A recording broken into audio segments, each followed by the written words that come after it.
Good evening, friends. Hope you're having a wonderful day and you're ready for more wonderful Monster Train.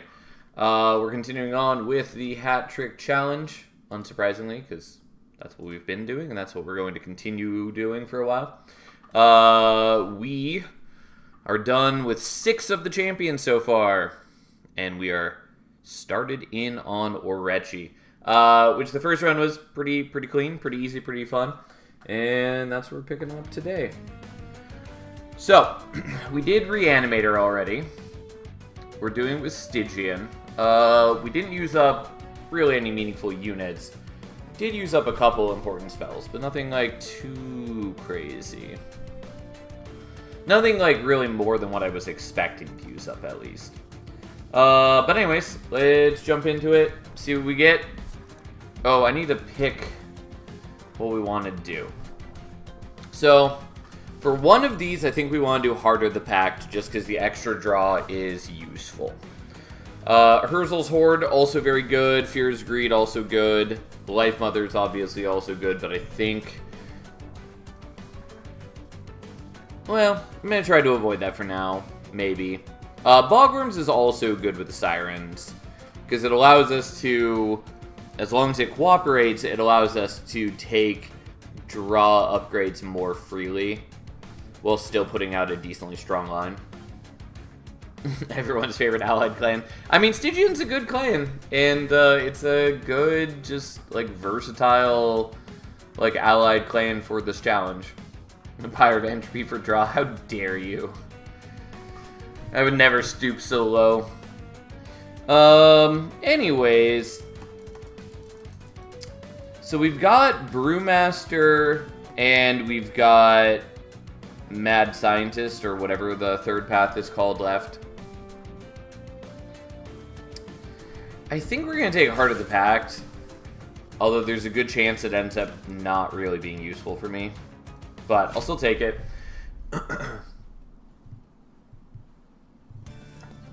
Partly just for the sake of doing different things. Okay. So we're up against a minion. Don't love our starters, but they're fine. So first off, what's available to us? Well, we have to take Mad Scientist, because we already did Reanimator, which means this is the only option. So, not the best start for the Incant path. It's okay. I mean, like, we can mitigate things, and frankly, just having Secret Ingredient as a starter is already, like, a solid start to an Incant deck.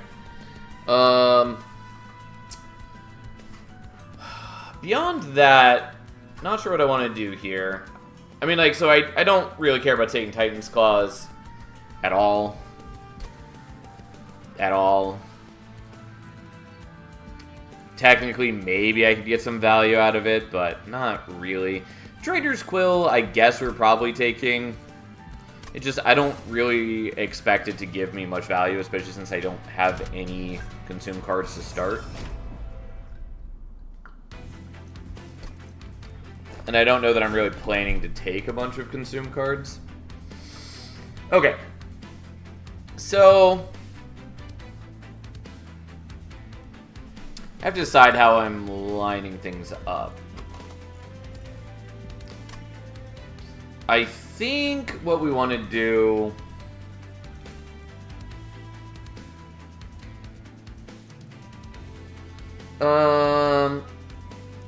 yeah, I think we want to do this.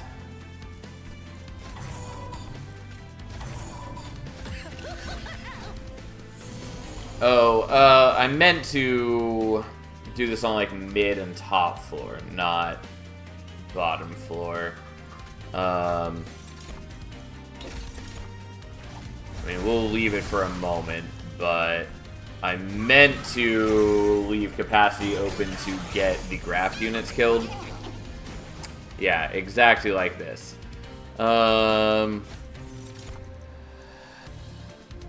Technically, that's still doable, but it's not really what I meant for.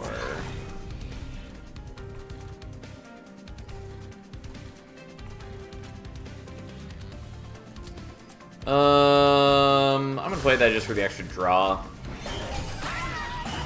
And we are hoping that we get Offering Token on this run.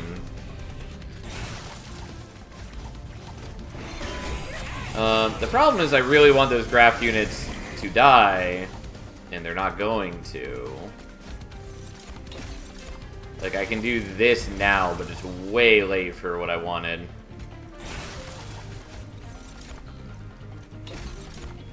Yeah, I should have done that differently. Oh well, we'll see what happens. Okay, but you got a bit of Frostbite.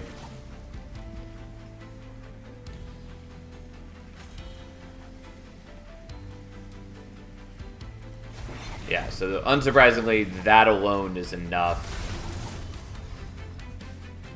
And we're just going to do this for the sake of it. Doesn't really matter. But now you've got more Unstable on you.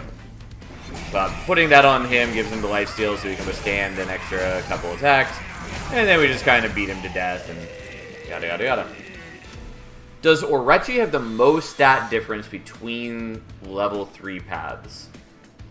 Raw numbers wise, I don't know. It is fairly substantial.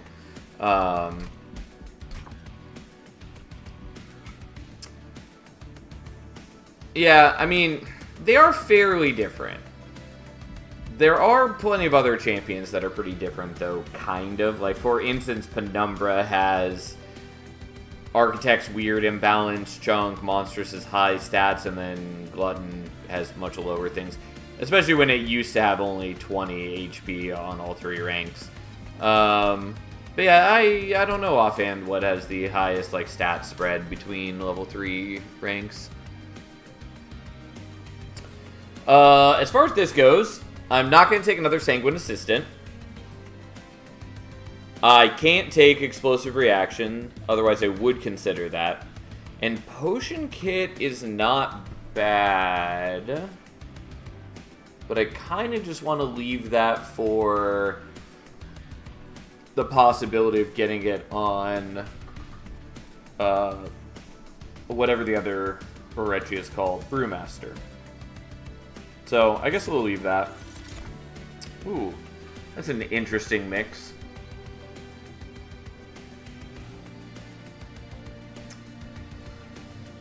How do I feel about that? I suspect I don't really want the Guardian Stone. And I think I don't want Gifts for a Guard here. And I definitely don't want Titan's Gratitude. So I think we're just going to skip. But it was an interesting proposition. That said, the main thing we want is we want to hit Siren of the Sea. As far as units go. Yeah, we're going here. If we pick up, like, Spell Chain, that's very good for us. Yep. That is not what we wanted to see. I'm gonna skip on that. And we're gonna do Spell Chain on a Secret Ingredient.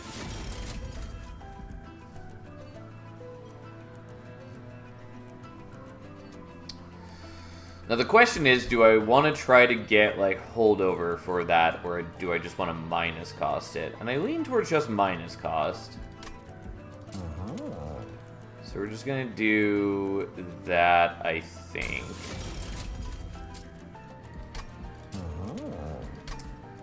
Yeah, that's good enough for now, I think. Well, the minus number per turn means that I can't play out the Crypt Builders, which isn't that big a deal. It's not great, though.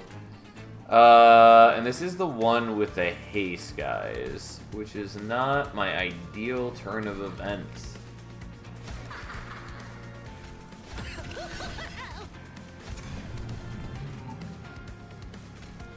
Okay, we'll try it like this.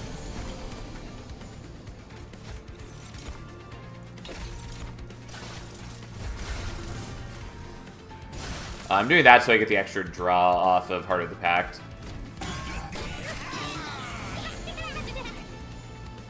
Okay. Now, part of the issue is I don't totally want to kill all these guys.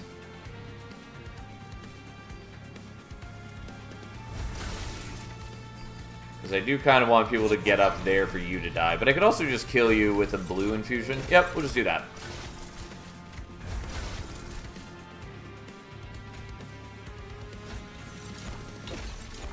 Oh, yeah, I actually meant to take the purple infusion there. Oh, so be it. Because one purple infusion would have kept him alive. It wouldn't have been, like, great, mind you, but it would have been okay. We're just doing that to kill the backliner, although, honestly, maybe should have just let him escape.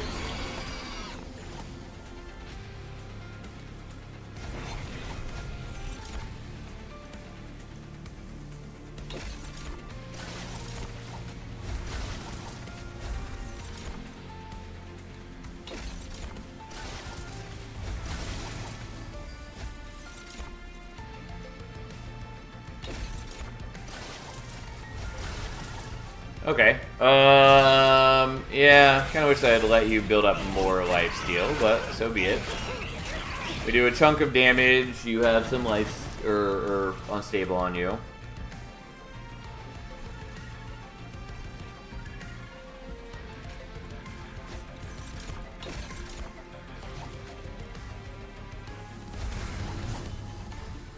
Yeah, this isn't looking great for me.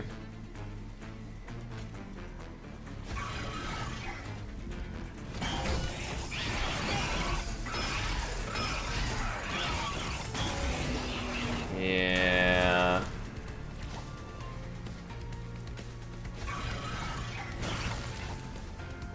Alright, so you take 66.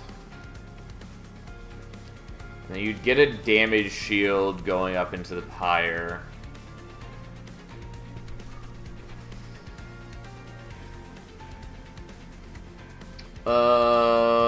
I'm having trouble mathing this out. So you're at, like, effectively 166, I think.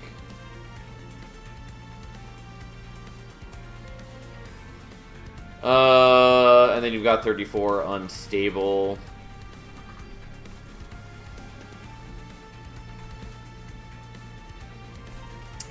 I think you just kill me like this. Is that right? Can I math?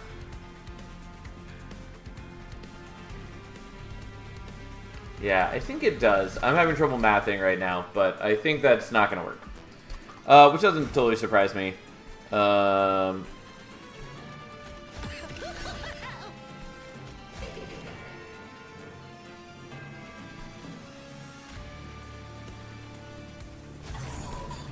Okay, let's do it like this. Although maybe I should have done that slightly differently. I don't know. Here we are. Okay. We're going to go with the time-honored strategy of actually use Mix to its full potential.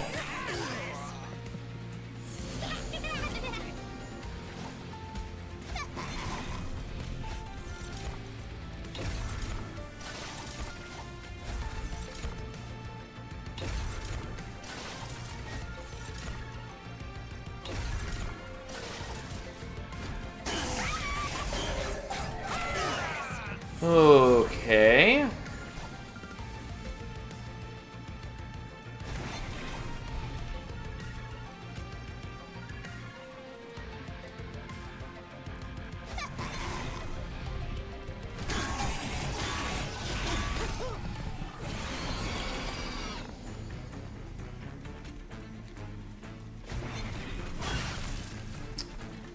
Alright, we're gonna take some pyre damage, so be it. Sometimes your pyre just takes damage. Sadly, didn't get the lifesteal built up on you earlier. Oh well, here we go.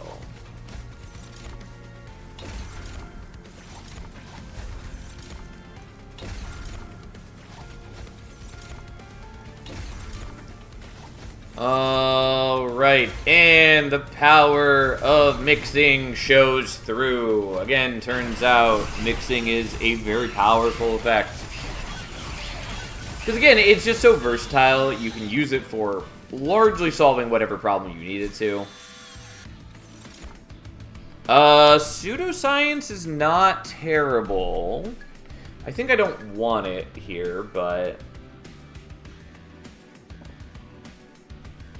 it's not actually, like, bad for us. Yeah, I'm just not going to take any of those. The Energy Siphon's okay, I guess, because it's zero-cost spell, but I'm just not going to worry about it. We are going to go here. I don't get a ton of value here unless I get Hall of Mirrors, which is good. We'd have a bunch of other problems to solve, though. But going here... that is the worst time for Eel Gorgon to show up. Ugh, kind of. So, here's the deal. I will have good incanting with Orechi. So technically, I can make Eel Gorgon do a lot of damage. The problem is that I don't really have good ways to buff it, since I whiffed on It's Alive. My only equipment currently is the Sanguine Assistant, which does work, kind of. It wouldn't get lifesteal, basically, but it would get plus 15 attack, which does help.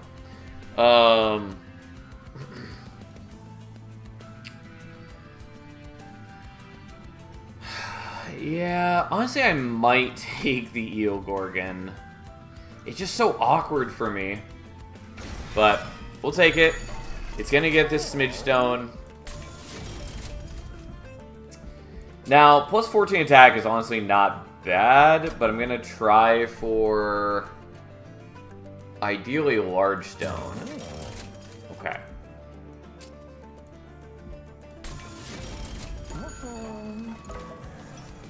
Hello, Glacier. How you doing, friend?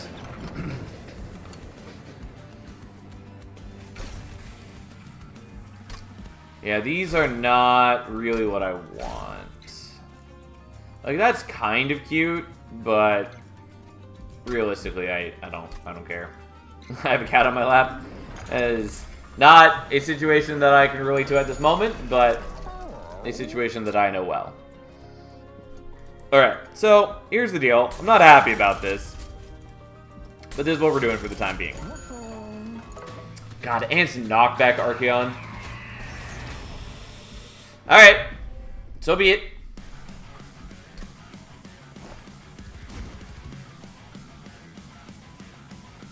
I guess the Eel Gorgon does have tons of HP since it did the Large Stone. Alright, well...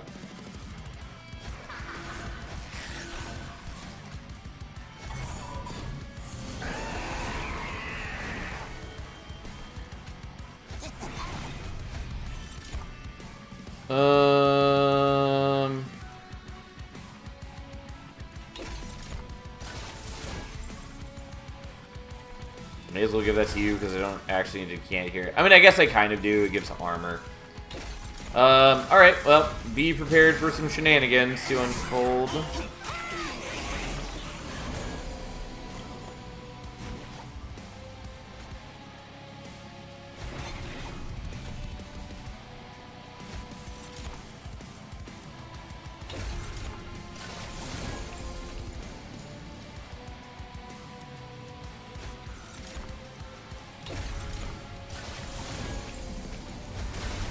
Yeah, I don't actually want to do that, I don't think. I'll let it play out just for the sake of it, but getting sapped does, like, hurt me fairly badly there.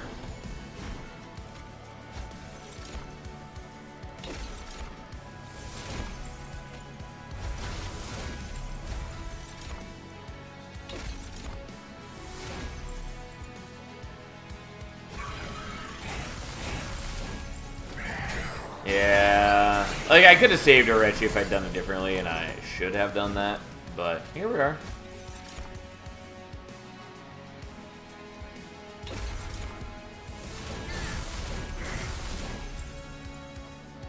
Well, so be it.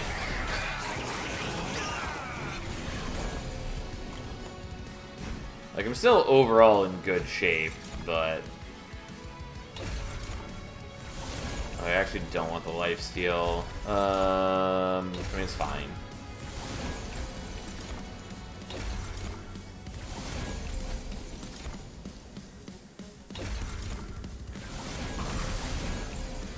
God, it just evens out where I just like, as I get more attacks, my attacks are getting so weak that I'm still not killing anything.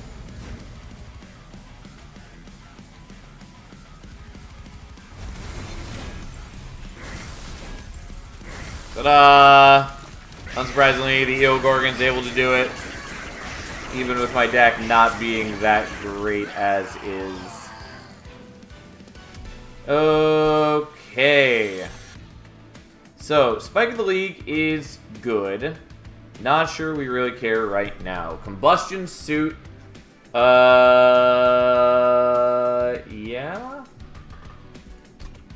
Yeah, I think I want Combustion Suit. I'll take Combustion Suit. And there's Siren of the Sea. Do I still want Siren of the Sea right now? Kind of. Combustion Suit and Eel Gorgon, that is where we're headed. Honestly, Makeshift Golem is also kind of okay. It's not really that great for us. Siren of the Sea is good. I just don't know if it's worth me taking anymore after I already did some other shenanigans.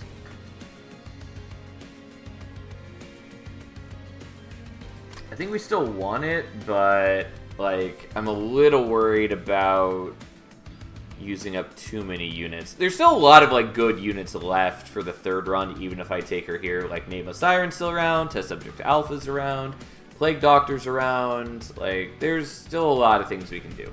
So we're going to take Siren C for a bit more reliability, and then we're going to make decisions.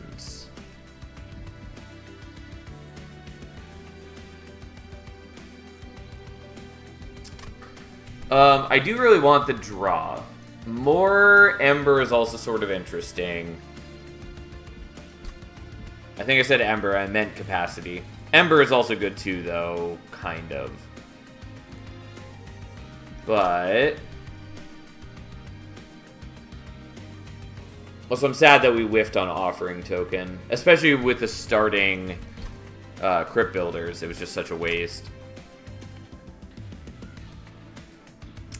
I'm going to take the Ember, I guess. And we'll see what I can do beyond that. We're definitely going here. Okay.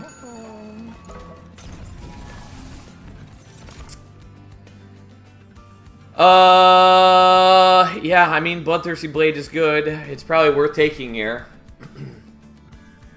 Okay, fine. I don't think I, like, totally need it, but it is what we're going to take for now. Although I think I'm sort of wasting Mad Scientist at this rate, but whatever. Glass Cannon Eel. I mean, that is good, too. Ish.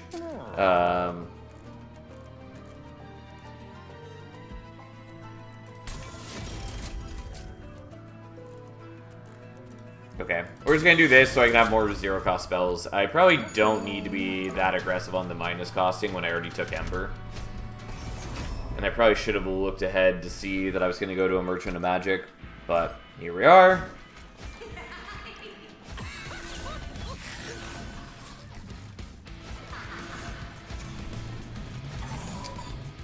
Okay. But we have at least a little bit better guaranteed turn 1 incanting, which is helpful.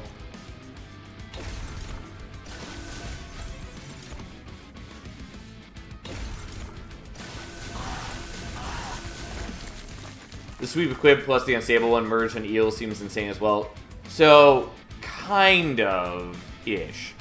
The problem is that the Sweep from Iron Tongue will get taken away at end of turn. So it lasts for one turn.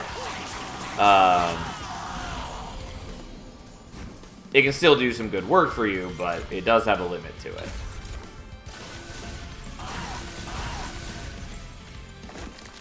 Okay, we're going to do this now so you can get the regen started. Not a ton of regen, but it's enough that it will mitigate some of my issues. You're getting that.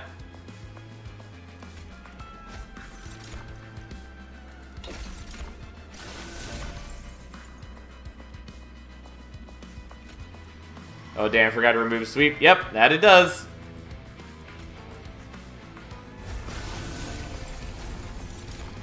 Okay, let's just give you more regen as we try to incant better.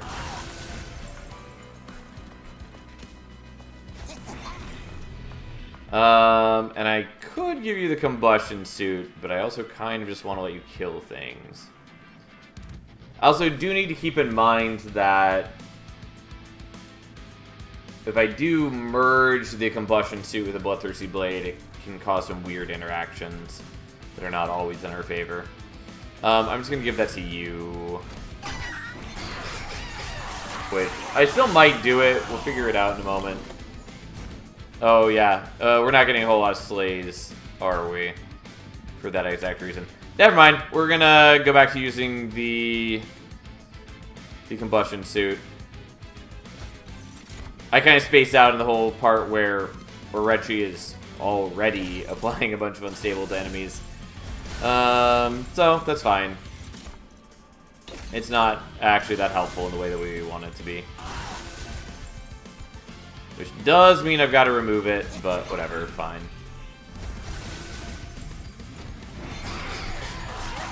The problem is, as soon as he kills a dude, it just explodes the whole floor, basically.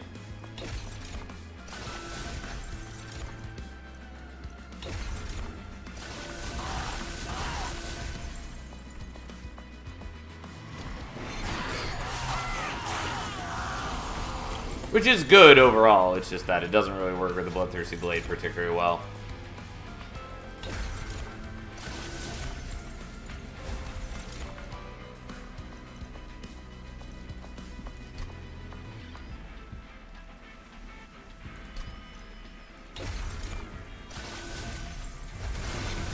There we go.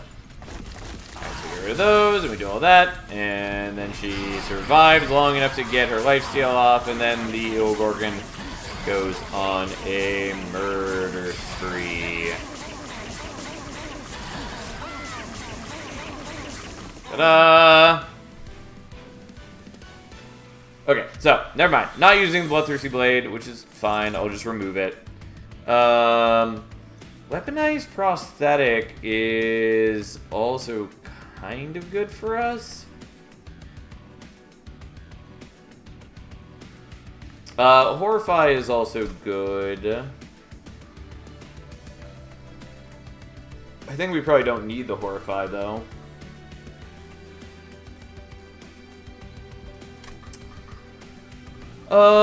Do I want Weaponized Prosthetic? Kind of.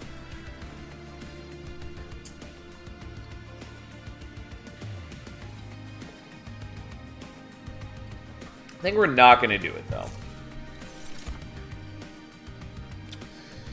Do I want Frenzied Swarm? Kind of.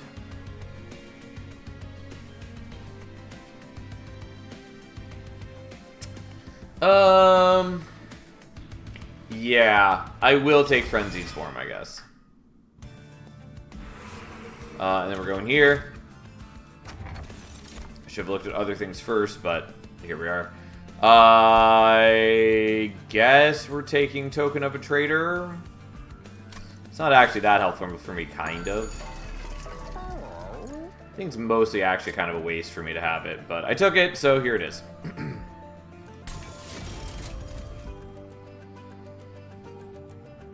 Oh, I maybe actually should have done Intrinsic on the Frenzied Swarm. I think it's okay. Okay, I'll take that. Could have done the -1 cost on it. I didn't, so be it. We are going to get rid of the Bloodthirsty Blade, even though I just took it. Whatever, fine, so be it.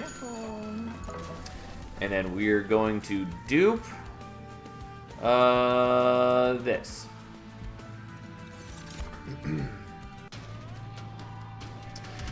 Because with Spell Chain, it is, if I want it to be, it is worth 4 incants, and that's pretty good for me.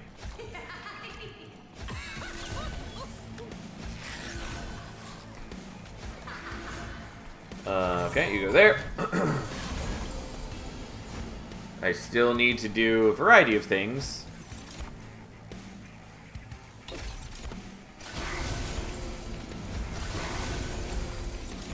like, I would appreciate getting deployable on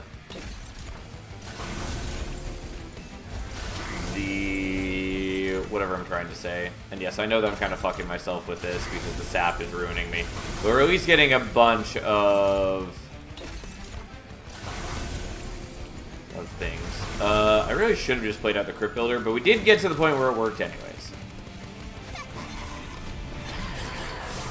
Yeah. Totally forgot what I was gonna say. Deployable in the combustion suit is what I was trying to say. Unfortunately, this is a term that is unhelpful.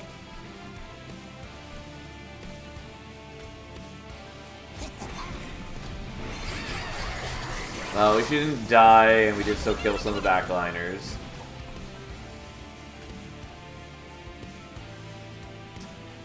Honestly, yeah.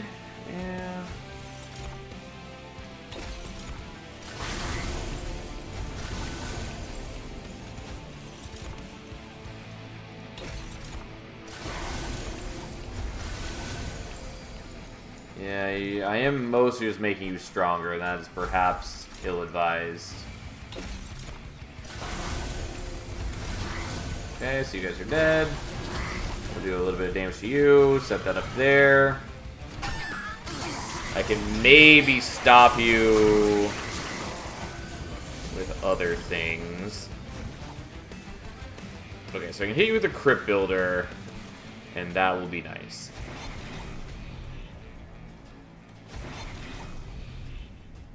Well, not perfect because I'm letting you escape now, but that's fine. Doing alright, how you doing, Tiny? Yeah, this is why I wanted this to be zero cost. I mean, there's a lot of reasons I want it to be zero cost. Although, if this were on any other fight, I could just be using the... I'd have more Ember. I wouldn't have the minus Ember per turn. Anyway, Token of a Trader is kind of helpful for me and kind of not, but here we are.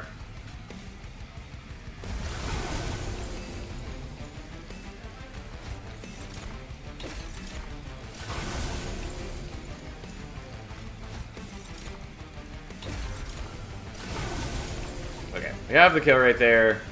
I'm not gonna fuck around with it too much. I actually don't know how it's going to look as I keep getting sapped. I think the fact that I'm applying Unstable with every strike largely puts this in my favor, even if I keep incanting and getting sapped a bunch.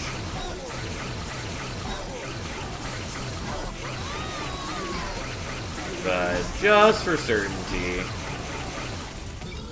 There we go. Okay.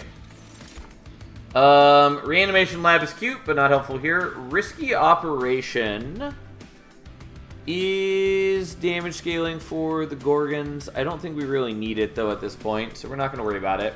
And Mixology is good, but we're not taking it. Drain is good, but doesn't work with Frenzied Swarm. We don't really need Preserve, and I don't think I really need Unnamed Tome, so we're going to skip that as well. I would like the Merchant of Steel, but I really want the Merchant of Arms. So we're gonna go with Merchant of Arms.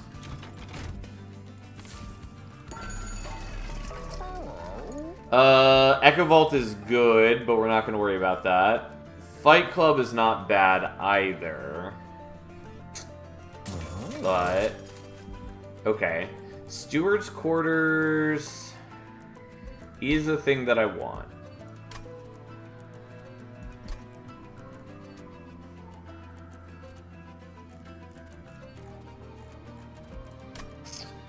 Okay. Which unfortunately means I have to make that deployable and not the combustion suit, but that's okay. Because we're going to make another Eel Gorgon. And then we're going to purge some cards. I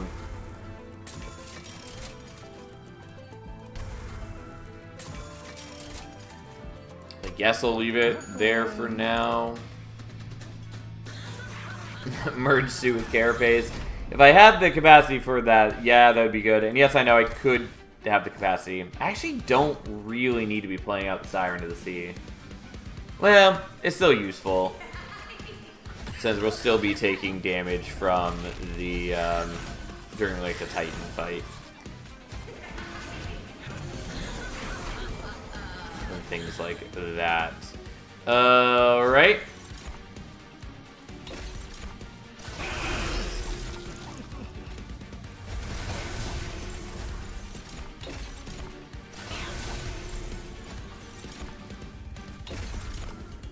Well, let's get some regen to offset some things.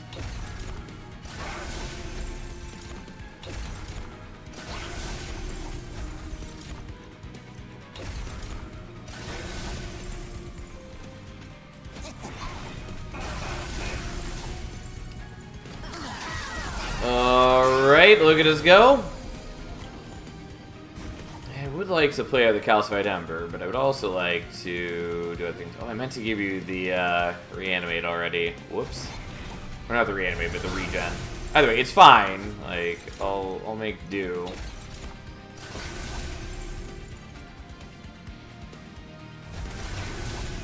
And I could do a lot more damage, but we're gonna get rid of the Calcified Ember.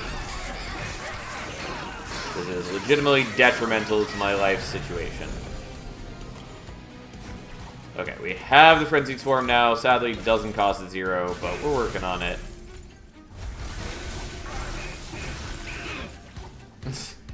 Yeah.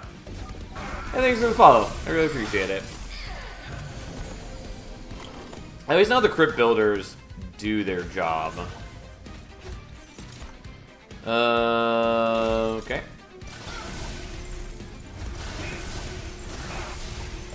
Also, we do add up a lot of unstable. Even on, like, a moderate turn like that, we pump out a pretty decent chunk. I was hoping for Hall of Mirrors for Orechi, but I didn't. Didn't get it. Cleared stream twice in 2 days, figured the follow was earned by now. Well, glad to hear you're enjoying it, and, you know, I really do appreciate the support.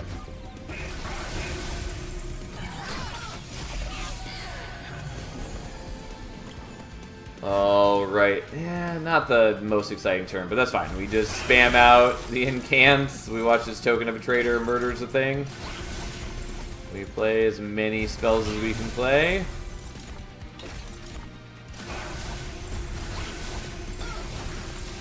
Which does, for once, end with us actually playing out every card. And the Token of a Traitor wipes out everything else. And then we just attack into Kale. Our Eogorgons aren't actually that impressive, since I have no attack buffs for them, basically. And I know I could have taken an attack buff that I skipped on, but whatever. But, like, you know, we have a lot of attacks, and it's not actually that impressive as far as damage goes.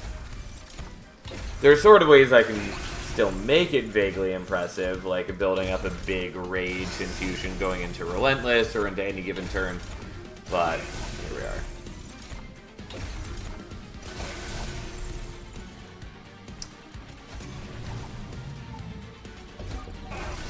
Could have had an ever-growing pair of eels, feels bad, man. Yeah, admittedly, I didn't even think about that until after I'd already committed against it. But yeah, here we are. I mean, Kale is already what we in the biz call super dead.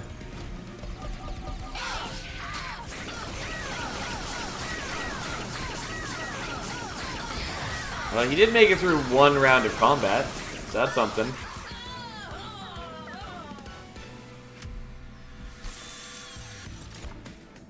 It's a shame that we got the Eogorgons on Incant Orechi. Because, like, yes, it's nice that we're already doing Incant stuff.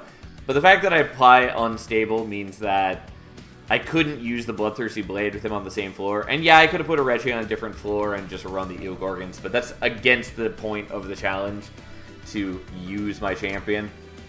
The Frostpiercer's cute. I think it's too expensive for me right now, but it is cute.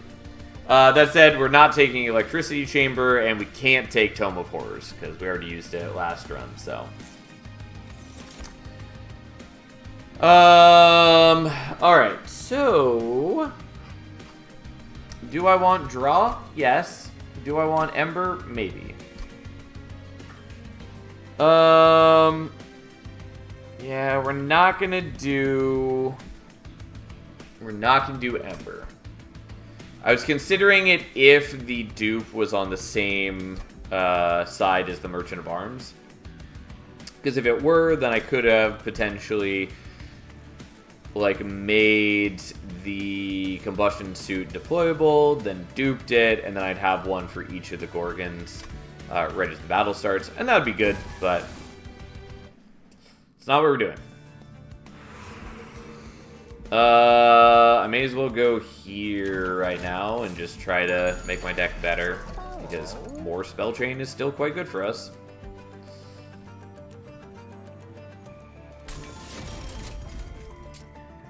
Could double stack that. I don't want to.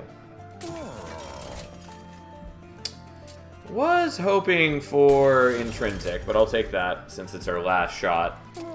And then this is kind of unnecessary, but I'm going to do it anyways, just because it's cute. And then let's get rid of some things.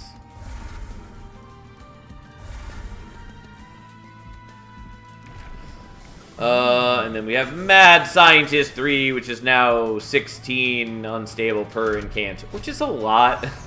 It just is. Alright, the Marker of Invasion is bad for me, but we're gonna see what we can do. We do have you to sort of catch things.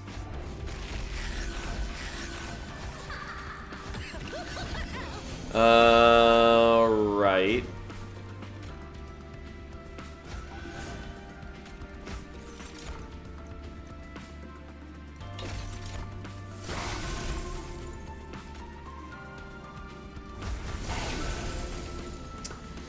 So I have to decide when to start incanting on a different floor. Yeah, okay, so that's enough to kill you, which means then I can start doing this, which means the Token of the Traitor is enough to kill him, which cancels out, and I got the blue infusion, which means that all my problems are solved. Yes, I could continue doing stuff on top floor, but who cares? And because the cost is 0 now, we don't have to worry about that. Frenzy Swarm top twice would solve it. Yes, it would, but I was trying to avoid having to do that. That was the whole point, is I was hoping not to have to do that. But I could if I needed to.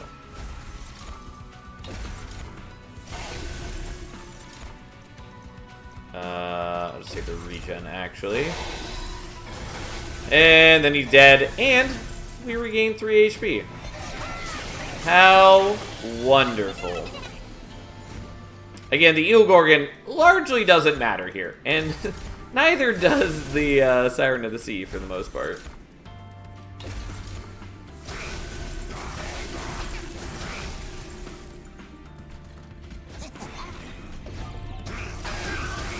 There we go.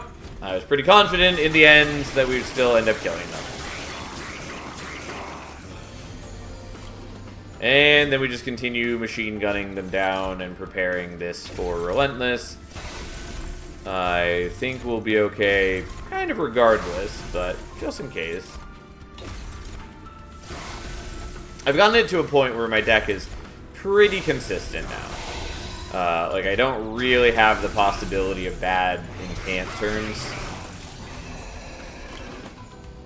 Since I have pretty good draw, since I, took some draw, and I also have Heart of the Pact, and I'm basically guaranteed to be proccing Heart of the Pact every turn, since I have both the Frenzied Swarm and I'm playing a bunch of, secret ingredients literally every turn.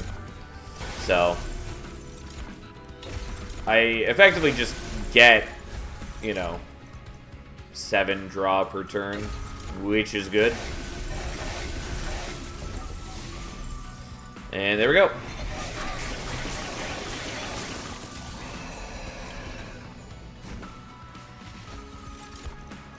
Like, Heart of the Pact is not the best Fireheart by any means, but I do think people overrate, like, what it takes to get good value out of it.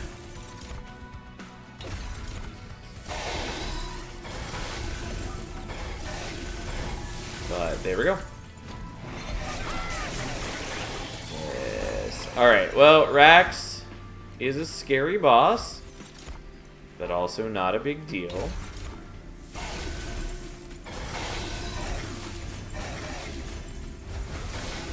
Oh, we already had the win, and now we have a better win. He does still do a lot of damage. Like, I'm not actually building up power all that quickly against him.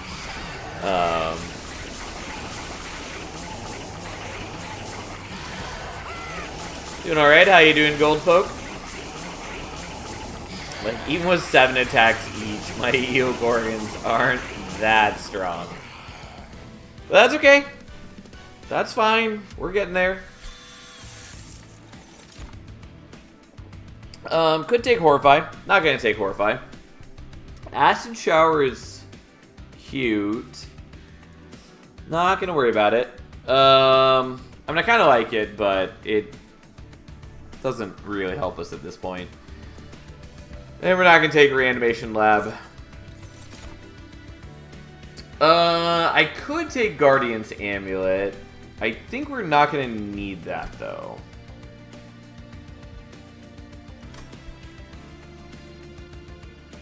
Yeah, let's not take it in case we want it for next run. Alright, so what's on offer? Vaguely helpful. Multi-strike is cute. Honestly, mostly I just wanted Incant Armor. And, like, Dualism. I guess we'll take that. I could do Endless as well. I'm just not going to worry about that. We should be able to keep you alive. At least as long as we care about keeping you alive. I'll take that. I will take that. And I don't really need the Ancient Pyre tab. Unless I wanted to play a third Eel Gorgon, which admittedly I kind of do, but I'm not going to. Upgrade slot for Eel. I totally spaced out that that is a thing that's available. Does that matter to me? Not really. I wouldn't have enough gold for anything I care about.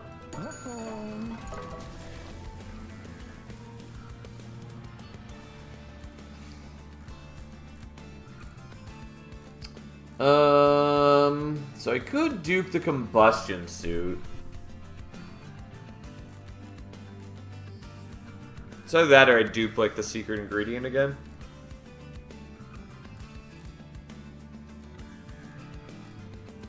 Which wouldn't be like bad for me.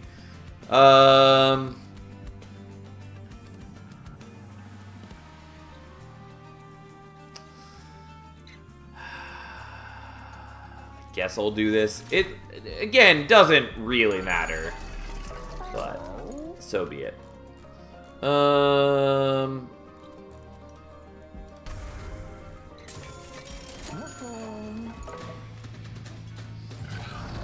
Yeah, and I guess I totally need that. I have the Graph units will naturally die in both this fight and the Titan fight, and so I could have just used them.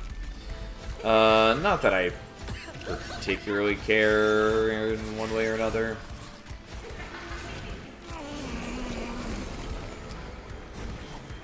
Yeah, Sigilled Seaweed is real good. Gotta say.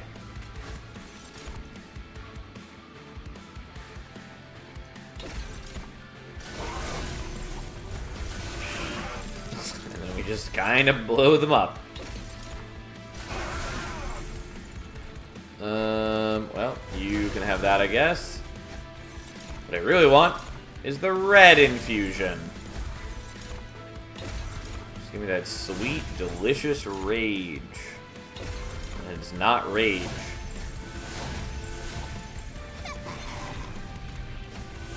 Alright, well, here we go. Okay, so we played that out, which refunds what we spend on it.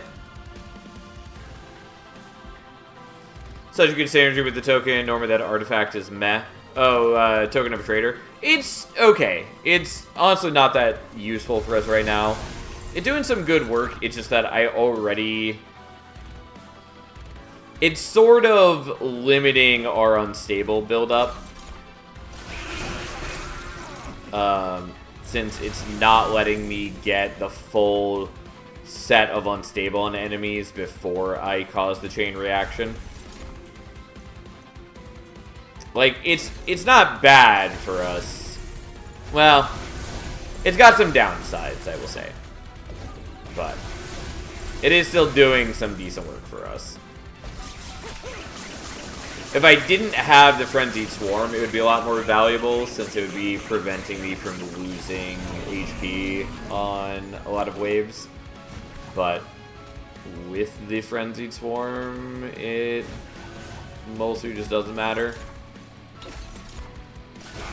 But yeah, it's not a great artifact in Monster Train 2. It can still do some work. Particularly in, like you saw before, it helps prevent me from having to worry as much about some of the invasion trials, which are a meaningful threat. But outside of that, it is okay, but not amazing.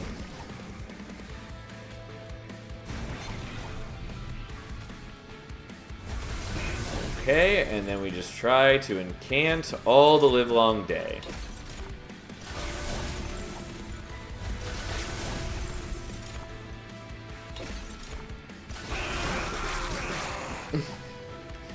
I will say, yes, that is very satisfying to watch.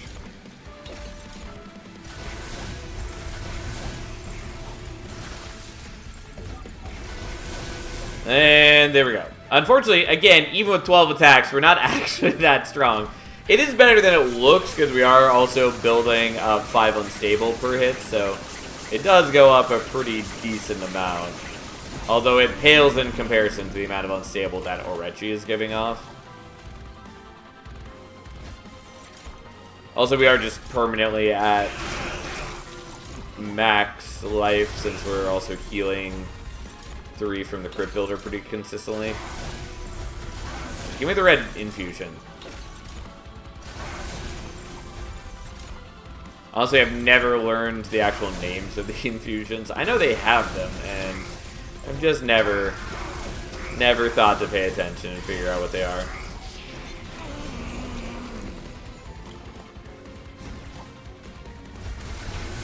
And yes, I know it could be holding on to the infusion longer to make it a larger amount of rage, but I really want the extra attacks.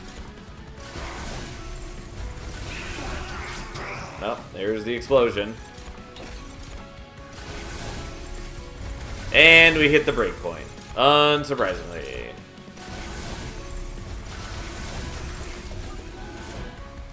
Alright, well...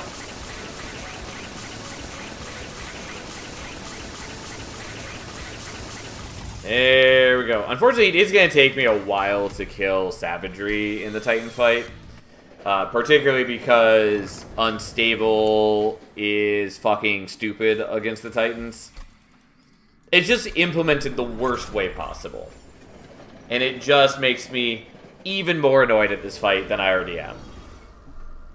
It's a relatively minor thing, but it's just dumb. Hey, thanks for the follow. I really appreciate it.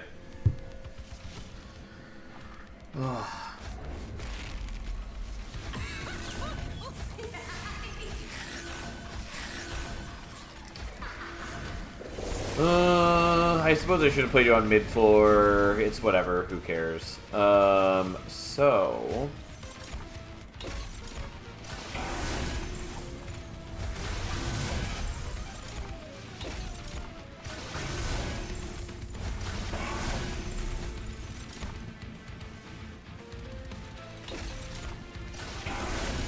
I could use the purple infusion on Dominion, which I will probably do later.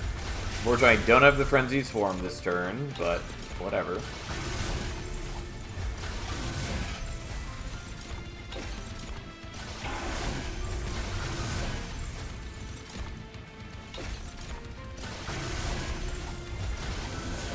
Admittedly, I should probably be stopping Entropy since I have to contend with his damage output every turn, and he can't be dazed, unlike Savagery. Yeah, I may as well do a little bit of extra damage. I take, you know, higher damage from that, but so what?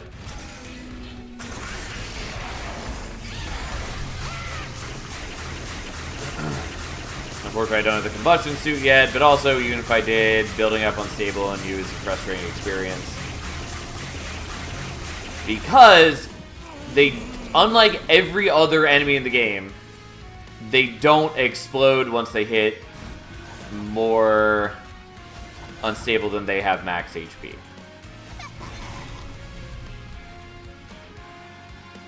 Or more specifically, they don't unless every other Titan also is at 1 HP.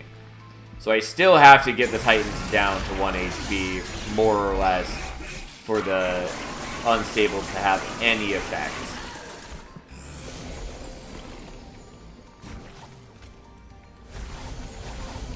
Okay.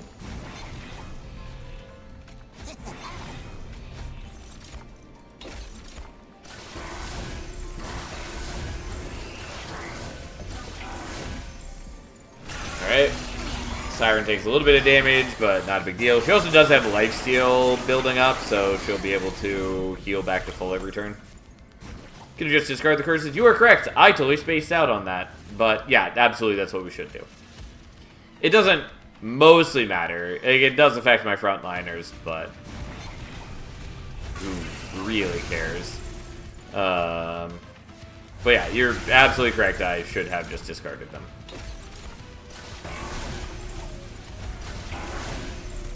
I just very much was not even thinking about it. I was just being too angry about other things.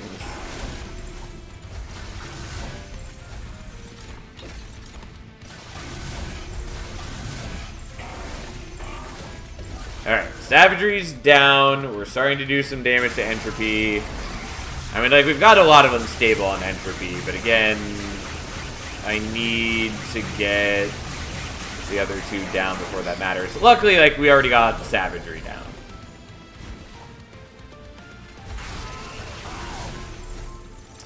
Okay, so let us switch tactics now. Hello, King of Steam. How you doing, friend?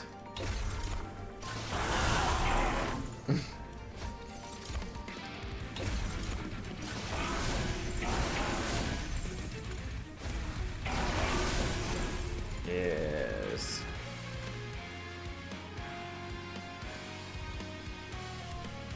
Yeah, I'll just take the damage. Who cares? Again, it's not like we're in any way, shape, or form in danger of dying. We've almost killed Entropy. Even if we, you know, end up not actually using the unstable to do it. I just really want melee weakness. That's what I want off of this. It'd also be nice if Dominion didn't start with 4 damage shields. Or not damage shields, but spell shields. It's just such a weird, dumb decision. I'll never not be angry at this fight. Okay, let's wait on that, I guess. Doing fine, just watching your stream while waiting to get help in the hospital. Probably nothing intense, but there's a hole in my tongue and they need to check it out. I mean, I hope that goes well. I definitely was not expecting that sentence to end with hole in my tongue. Since my girlfriend asked ChatGPT what the cause could be, now we think there's a chance of cancer. So I've been Googling, but it'll probably be fine, right? I will say that was my first, thought. But, yeah, not to, spook you or anything. I'm not a medical professional. Regardless, I hope it goes well. And I hope watching at least can take your mind off things for a bit. Yes, get fucked. May as well play that for the sake of it. There we go.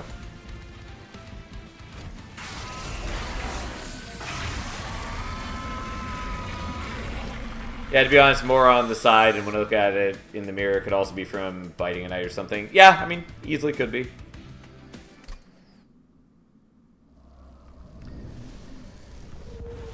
Regardless, that was a win. I do feel a little bad that we didn't really end up relying on Orechi all that much. It was helpful early, but also I didn't realize that we had kept up the Titan streak long enough. I kept breaking it, well, both because I lost with Bolette, but also kept breaking it whenever I needed to reroll for the right champion path. So I don't naturally expect my Titan win streak to go up while doing this challenge. But here we are. Anyways, we did still make decent use of Orechi early on, even though he ended up not really being the star of the show later. But that's okay. He did his job. And we were decent enough in Cant deck that we could have relied on him a lot more. It just mostly would have been annoying for the Titans.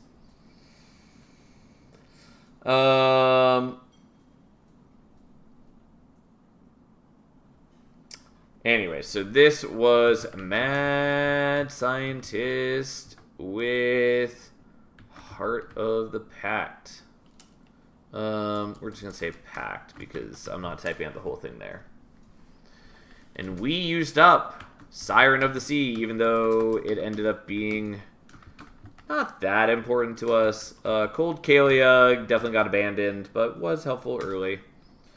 And we used up Eo Gorgon. So I don't really mind losing Cold Kalia too much, and Eo Gorgon, it's a good unit, but A, this is not the best clan combo for it, and B, it is a rare.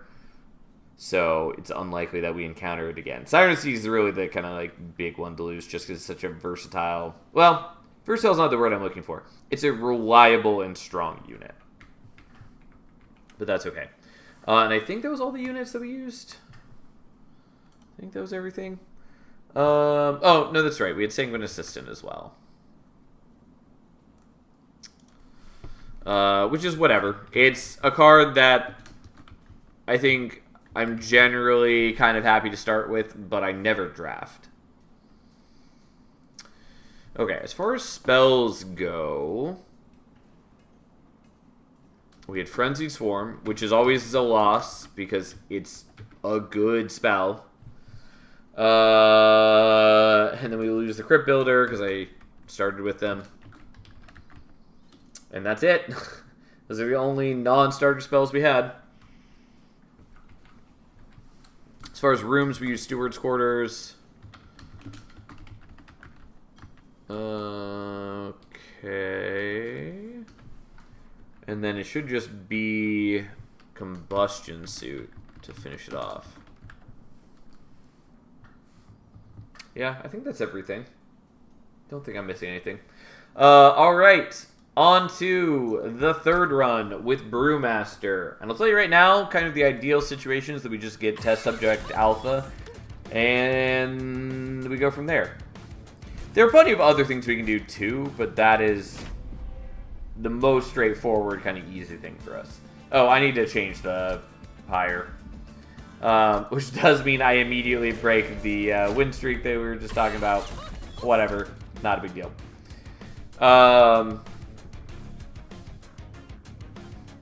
So with Brewmaster, what Pyre do I actually want? Obviously, we take Pyre of Savagery and just hope for hitting either Silophyte or Test Subject Alpha.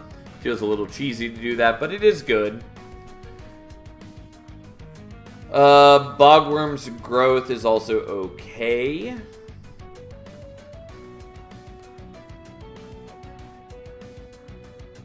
Not really that important. And Fear's Greed is good. Feels a little cheesy, but I do think I'm maybe gonna just take Pyre of Savagery here.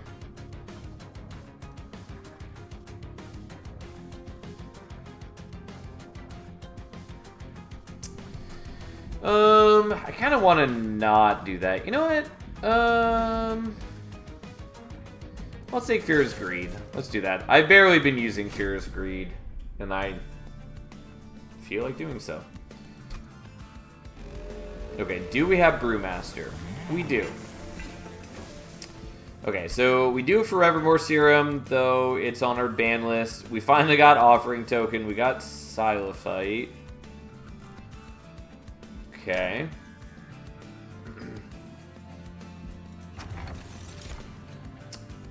Cuddlebeard would have been helpful last time when we had the Cold Kalia and not the Silophyte. We're definitely taking Sigil Seaweed because it's good. And we'll see what we can do from there. Okay. The problem is your spell weakness means very little. Like, yeah, it works with the Frozen Lance, I guess, but I'm not very excited. We'll still put it down. Oh, whoops. We actually want the Steward on top with Orechi. My god, I'm done already. Doctor Legit daily. I don't see anything wrong to worry about. Have a nice day. I am glad to hear that it worked out that cleanly and quickly. Definitely a wonderful turn of events. Alright, so we're going to build up a red infusion.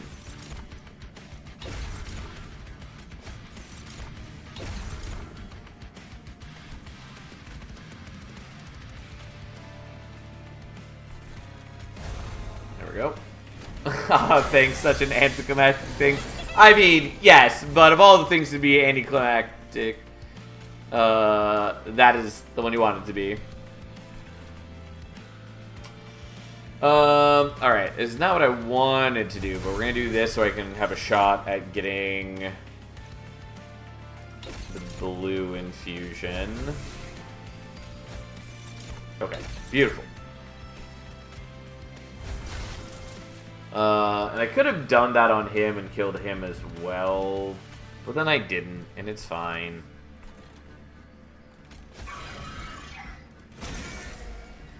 Oh yeah, I need to remember that I have Fear's Greed, and it's okay to take damage. I mean, it's always okay to take damage, it's just, I forgot that there's also that. Speaking of...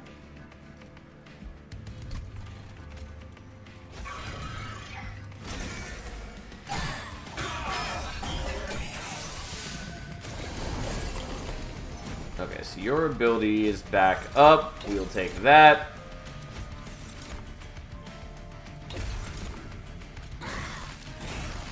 Well, almost killed you, but not quite, which is fine-ish. I take a little bit of higher damage. It just becomes more gold.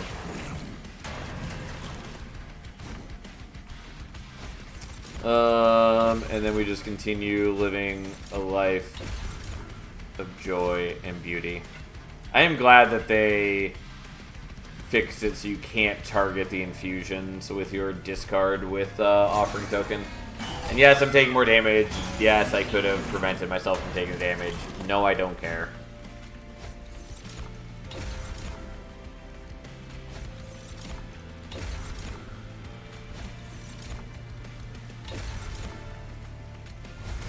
There we go. With Fear's Greed, there's no leaks or taking damage. There's only happy little accidents. Yeah, more or less. Admittedly, Fear's Greed would be a lot worse in a world without the Vengeful Shards being a part of the Covenant. But with that, it is dramatically better. Anyways, we're taking It's Alive here. I can't take Sanguine Assistant, can't take Explosive Reaction. We will take It's Alive. I can take any of those.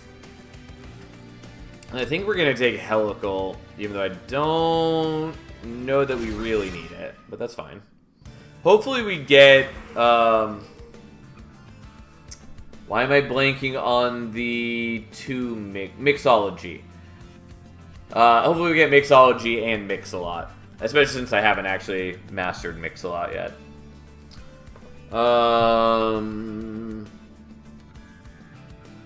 So we're going here. I could just go here. But I kind of want to see the Lazarus banner. Also getting like holdover on It's Alive would be good. It's just that I could also just build into the Silophyte. Just look for like quick. And then just start building up rage from mixing on it. Still, we're going to do this. Hopefully we hit Test Subject Alpha or Plague Doctor. That looks a lot like neither of those things. Okay. I'll take the Makeshift Golem.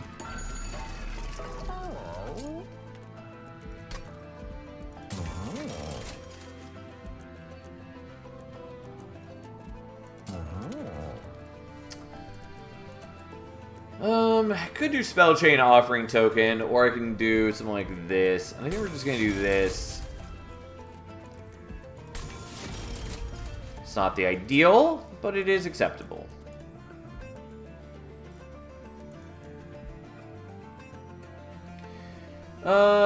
Yeah, we'll do that, I guess.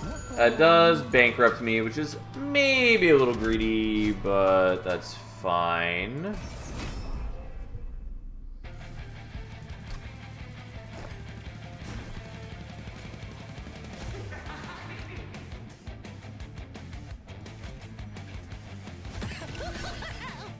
Unfortunately, I can't fit you all on the same floor together, but so be it.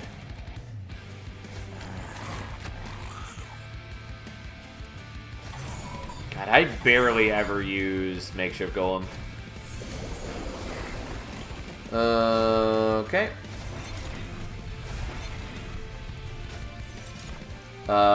Sure, we'll do that. Though, I had considered this was a possibility and would have made... It effectively makes playing this guy here meaningless, but whatever. We're going to start on that. We'll just kill you and do that. Admittedly, if I were playing for, like, truly the most greed, I could have let all those enemies leak and get gold for each of them. But that's a lot of damage to take for not really a great reason. Admittedly, I should probably just be playing that up on top floor. I didn't. Here we are.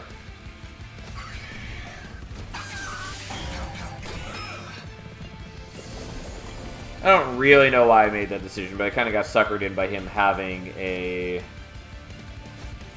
ability for that.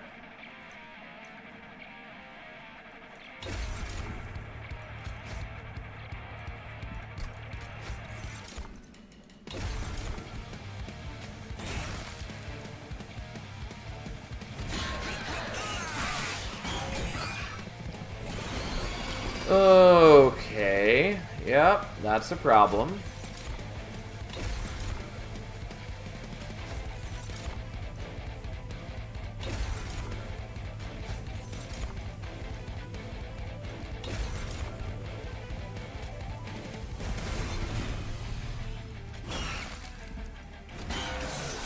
Yeah, I also forgot that this is the boss I was up against, and having him just kind of stall for a while against this boss is not very helpful. We at least got the blue infusion, so we can kill his backliner. And then we just sit here and we take the damage like a chump. And then we do very little actual sticking damage to him. Because he just gains back a bunch of armor as we hit him. That's not great. I did mean to swap your guys' position.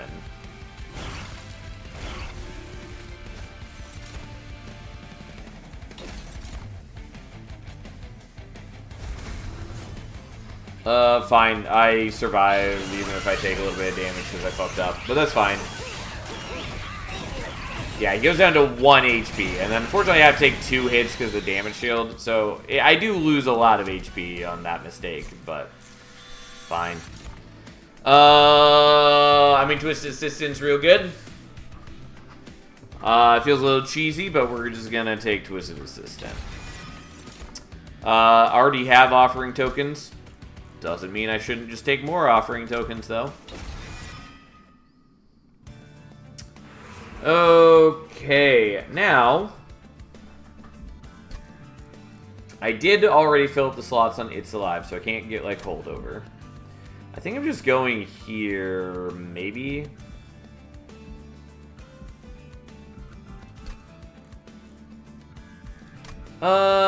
Yeah, I mean, I did just take Twisted Assistant, but there's still a number of things I'd be happy with here. Can't take Combustion Suit. Could take Reanimation Lab. Don't think I really want Reanimation Lab. Swiftsteel Dagger is an option.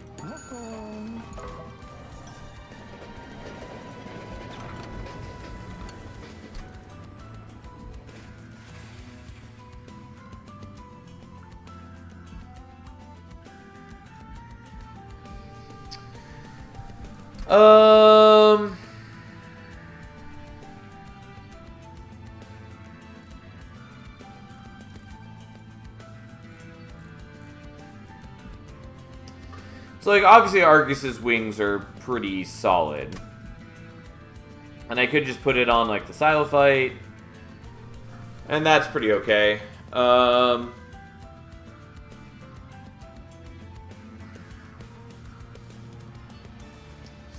was considering putting it on the makeshift golem so I can use that as a way to, like, overstack a floor with it.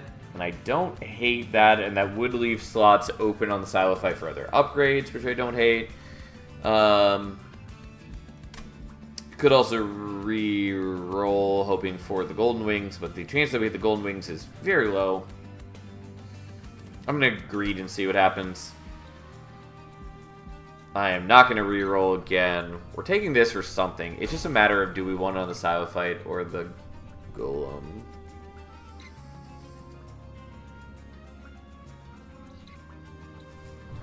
Yeah, we'll just do that, I guess.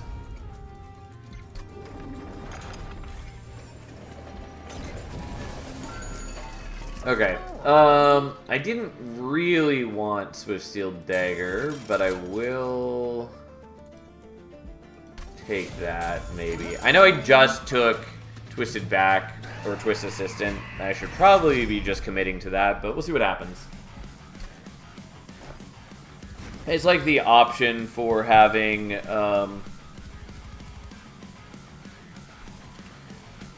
quick if I need it.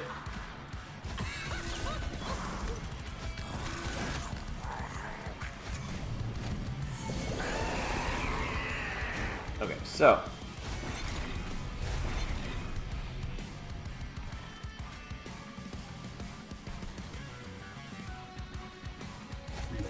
I guess we'll do that there.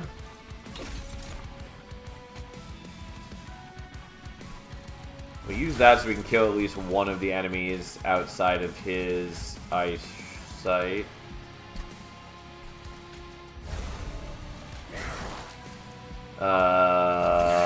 Yeah, we'll see what happens. Oh, the one problem with this is you being muted means that you don't take damage. Which is okay, but it is annoying.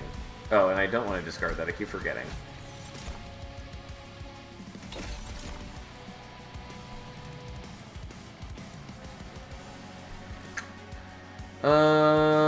Like, I do want green, but I think I really want red. And yet, that's not what I'm being offered.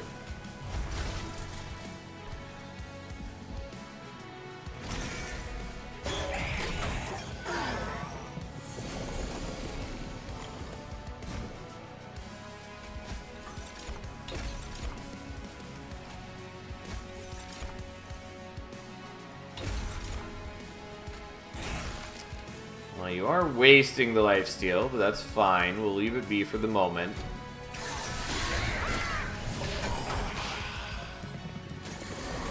Welcome back, King's Team.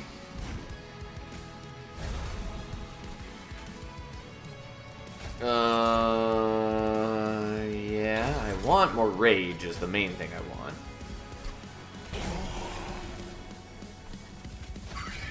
But here we are. Gotta keep that 7-day stream watch streak going. Well, I appreciate you being here consistently.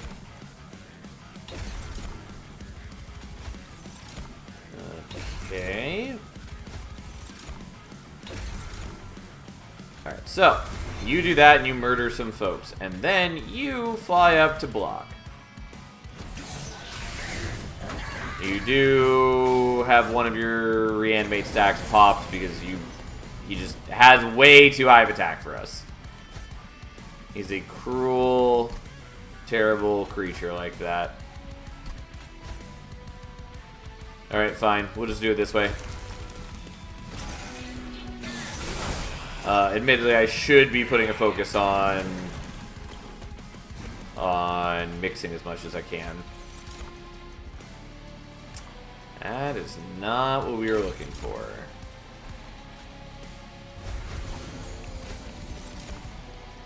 I mean, I guess that's what I take. Again, not what I was looking for. I keep forgetting that she applies spell weakness, because that's not what I'm trying to do. Okay. We do get the kill as is, but just for my enjoyment, we're going to do that.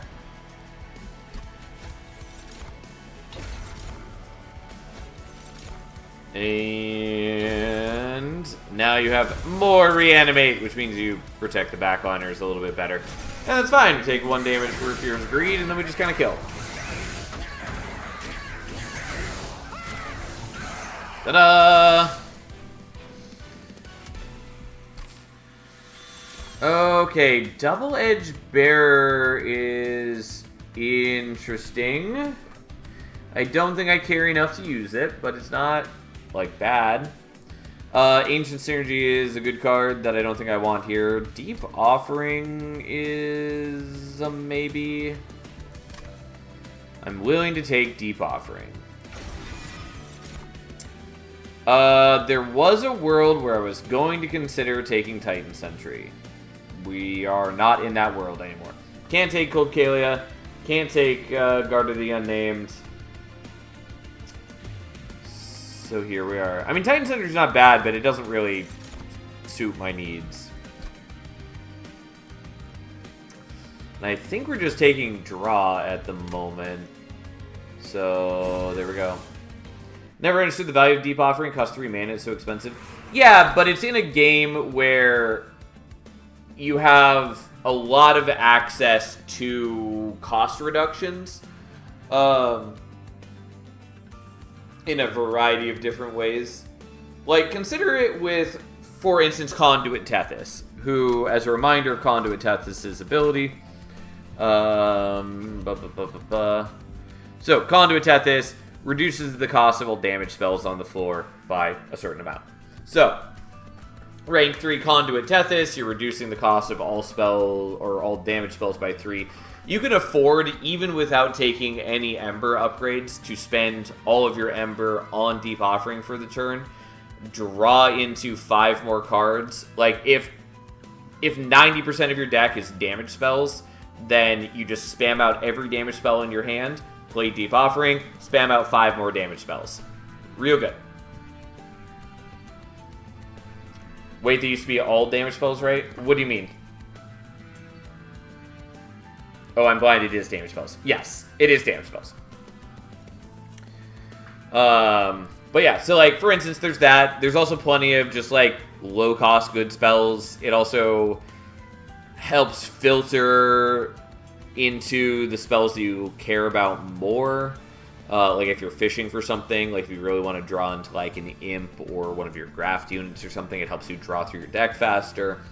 It also works with the offering cards. Not that there's very many of those, but You know, if you have a bunch of Crypt Builders, if you have Guardian's Amulet, Titan's Tooth, whatever, it plays all those out, draws you a new hand, and you can do whatever. Like, there's a lot of good uses for Deep Offering. Like, yes, it's expensive since it now costs 3. It was already vaguely expensive at 2, but it was very good at 2. It's still good at 3, if a little more situational. Anyways, we're going here.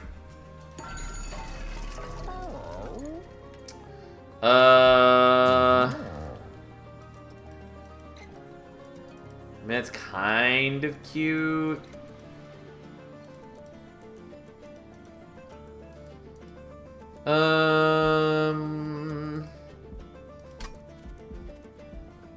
So if I do that, they really nerfed all the Infinite Enjoyer's tools. Yes, they did, kind of. But it was for good reason, especially because there's definitely a good chunk of players who feel kind of obligated to play the Infinites when they show up, even though the Infinites are slow and boring and pretty unfun. Also, it just kind of fucks with the balance of things for the Infinites to be there, particularly since they do have the daily challenges. Like, on any daily challenge where an Infinite shows up, it just breaks the leaderboard into those who are willing to play the Infinite, even though it's slow and boring, and all the people who aren't willing to do the Infinite. And so that's not, like, great. Mainly Railspike and Deep Offering. Yeah, so here's one of the things that people kind of, like, fail to account for when complaining about the Railspike nerf. It needed to be nerfed in one way or another. It wasn't nerfed purely just to break the Infinites. It was nerfed because it's a very strong card. It was like the card that is probably closest to 100% pick rate. I don't know the exact like numbers or anything, but it was basically a snap pick for almost every deck, especially with the changes to the Merchant of Magic, making it way easier to just go Infinite with it. Even post-nerf, it's very good. And so if it didn't get this nerf, which I think is kind of the gentlest, best nerf it could have gotten, for those who are unaware, the nerf specifically is just that after using Awoken Railspike, you just can't draw any more cards for the rest of the turn. So you can't play like multiple Awoken Railspikes. You can't do like Awoken Railspike into Deep Offering and yada yada yada. Yada yada yada. Still a very good card. And again, it was either like do that or put a way harsher penalty on the card or change its effect completely. And I really would have disliked it having a completely different effect. I think this was a warranted and just good nerf to it. And for most decks, it's not that big of a change. Like, if you only used it when you were going Infinite, yeah, it doesn't work that way anymore. Sorry. But for most decks, it's just as good as it was. Anyways, I don't know if I actually really want Dualism. There is an argument to be made for putting Dualism on you. Not for the spell weakness, but if we wanted to start using Twisted Back with you, it would double the rage gain. But I think we're just not going to do that. And you're hopefully going to give me Bolty Strike. Yeah, and then I did kind of forget that I kind of wanted to leave capacity, or not capacity, but enough gold for like a large stone as well. Because I don't need to worry about capacity as long as I can fit Urechi and the Silo fight together, because the makeshift golem just flies up there anyways.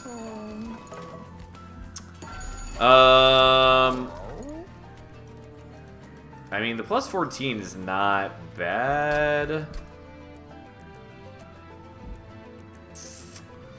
And I don't get another Merchant of Steel till like here. I think I'm still going to leave the slot open, though. And then we get Brewmaster 2. My boy Makeshift Golem getting Dualism love. It is another one of those cards that I almost never draft. I guess we're just gonna do second It's Alive for now. It's not like a bad card. It's just you don't really need it. Like Lazarus already has the strongest defensive tool in the game almost. And has copious ways to apply it. You're going to dupe it, aren't you? I wasn't planning to dupe it. I might if I need to, but I don't think I need to dupe it. What I need is better offense. I don't really care all that much about the makeshift golem. Oh, I did this in the wrong order. Whoops. I forgot that we're at Brewmaster 2 now, so it does matter that I get onto the right thing first. Which is to say, what I meant to do was, what we really wanted to do is we wanted to, you know what, I'm just gonna play you out here.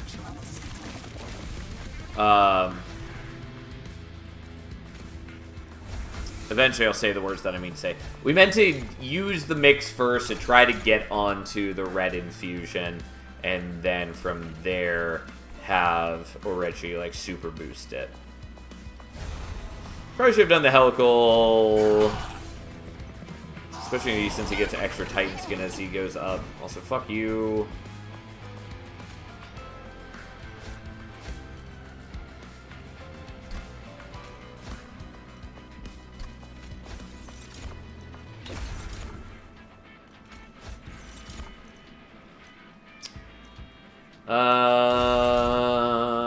Yeah.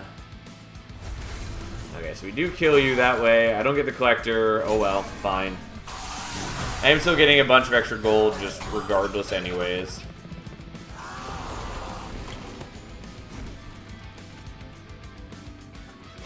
Okay.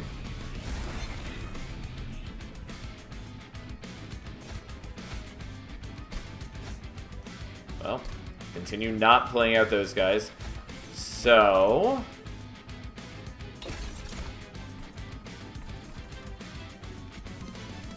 yeah, it doesn't really matter what I do here. And it wouldn't be bad to boost a green infusion, but we are going to do the red infusion because I don't have great attack scaling as is. Also, we're going to wait to use his ability right now. Oh, I wasted the damage shield. I actually should have done that differently. That's fine. I mostly just wanted to wait since I knew I had another one of those coming up and she was going to end up in front again, kind of no matter what. But that's fine.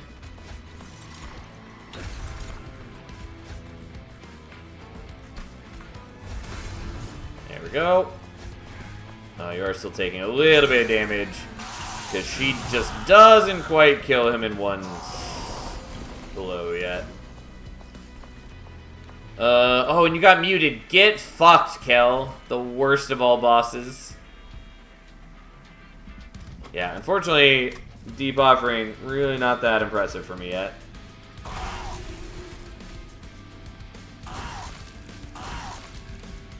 I got him 1 damage away from her being able to take him out. Oh, actually, it was a little bit more because of the Titan skin. Oh well. It's fine overall. I'm not too worried about it.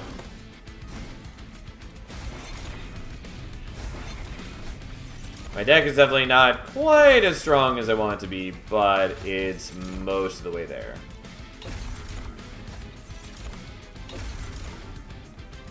Okay, you get that.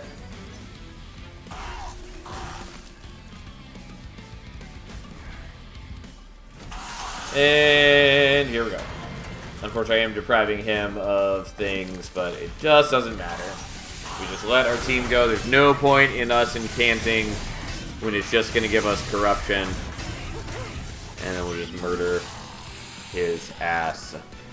Ta-da! Do not need Insatiable Hunger. Probably will take Risky Operation, because it's another attack buff. And the lifesteal is largely inconsequential when I have Quick. So, we'll take Risky Operation. Guardian's Amulet is good, and I could take it here, since I have the... The cat never shows up. I thought you meant my cat for a moment, because she just jumped on the table. And I'm like, she's here literally all the time, and in fact, would already be on the desk if I hadn't moved her multiple times. But no, you're talking about Nine-Live Nightmare.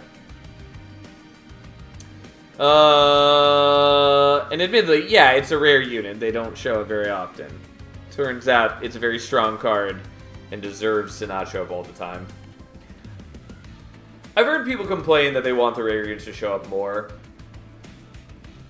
And I think it's mostly fine as is, because having such a low appearance rate allows them to be kind of game-warpingly strong. And if they showed up more frequently, either it would get annoying how strong they are, or they'd have to be toned down and be much less interesting units. But I do get it. They're kind of cool. They're fun. And for people who don't sink as many hours into the game as I do, it can probably be frustrating that you don't see them all that often.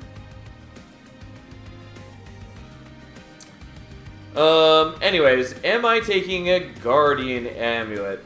It makes sense that rare units appear less than how strong they are. And then there's Shadow Siege. Yeah, I thought it, even if I didn't say it. I really want them to rework Shadow Siege. I want them to rework a couple other things too, like Wilting Sapwood, but that is a losing fight. Just as it is a losing fight to get Demon Fiend reworked. Because, like, currently Demon Fiend is pretty popular post-rework. But I argued that that's mostly because it's strong, not because it's interesting. And turns out, a lot of players, will gravitate towards whatever is strong just because it's strong. And I don't think that really speaks to Demon Fiend being particularly good or interesting or fun design.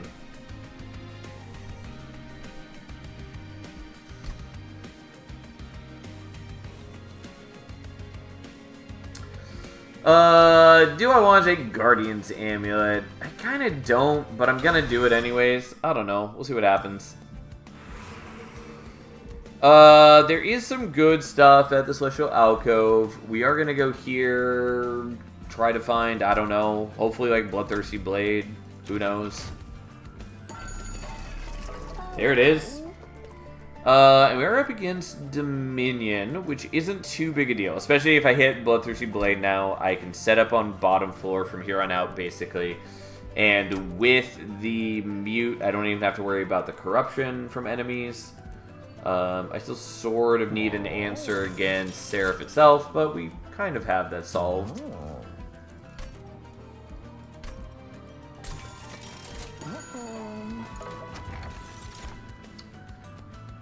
I should have looked at this first, and I totally spaced, because I could have saved myself a chunk if I took Guild Marker.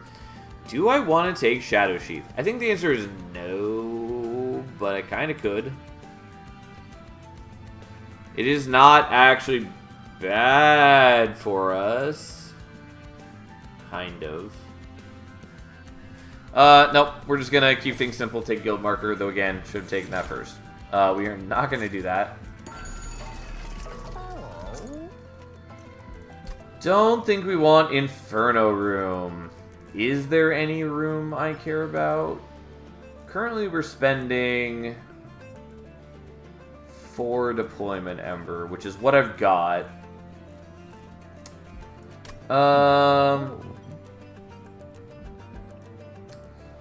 Just trying to think if there's anything I really would be happy with.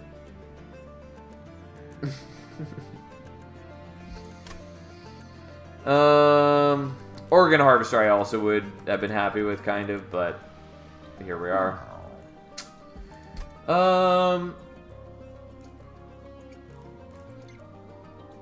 Yeah, I don't know. I don't think there's anything I'm that excited for here. Again, I do sort of need better everything, but better defense against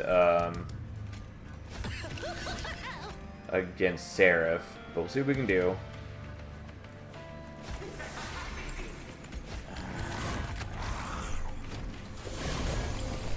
And I'm not sure what I'm taking from this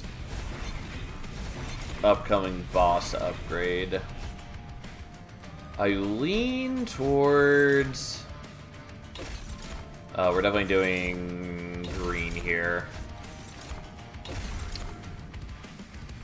Anyways, I think I lean towards Ember, but I don't rightly know. And I did forget that the boss is going to end up with a lot less reanimate than normal. I suppose I could have waited and played out the Twisted system here. I think we'll be fine either way.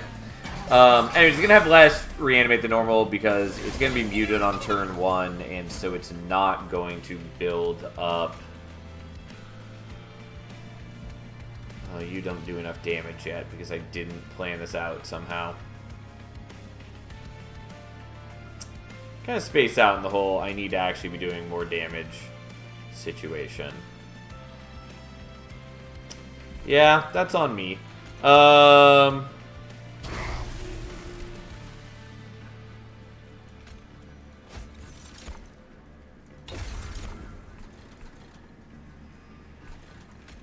Yeah, don't mind me. I totally lost my train of thoughts. That's okay.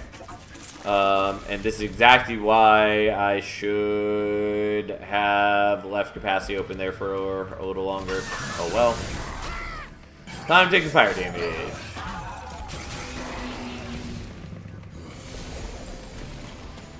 Anyways, boss is getting muted. It will be fine.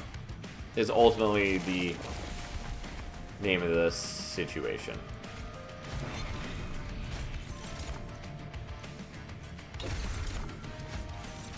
And I could be taking spikes, which would also make the boss easier, but hey.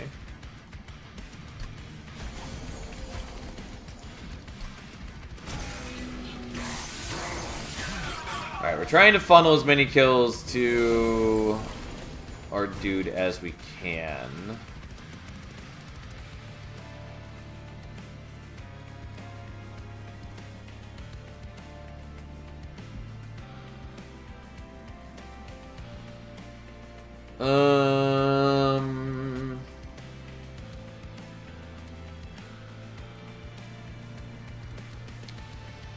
Unfortunately, I can't quite get you high enough, and I probably should be using this up. It's fine. Like, she's missing out on a couple kills, but whatever.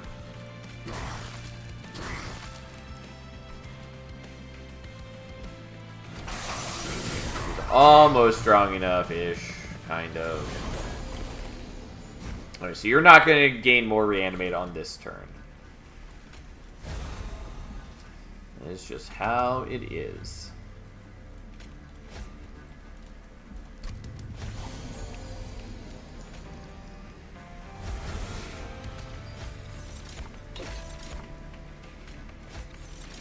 Yes, give her delicious, delicious rage. She's just barely strong enough to kill them now, even with the Titan skin.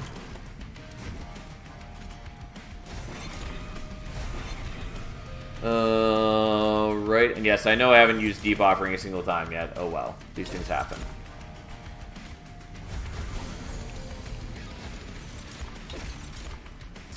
Well, I wasn't gonna do this, but I guess we're going to do that.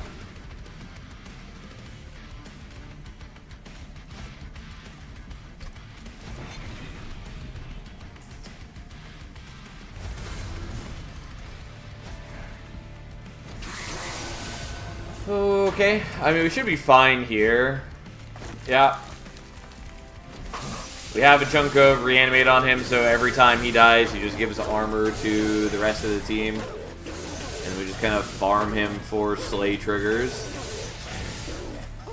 Sadly, we do have to share them with all the members of the team rather than giving them all to the Stylophyte. But, you know, these things happen. Even with a couple kind of bad plays on my part, we still got the Bloodthirsty Blade up a pretty hefty amount. It's probably worth taking Horrify. Faulty Body is cute, but not important at this stage of the game. I will take the Horrify, even if it comes with Calcified Ember. We will skip on those. Yeah, I think we're going here still. Yep, I will happily take more Multi-Strike.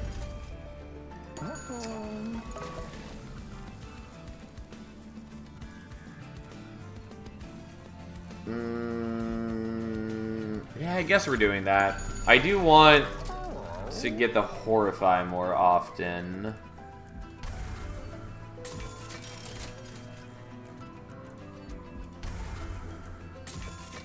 But we can thin out our deck a bit, and also hopefully I'll just, once I actually go to a Merchant of Magic, hopefully I get Intrinsic and Double Stack or Intrinsic Holdover on it.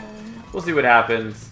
I could have gone to Merchant Magic here. I wanted to do the duping, and probably should do the Horrify, but I didn't.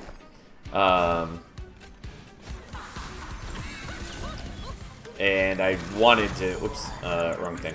And I wanted to fish for the, really just any sort of upgrade. Large Stone also would have been good, but I didn't do it. Well, isn't this a turn? Unsurprisingly, she's now strong enough to murder all the enemies. That's not what I was hoping for, but alright. I just wanted to at least use his ability on cooldown, and I wanted to get rid of that instead of starting a mix, so that's what we got.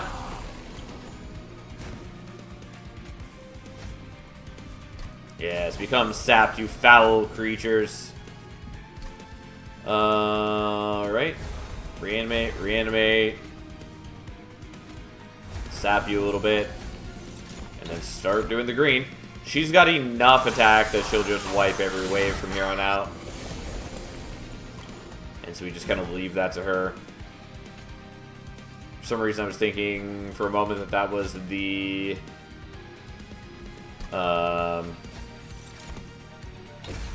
don't know why I held on to the Horrify. Anyways, for some reason I was thinking it was Risky Operation, not Horrify. The one that gives the attack buff. So I almost dazed my own Siren, which would have been unhelpful.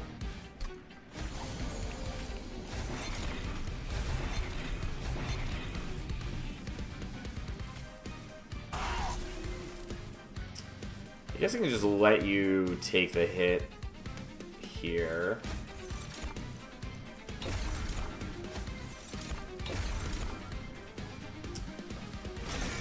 Because you're just going to heal back to full, well, not be at full right now, but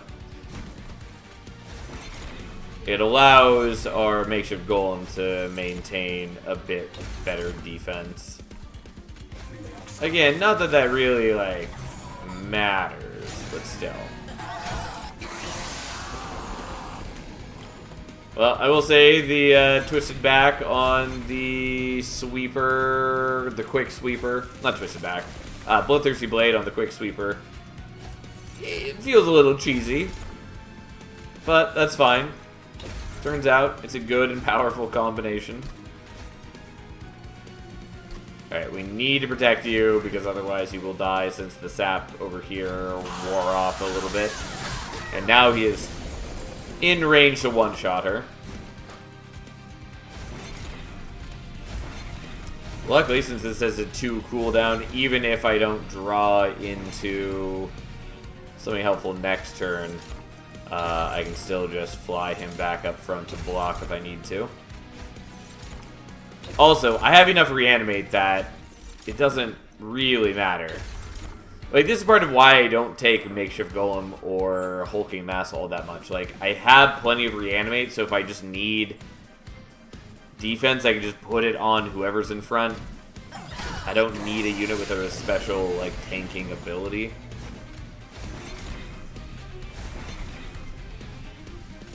Even without the Reanimate, I'm almost winning this. And frankly, probably could win, since I'd also have a bunch of spell weakness on by that point. So I just need to hit with, like, a Helical Crystallis, or even maybe a Frozen Lance.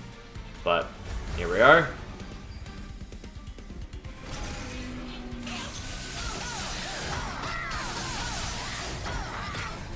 Ta-da!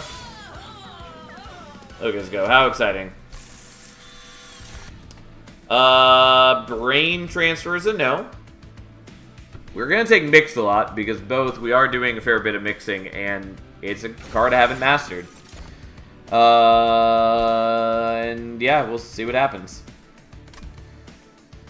I think we're taking the Ember now, especially in a world where I have Mix-a-Lot and Deep Offering that I still haven't utilized well.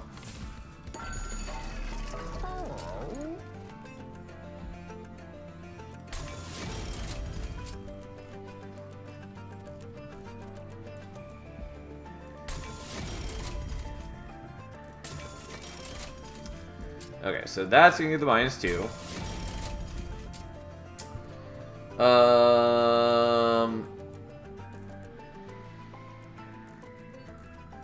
I guess we're gonna spell chain that. It's not exactly what I'd hoped for, but we'll do that. And we'll do this just to reduce its cost. And then we'll get rid of some Frozen Lances, since they are worthless for me. And we'll do what we can do from there. Huge Concoction! And thus we can now mix 3 times. Not that we really need to, but still good. Not Spell Chain Mix-a-Lot. I mean, I kind of wanted to, but I am still actually kind of worried about Seraph.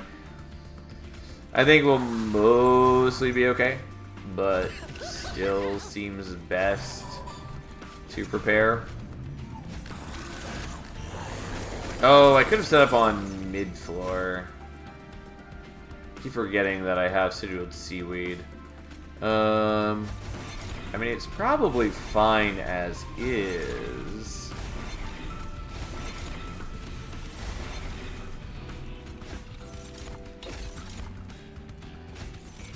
No. What I just want is Rage, because I just want to get you over the hurdle. Interesting.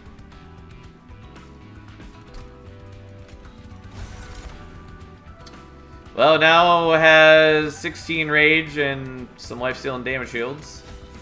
Don't really need the Lifesteal right now. But I will happily boost her up to 164 attack.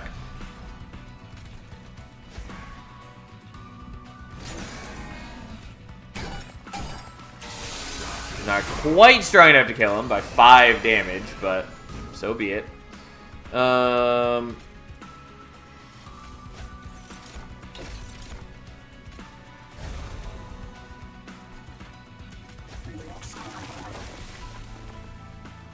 I don't really need that. I will just do that and give you a little bit of a boost. She is strong enough now that she can kill things, and that's all we really care about. Although I do want you dead. I'm gonna play that even though I don't really need to. Just so I can fish for blue infusion. There we go. I am pleased, by the way, that the blue infusion is still enough and unstable to kill even the late game collectors.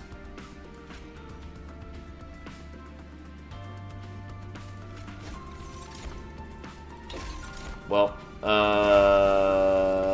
yeah, I mean, I'll just take the damage. I thought about putting Deep Offering, but frankly, I kind of just want the gold. I'm not really hurting as far as Pyre HP goes. I mean, in most of my runs, I'm not particularly worried about Pyre HP. Alright, well, let's mix a lot and get some extra reanimate, get some extra regen, and let's just keep adding on.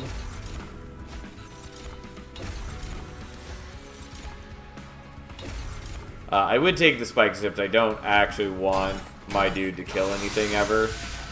Not that I think it's particularly going to be relevant, but just in case.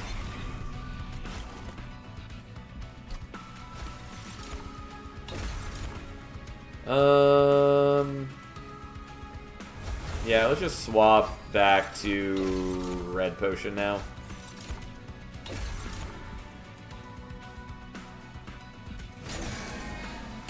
I mean, she's very clearly strong enough to just wipe every wave here, which is good. It just means that we're just permanently scaling more and more and more and more. I always sort of expect Mix-a-Lot is going to do more of an animation than that. Like, show that it's, you know, affecting the card 5 times. And it doesn't. It just alters it and then puts it in your hand, which I do think is for the best. I think it's better than having to wait through it, like, playing an animation 5 times every time. But still, it's just not what I expect. Okay, unsurprisingly, that's good enough. But for my own enjoyment, here we go.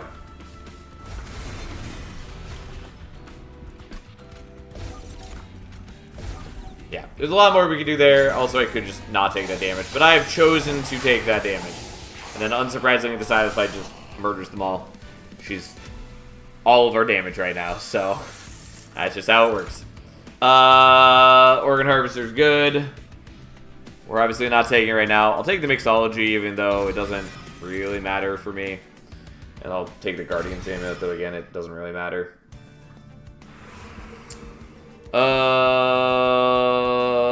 I think we're going here.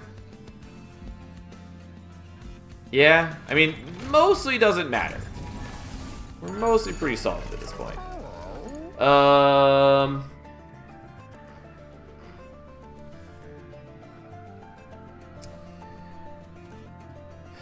The Frenzy-Stesia is fine for us. I don't know that it really helps, because I'm equipping during deployment phase. Lets me, like, play out an additional Shield Steward. Technically, I also have the Twisted Assistant. It's not particularly exciting. Ember Staff is fine. Okay. I will take both of those, I guess. I don't have any rooms, so that doesn't do me any good. Surgeon Suture also does nothing for me. Turns out, none of those are important. Spell Chain, I guess just for my own enjoyment, is going to go on Mixology.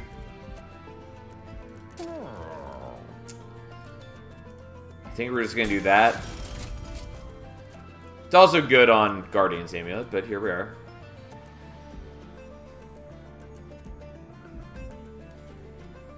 Yeah, that's fine. We'll do that. Well, there's the holdover that I would have wanted, but that's fine. We'll just hold over that. And I guess we'll do this. Even though I was trying to avoid using it since it's a card I'm not really supposed to have, but that's fine. Also, could have spent that on just removing cards, but I'm not too worried about that. Yeah, we'll just get rid of him. It's fine. I'm reasonably confident that things basically don't matter for us. Even the reanimate enemies, I have 3 attacks on the Silphite, so even they are not really going to escape me.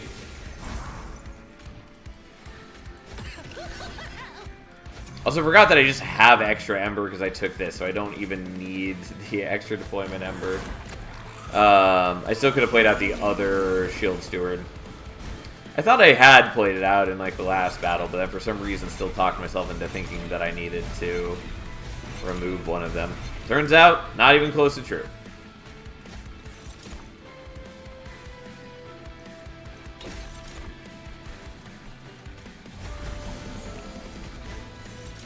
Well, I guess we'll do that.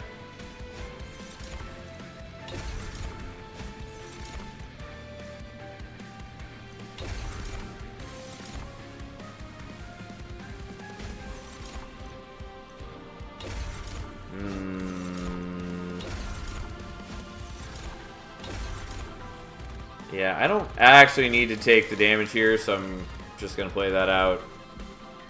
Call that good.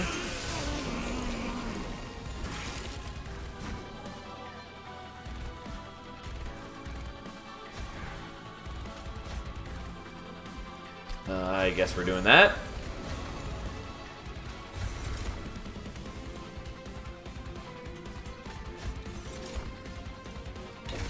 Unfortunately, I can't proc the Ember Staff this turn. We're still doing a lot of damage. I do get Corruption on my dudes. I think we'll be able to handle it. Oh, and I meant to play that out. There was no reason not to play it. I'm just so used to not playing it, but at this point, it doesn't really help. It gets me gold, but, like, what am I going to spend that gold on?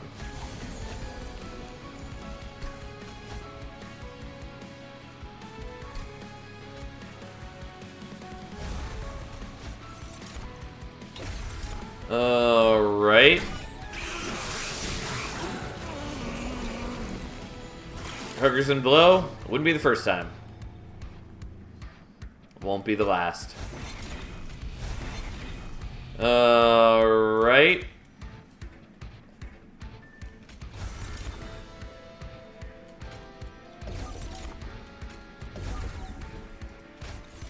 Yeah, not that I really need to do this, but here we are. We are building up a glorious, very powerful mix. Although, again, it is basically better served putting it on the Silophyte. Oh, I would have played that had I realized that I was going to draw that. It's basically better served putting on the Silophyte than actually using the Makeshift Golem.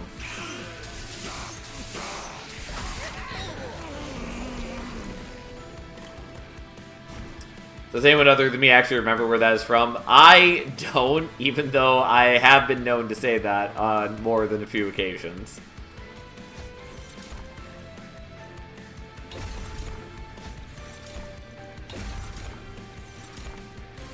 It's just one of those things that's lodged in my brain that I don't remember where it came from.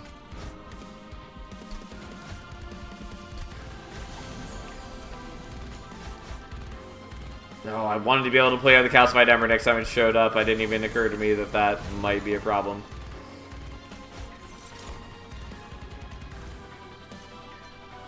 I mean, whatever, who cares? It's one of the most legendary things that happen on TV ever. Fair enough. I will say, by the way, Sigil Seaweed, incredibly good artifact. We're finally going to get rid of that. And then my army of offering tokens is just gonna do its thing.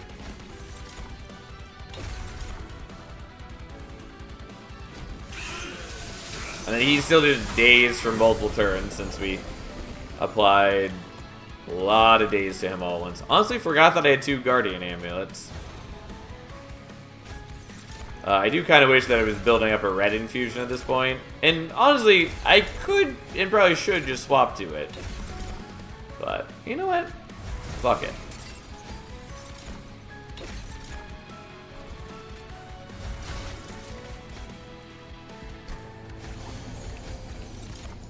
I mean, it's so late that it doesn't matter, but still. But still.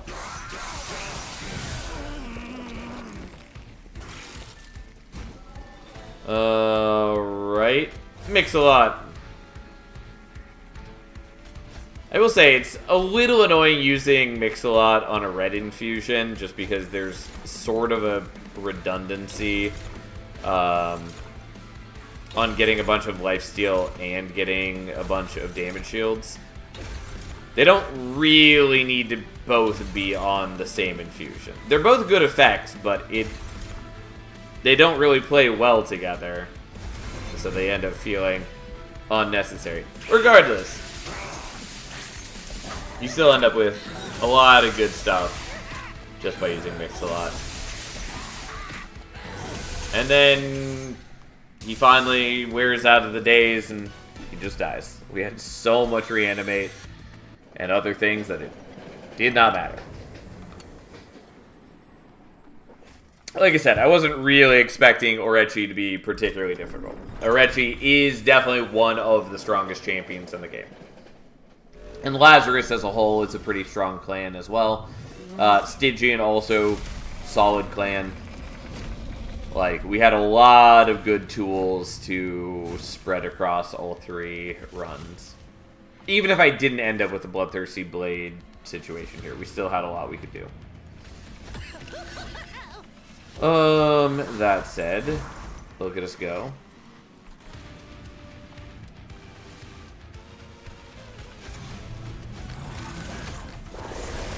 Sometime back in the 90s, there was a huge lottery jackpot and so many people... That's right, this is where it's from. I do remember as soon as I read that line. So many people were playing to get the jackpot that this is in itself was newsworthy. And this journalist live on TV asked the guy pick his numbers. What will you spend money on if you win? And without missing a beat or any hint of irony, the guy just answers hookers and blows. Yeah. I do remember seeing this clip.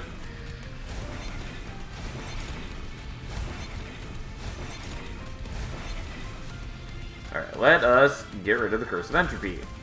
Let us fly you down here.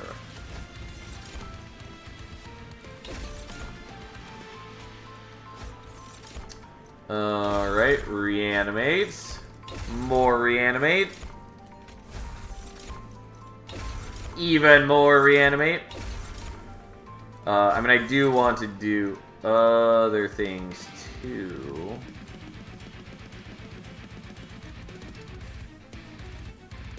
I mean, it doesn't really matter.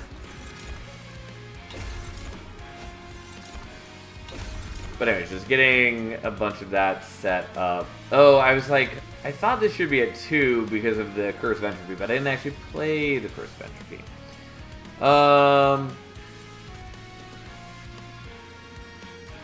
Yeah, I really have not been using the Deep Offering particularly well in this run, but that's fine.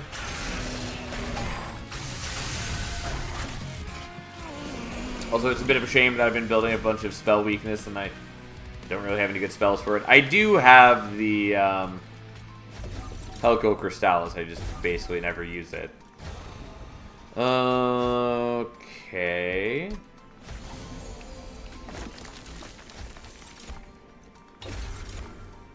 I should probably swap to a red infusion now. Or to purple, actually.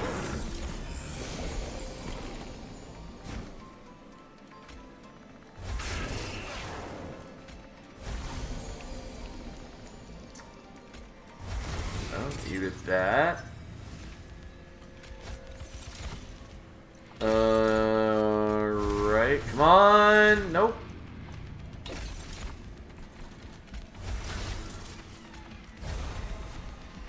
Well, fine. Hopefully next turn we can get purple infusion. Yeah, I really have not been using Versatile Ember Staff particularly well, since I'm just discarding things every turn, rather than actually having to play them out. That's not what we want. I mean, it's still good for me, it's just, I really wanted other things.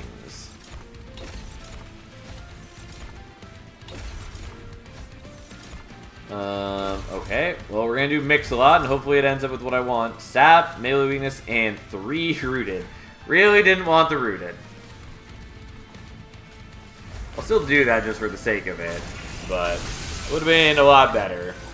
Anyway, it's still gonna take me a while to kill these guys. Like, I have decent attack power, but not high enough. God, I need to keep that in mind, that I could have been sapping the minion there. Oh, and I didn't play out the zero cost thing. Whoops. It's fine. We'll make do.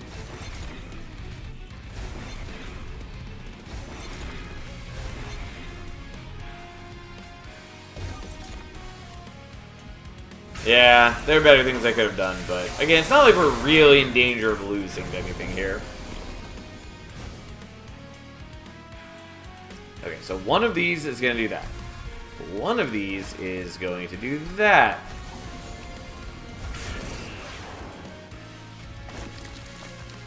And then that's not what we're hoping for.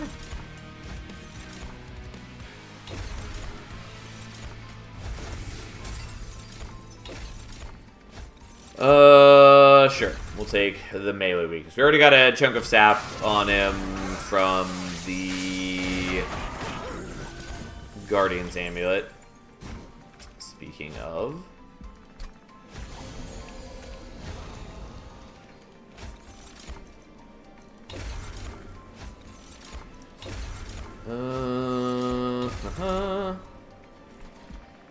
Okay, so let's do this first. Then let's do that. So you're dead. It's just you who's ruining my life.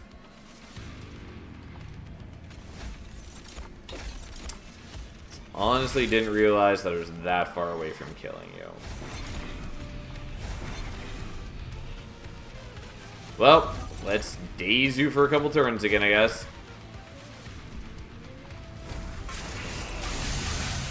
Because Dominion's down, we need to wait for you to circle back. Because I have no way to ascend you or anything like that. Oh, but I do have this. God,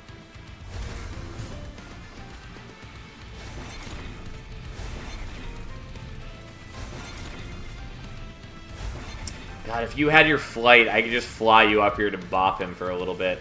What we want, though, is we want the blue infusion. And so we can do just a little bit of damage to you. And there we go. Again, we could have just waited a couple turns for him to come down, but I didn't want to. I wanted him to die. Anyways, there we go. Unsurprisingly, we got there with Orechi. Who would have guessed that one of the strongest champions in the game doesn't really struggle on the hat-trick challenge. Also, we finally mastered Mix-a-Lot. I say finally, but it hasn't actually been in the game for that long. What card am I still missing? I think that's Reforming Ooze or whatever that's called. Yes, Reforming Ooze. Yeah, no surprise. We played it like once. I just haven't taken it and haven't seen it a lot on stream. I think I used it in one of the dimensional challenges or on a daily or something, but those don't count for mastering. And, like, in testing, I definitely had won with it a number of times, but just in my actual game, just don't have it still. Oh well, that's fine. Eventually we'll master all the things. Yeah, anyways. Oh, I meant to check what the Bloodthirsty Blade ended at. Doesn't really matter. For the tracking, though, we now have completed Orechi, which also brings us up to 7 complete. So far, it's not been terribly difficult. We have lost a couple times. Namely, we lost with Bolette, which was sad. And we did put ourselves in some difficult positions with Penumbra and Queen. I'm glad Penumbra worked out, because it really was possible for us to be in just a situation that was sort of unrecoverable with Penumbra. Like, especially with Monstrous Penumbra, even with 7 attacks, like, it was rough. Getting a holdover in that final shop was really useful. I might have been able to make it work with, like, Ancient Pyre Tap and doing some other things, but not what we wanted to have to do. Anyways, all that said, who are we playing next? I saved that run, the holdover. It was very important to us. Because I think I just mostly would have died on the Titans. If I'd gone to the left, I think maybe there would have been another way to do it. But going to the right and hitting the holdover was definitely the better option by far. And I'm glad it worked out, because we looked for a holdover several times and it was not showing. Awoken, Melting. I'm going to do Awoken because it's the one that I saw first. Well, it was the one that was put in chat first. But we're definitely going to do Awoken, and then Melting will be the next. And then after that, we'll finally go back to Bolette. Or maybe do Lion's Mane first, but I think we'll do Bolette. That said, of the 2 Awoken champions, who do you want to see? Do you want to see Sentient, or do you want to see Wildentent?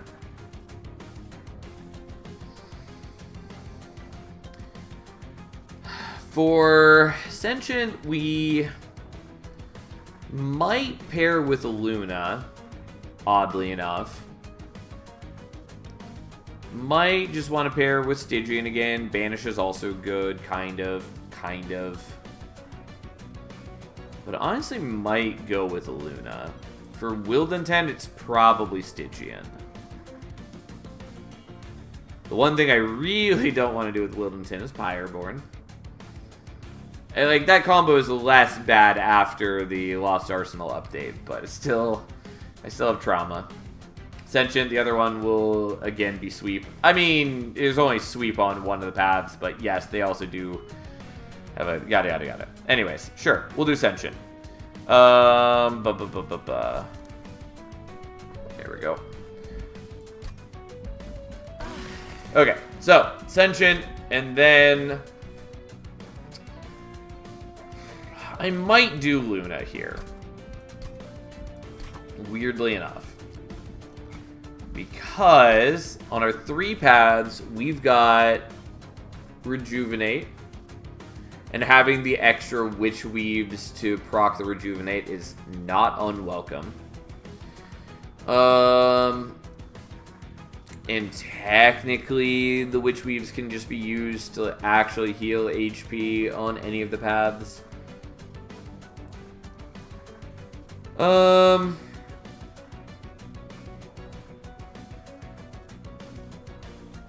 Like, I think that's probably what I want to do.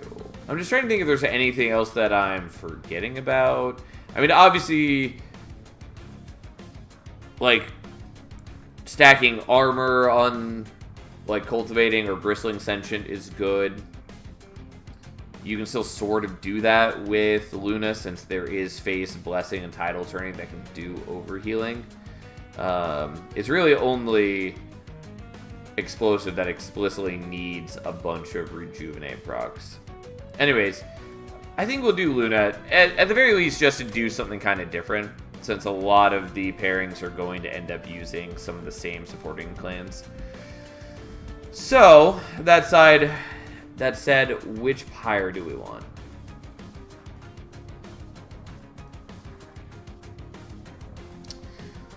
Bogworms is less helpful. Still kind of okay.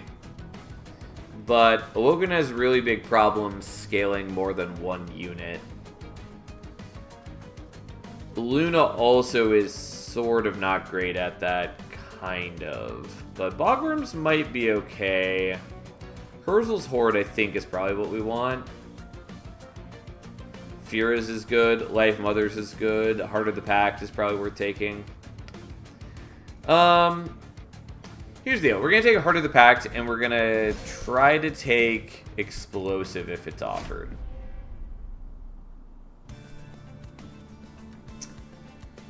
Okay. Well, that looks like a thing. Alright, so, I mean, I'll be clear right now, we could also just build into Shattered Shell with, you know, Razor Sharp Edge and all that. But we're going to take Explosive, and we're going to do what we can do.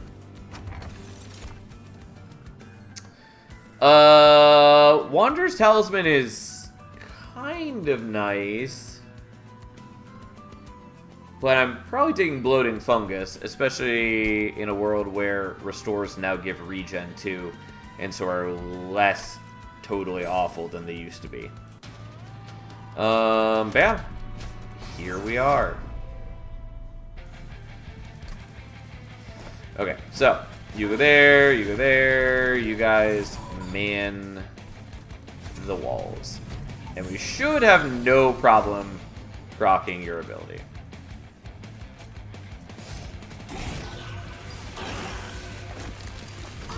There we go, and we just heal back to full.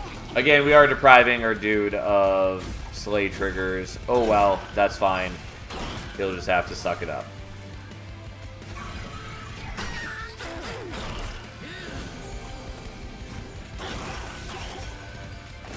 Yeah, I don't need... Oh, I can say I don't need to take the damage, but it also doesn't matter if I do take the damage. And so that's 30 damage. It actually is better for us to hit with Explosives proc than to hit with the Silver Strike. Well, here we go. We just heal up with regen and shoot him down. That worked pretty cleanly. Okay. So Glimmer is fine here. And we are up against Dominion. I think we probably want the Glimmer. Steel Enhancer is also fine. Sharpen is whatever. And again, we do have to spread these across 3 different runs. I think I'm still okay with taking the Glimmer, though. Don't want Bloody Moon, and I don't really want Meddler.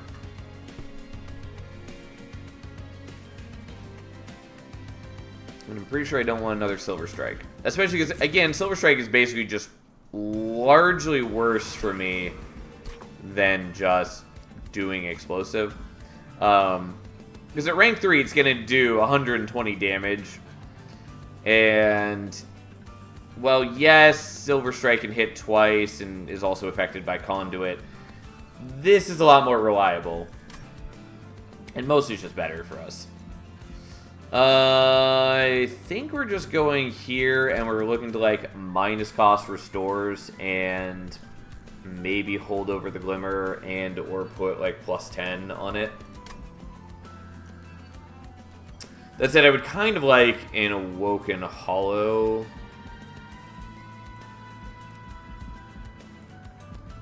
Not that Awoken Hollow is a particularly good unit, but if I'm trying to do like Glimmer healing, it would be kind of nice to proc that as well. On the other hand, I wouldn't be proccing. It's just, I don't know. It's not really worth it. We're going to go here. I really want Awoken Hollow to be better than it is, and it sadly just isn't.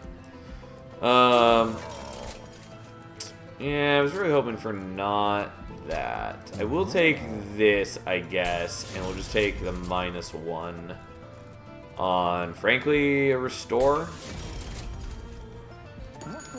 Feels pretty lame, but that's what we're doing. Lunar Priestess is not a bad unit. I don't think it's what we want here. Nightingale is fine.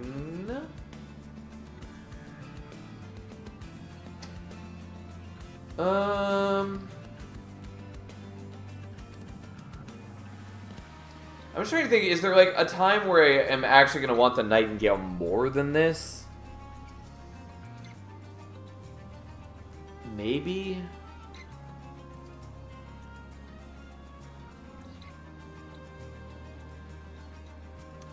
The problem is that Sentient is largely a very boring champion. And there's not that much you can do to play into it or like synergize or like build around it.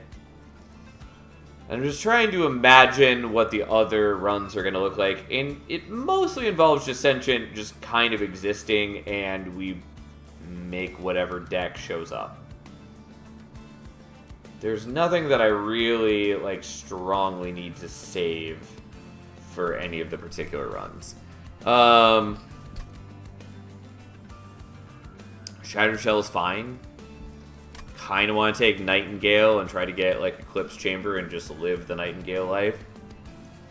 Like, that's not terrible for us because we'll have decent wave clear by just building into the Rejuvenate procs, and then the Nightingales will help give us like consistent damage going into Relentless. It is contingent upon us actually seeing the things that we want, of course, but we'll see what we can do.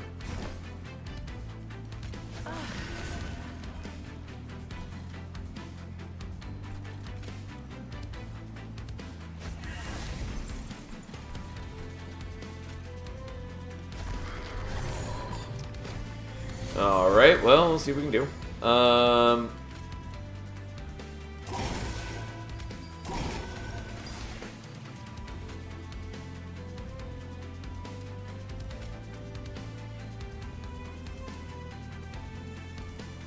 I'm gonna do this just in case the Collector shows up on mid-floor. It did. Okay. So I can do that then. Oh, and this is the 0-cost one. Which doesn't kill more things for me, but whatever, that's fine.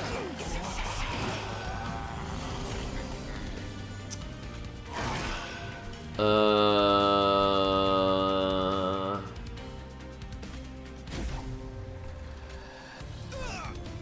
guess we'll just do that and kill you.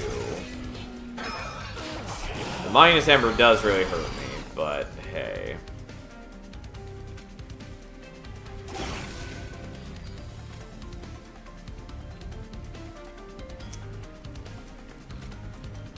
Okay, that is enough to get the kill.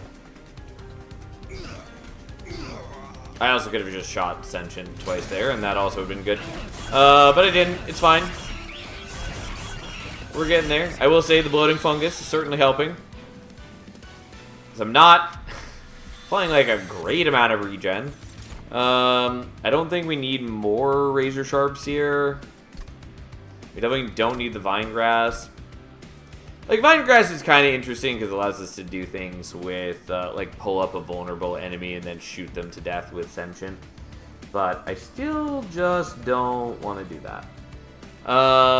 And Razor Sharp is good, except that the Nightingale has fuck all for HP. I can just, like, give it more HP on an upgrade, but still. Steel Enhancer is also not bad for the Nightingale. But I don't know. I'm just gonna not do that. And then there's Phase Blessing, which I do kind of want.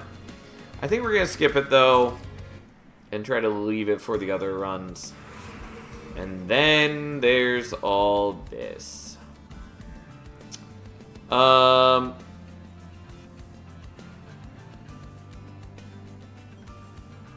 think we're going here.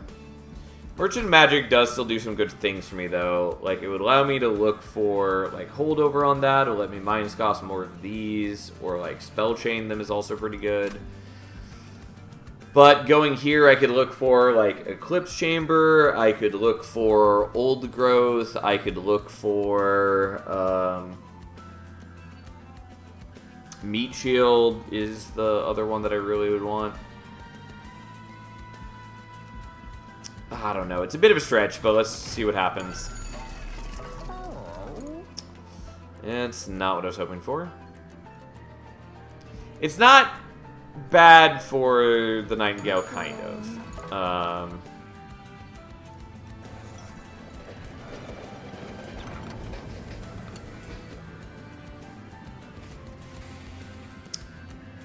Okay. Fine. We're doing it.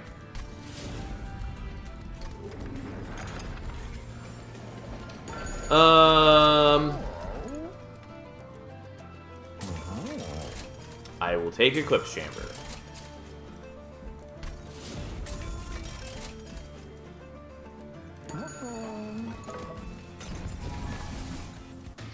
Alright, so we have an interesting set of situations. Admittedly, I should probably have you on top floor.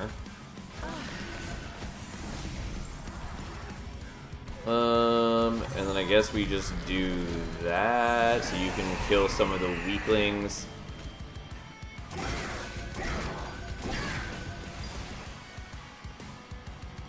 Yep, and I'll do that even though the healing is kind of wasted, but we proc your ability again and we give everybody more max HP, which is cute.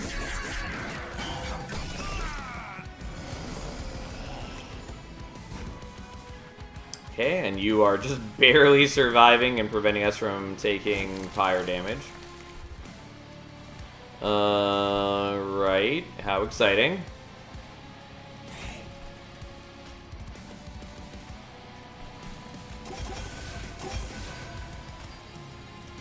You're going to max health naturally anyways.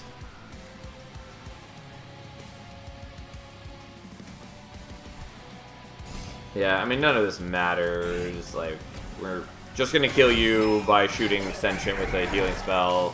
Yada, yada, yada. Yada, yada, yada. Here we are.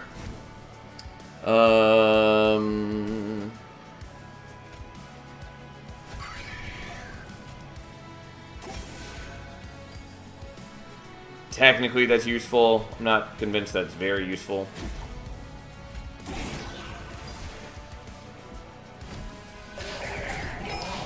Probably would have been better overall just give more regen to Sentient, but we didn't. That's not the kind of life we live. I don't need to do that yet, but I'm doing it anyways. I do like that we've turned our Nightingale into being able to both buff and proc Sentient's ability. Which is cute. We do take the fire damage. Who cares? We were basically at full health. Like, we just don't take all that much damage in most runs.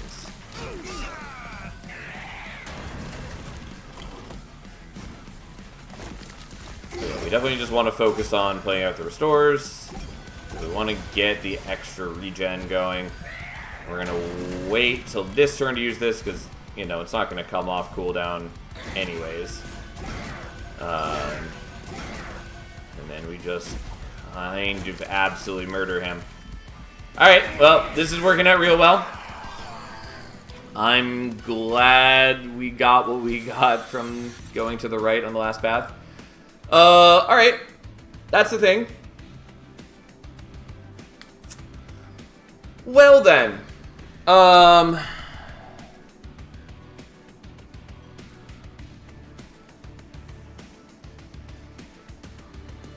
mean, like, old growth is cute. I think we maybe...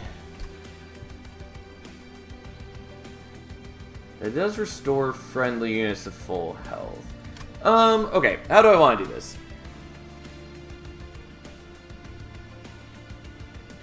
I'm taking either Old Growth or Unleash the Wildwood. And I kind of want to leave Old Growth for, like, Spike Sentient.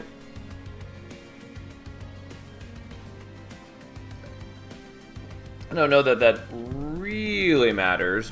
Especially because we could also just, like, build up a ton of armor from Phase Blessing on Bristling Sentient. Maybe.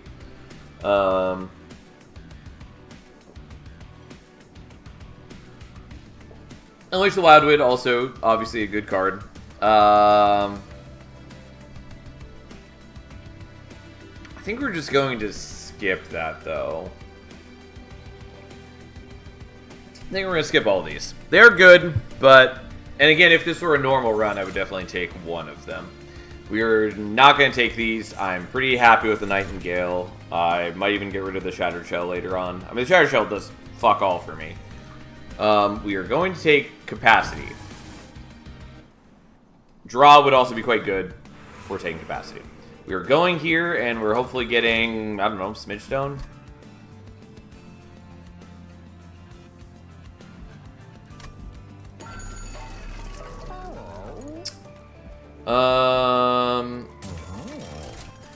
No. Okay.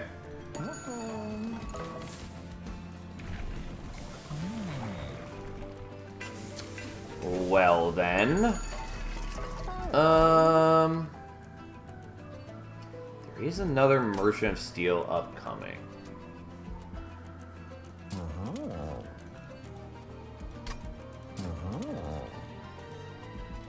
Okay, so here's what we're gonna do.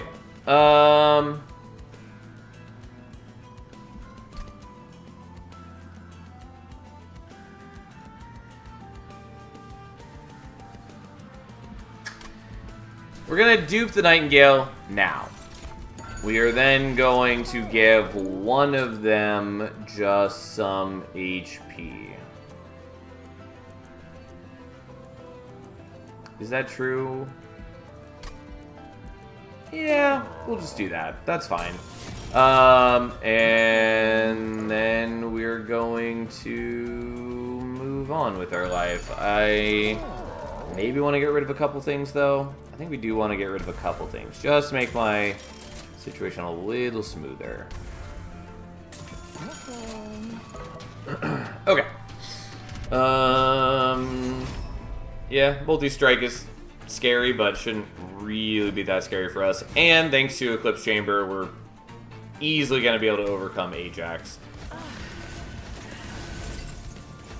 Okay.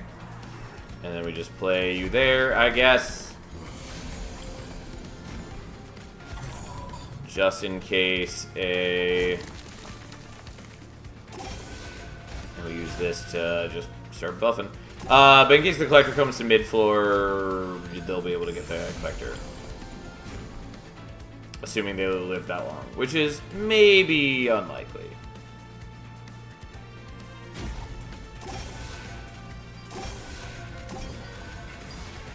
I do appreciate that Heart of the Pact is giving me extra... Oh, I should have... Whatever, it's fine.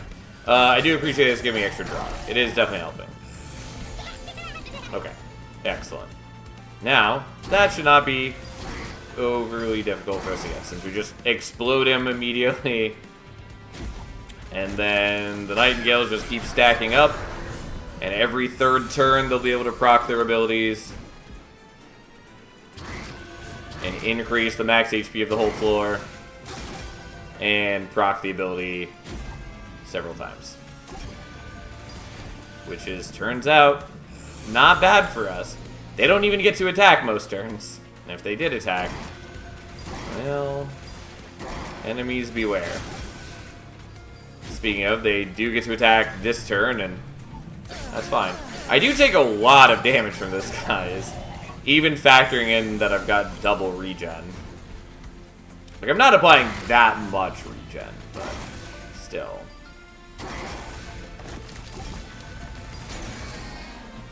Okay. So we should be fine against Ajax.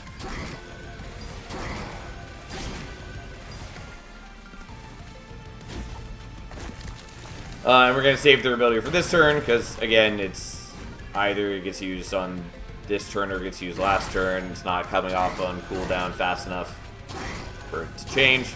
And, yeah, we already shaved off a good chunk of his health, and then the Nightingales make very quick work of him. Nightingale's still a bit of an awkward unit, but, like, combined with Eclipse Chamber, it's very good. Or at least, it can be very solid.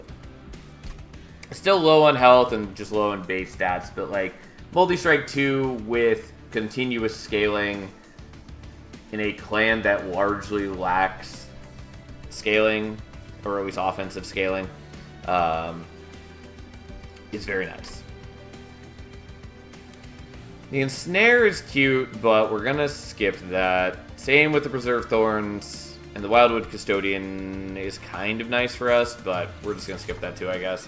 We definitely don't need these. We already have damage scaling, and we don't have any conduit, so those get saved for a different time.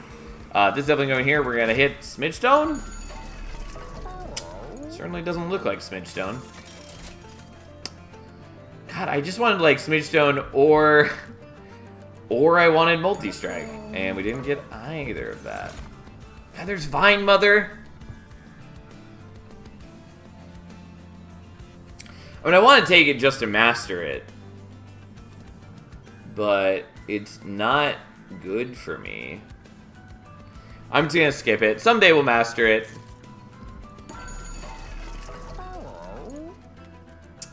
God. I guess I'd probably just do Conduit here now.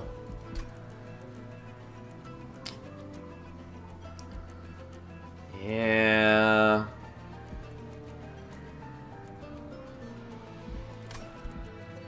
I just really wanted to be able to fit more of them more easily, but this is fine, I guess. And then we do that. And yes, I can't fit them all on the floor right now. That's fine. Let's get rid of the Shattered Shell. You don't matter to us. Let's get rid of one of you. Let's get rid of a Silver Strike, because it is just worse for me, basically. Like, it does have some other value in, like, I can play it on a different floor, yada yada yada. For the most part, it's just bad for me. Yeah, so let's start here.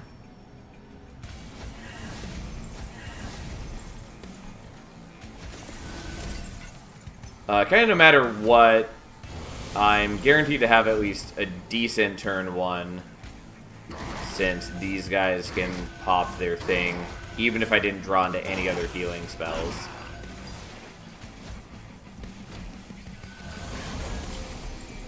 It's thereafter that things get a little muddier, but still pretty good. And then between my dudes, I have enough attacks to make it work. Also, I forgot to pop his ability, which I should still be doing just so he gets the max HP increase.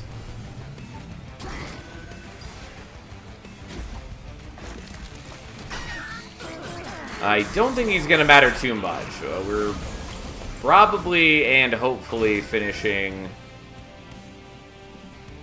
before...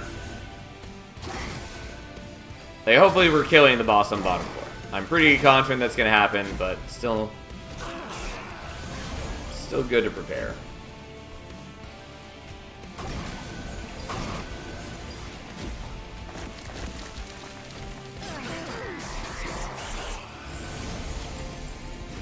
Yep, unsurprisingly, since I have a good chunk of regen, I have a lot of attacks, and I do solid damage. And he doesn't have all that much reanimate on bottom floor. Like, it's still a lot of reanimate, but it's not the 20 that he has on top floor.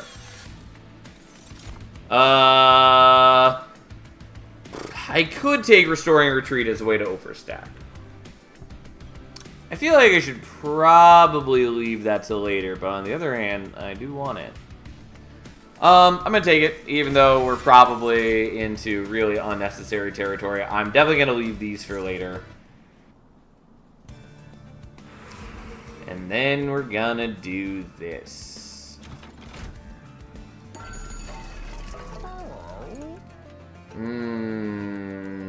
Okay. I think we're skipping those. And we're going to make another Nightingale.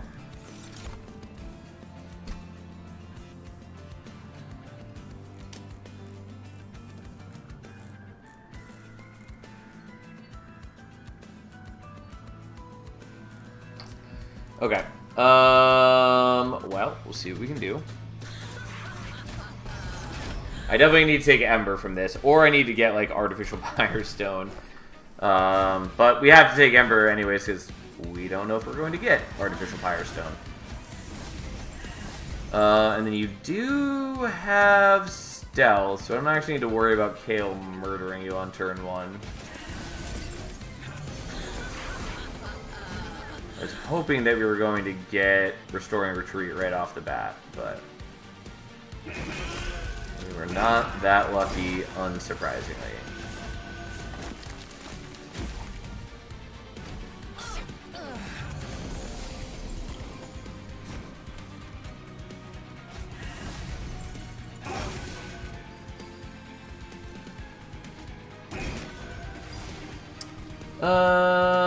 Yeah, I'll just take the 1 damage. I thought about not, but I do think it's for the best that we just do like this. Now, there's a good chance we get the Restoring Retreat this turn. We did not, which unfortunately means that you're going to die. Unless I use both your abilities right now, which I guess I will. I was trying to avoid that till we got you on the right floor, but oh well. It largely wastes them, but so be it.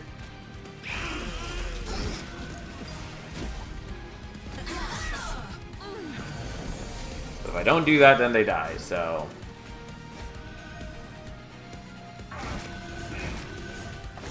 We really want to get Intrinsic. Ideally, Intrinsic Spell Chain. No! So we draw the other Shield Steward in time to save him, but nope.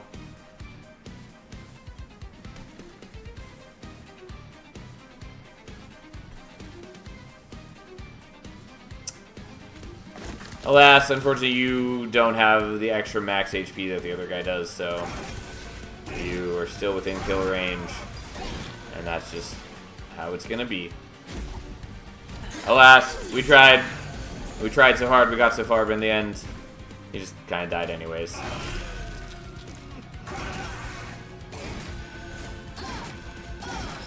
Well, either way, we're doing a lot of damage just by natural scaling and by shooting things dead with Sentient.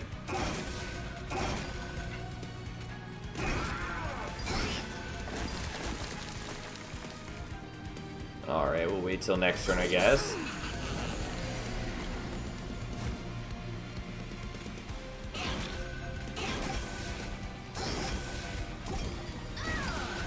Alright, and already 1800 down, and now it's just gonna get beaten to death by Nightingales. But I mean, it's working out really well. I'm glad that we got what we got. We were definitely saving Silver Ink for a different run.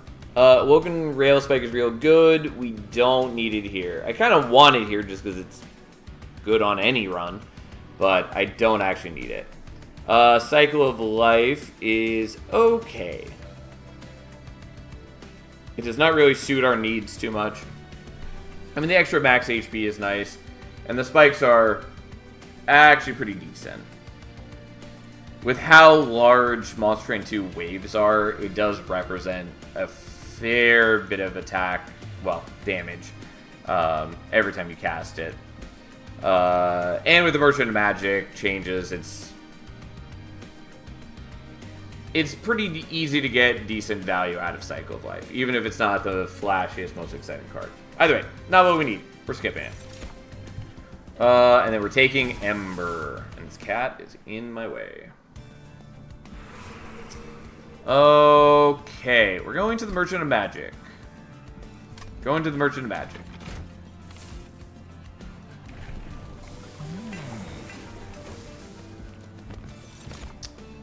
Well, we can't take Awakening Thicket because we really need the Eclipse Chamber. So, we're not doing that. I will take Holdover for that, finally. I will take Intrinsic for that. I will minus cost that. No, I was really hoping for Spell Chain. Whatever, fine. Okay. I mean, we can just dupe the Restoring Retreat, I guess. It's not what I wanted. I was hoping to get another Nightingale, but this is basically as good as it's gonna get.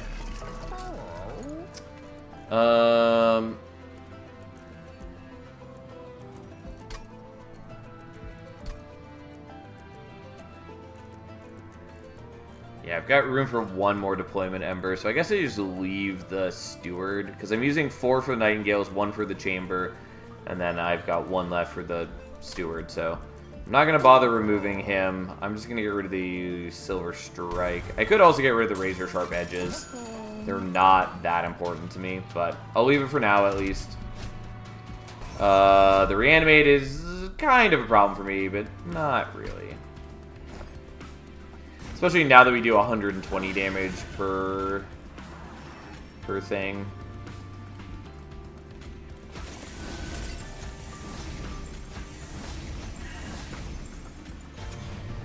Okay, cat, you need to not be on my hand. Okay, so you join the team.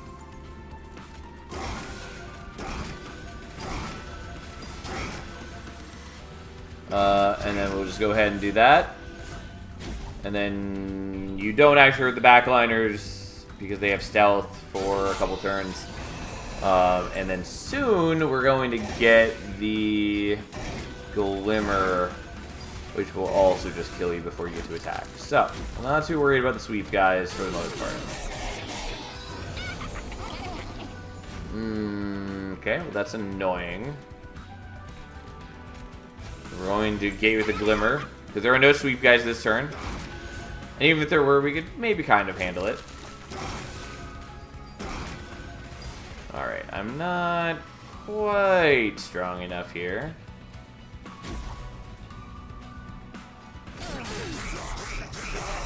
But that is the price I pay for trying to catch all the things. Okay. So I could, like, hit you with a Glimmer across a couple turns.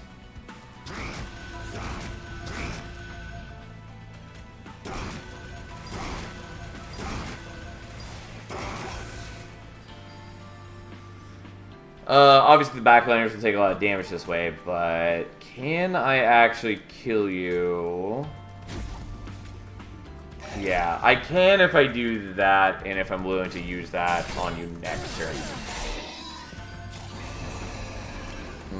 Yeah, but then that happens.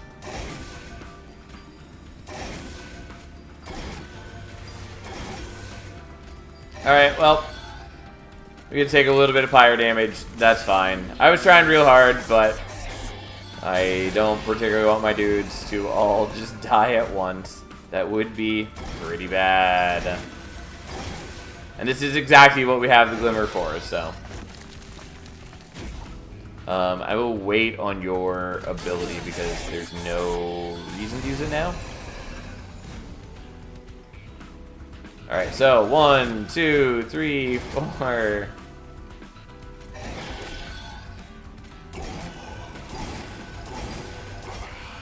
Alright, and then Rax is already down 600 HP, and then our army of Nightingales gets to work. I'm still sad that we didn't get Spell Chain for the Razor, or for the Restoring Retreat. I got there eventually.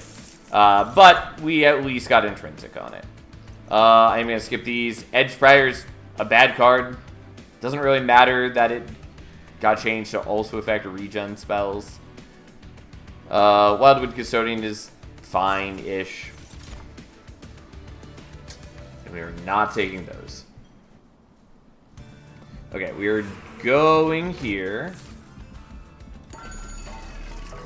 There is Pyrestone housing. Unfortunately, I am not going to be duping a Nightingale. But it's still worth taking, so I can give one of them multi-strike, I guess, and yada yada yada. Breath of Heaven, who really cares? Lightstone Casing does nothing, does nothing, does nothing, does nothing. So...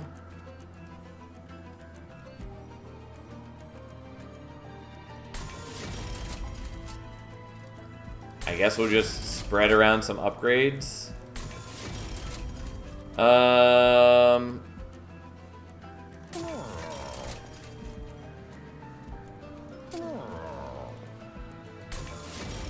Yeah, I don't know. None of that really matters. I would have taken Large Stone if it were offered, but it wasn't, so it is what it is.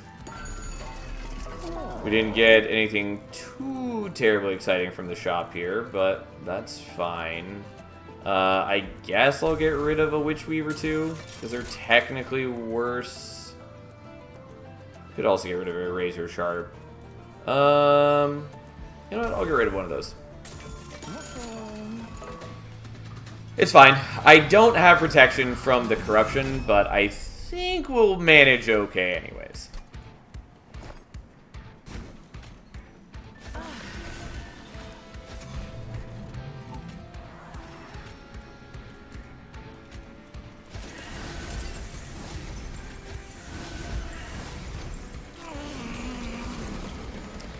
Okay, so you guys go there. One of you gets extra attack, though it was supposed to be on the one who has 4 attacks. Either way, whatever, fine. And we are increasing everybody's max HP. It's not perfect. You are going to have some corruption build up, but you'll get full healing every once in a while. Plus the Glimmer.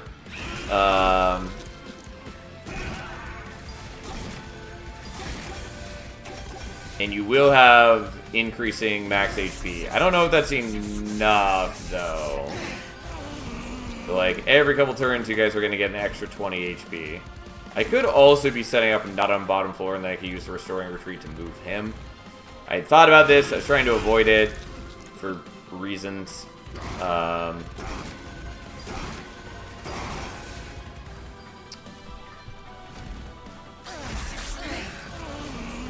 Namely, in that I would have to deal with the Scourge cards as well, which would be bad. Oh yeah, and you do have the doubling Corruption. I kind of totally wasn't paying attention to that as a problem I'd have to deal with.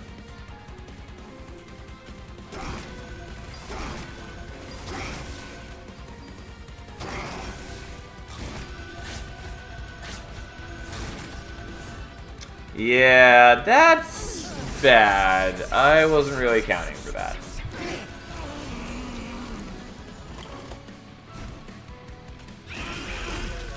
And my deck does somewhat fall apart once that is no longer on the table.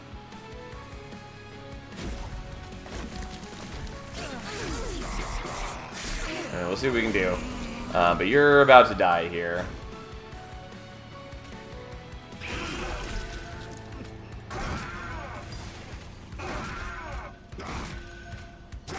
I mean, again, I could be setting up on not bottom floor, and I can use the Restoring Retreat on at least a couple of the turns to mitigate things.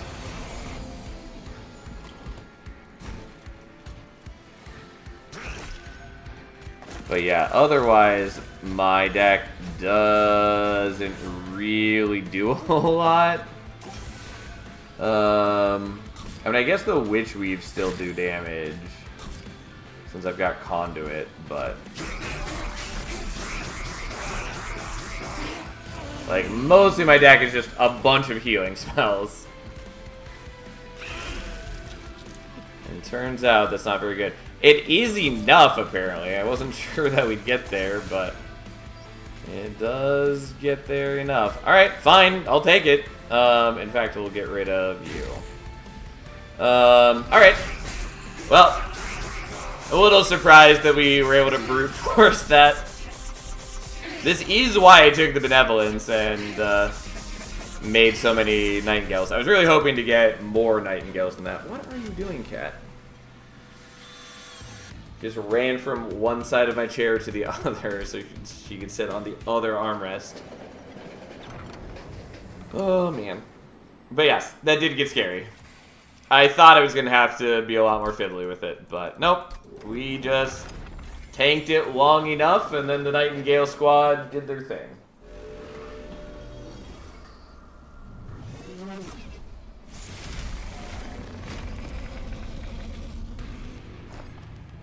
Old Growth also would have mitigated that had I taken it, but I didn't. But ended up being okay. So you'll go there, you go there. Okay, let's do it that way, I guess, and then you go there. Okay, unsurprisingly, our deck basically just does its thing. I kind of just want to eat the Curse of Entropies for a little while.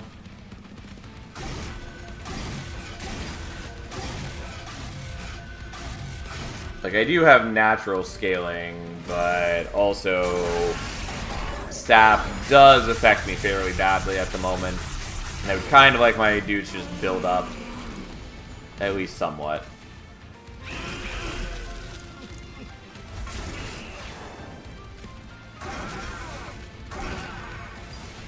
Okay, well, take a bit of damage. I am burning through my Pyre HP fairly fast, but that's okay, maybe.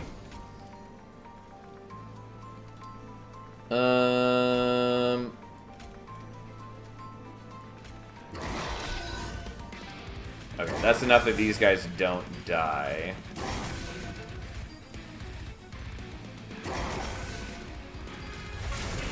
Well, sadly I can't play with the Razor Sharp, but fine. I've still got 48 HP, so I've still got a lot to burn if need be. And these guys do their thing.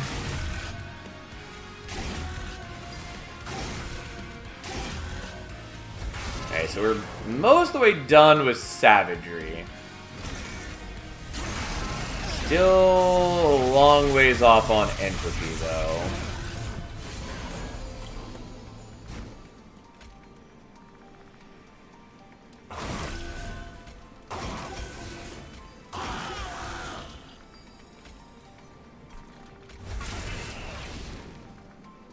Okay. I'm still just gonna keep eating the curses for the time being, though I am getting much lower now.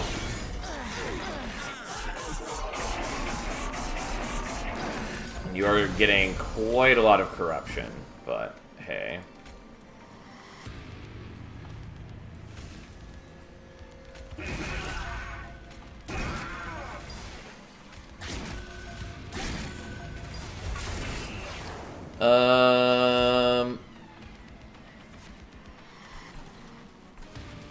Yeah, I'll eat that now. We're still doing 1,000 damage to Entropy. And this coming turn, Savagery will be here, so I can just attack directly through him. Unfortunately, while it was changed so that Savagery won't block attacks while at 1 HP, he does unfortunately still block everything else. So he's going to block all of Sentient's explosions, which is lame, to say the least. I actually maybe shouldn't use all of those right now.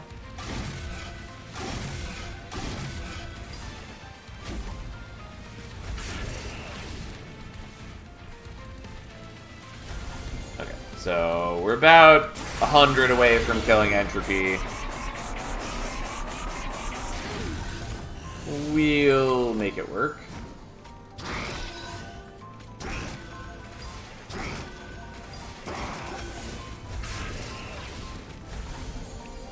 Okay, I could move you down, but I don't know if that unbalances things. I don't think it would, but we've got enough HP that I can just let this happen.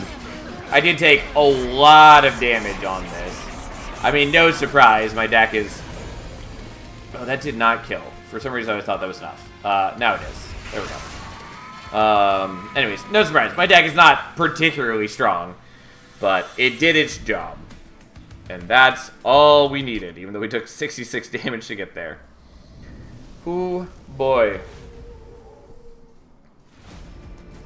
How thrilling. I mean, we got through without using up much stuff at all, since our deck was basically just the Witch Weaves and the Restores. Like, we had a little bit extra, but, you know, we didn't use up most important things. What am I trying to do? There we go. Okay, so that was Explosive, and we did that with Heart of the Pact. We had Nightingale. Cat, you are in the way. And I think that was the only unit, other than the one remaining Shield Steward, obviously. For spells, we had Glimmer. And we had one Razor Sharp Edge still. And then we had the Restore and Retreat. That's right. Okay. Which, this Claim combo does still actually have two other ways to overstack, since they have both Gravity and Hexcalation as well.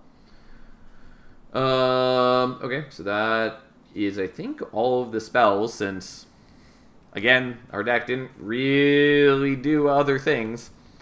And then we had Eclipse Chamber, Eclipse Chamber, and then no equipment, pretty sure. Yeah, that should be all that we used. It was not a particularly involved deck. Give me one moment, since I didn't set these up yet. Alright, so as we roughly put this in place, I will fix that later. Anyways, so we've done one of Sentient's runs It's a little late, but we will start one more run for the night. Okay.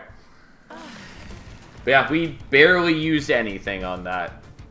Which, to be fair, that is the most straightforward kind of the Sentient runs. I mean, again, as I was saying before, part of my issue with Sentient is that there's not much you can do to build around them. Like, cultivating is the most build-aroundy of them, kind of. I mean, like, explosive you also sort of can, like we just did, where we just spammed out healing spells. But the point is, there's no, like, particularly exciting, interesting deck that I want to be building around any of these. Like, it's essentially going to be, you put Sentient down, you get a good unit, you scale that unit, and that's the run. That said, what are we taking next? Technically, there's a dumb run where we can take Pyre of Savagery to feed Sentient a bunch of extra attack via the spike skills and do a reverse little Icarus. But I don't think we want to do that. We could, though. Though also that's presupposing that we actually get Bristling on the right timing. As far as the next Pyre, Fierce Greed is good, Herzl's Horde is good. I kind of lean towards just taking Herzl's Horde next. May as well fish for Equalizing Ring at that point. I mean, sort of. You can definitely get way more attack from doing Pyre of Savagery than you'd end up with Equalizing Rings. Either way, let's do Herzl's Horde. I guess. Now let's see what we get. So we already had Glimmer. Celestial Storm is something. Astrologer's okay.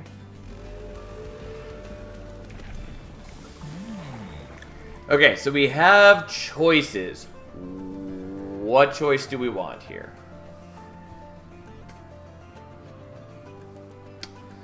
That's a great question. Astrologer's not a particularly good cultivate target. But obviously, we don't have to make that the cultivate target. We could obviously swap to, like, a ton of different things in the clan. Like, any of the 3 sweep units is good. Animus of Will is also good.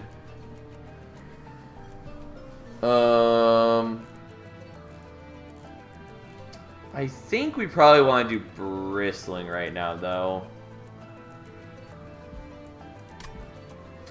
Yeah, let's take Bristling. Not entirely sure what the plan is, so let's see what we do. Ooh, okay, that's sort of interesting.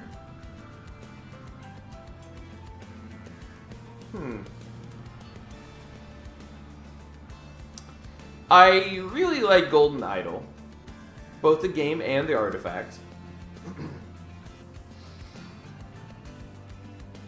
I kind of want to take Fae's Nook. Obviously, we don't have any Fae currently. But it is sort of an interesting out that we could build into. Also, we are up against Dominion again, which is the worst Seraph for us. By far, we would have preferred to see Entropy.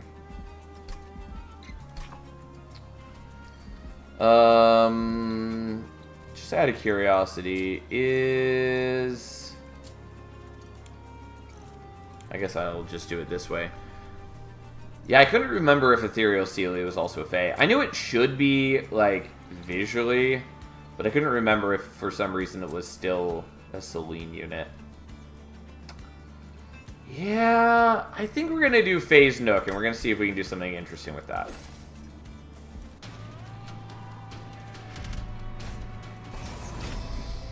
But here we are. So, at least you're gonna do your thing, and then you're gonna wait there. And then I guess you get a buddy and a little bit of regen. I did kind of just want to give you as much regen as I could. Oh, and I can't play Celestial Storm at all in this fight. No surprise. Pixie and Sealy Swarm. I mean, ideally we get Sealy offered, because it's a banner unit, and I really do appreciate it being a banner unit. But yeah, we'll see what we can do. Yeah, that didn't really help. I mean, we should kill him, no problem. Like, we're shaving off a good chunk of his HP here. And then the Astrologer, well, not incredibly powerful, should be powerful enough.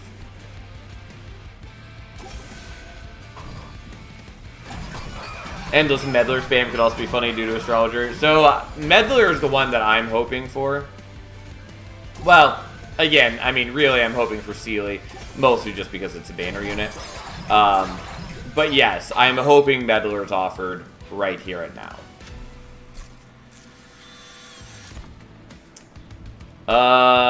So I can't take more Glimmers. I might be willing to take the Sting. Restoration Detonation is also actually decent for us, as much as I hate it as a card. Kind of want the Sting, though. You know what? We're taking the Sting. Damn it. I was hoping. Okay. I think we want Phase Blessing.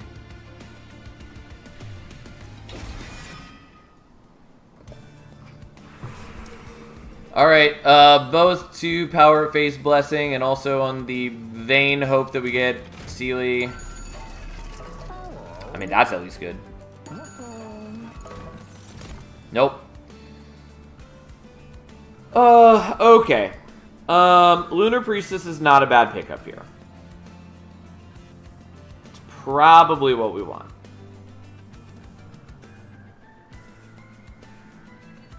It's almost certainly what we want. So, we'll take the Lunar Priestess. I'm going to do this. And then I'm going to debate on whether I want to do this or not.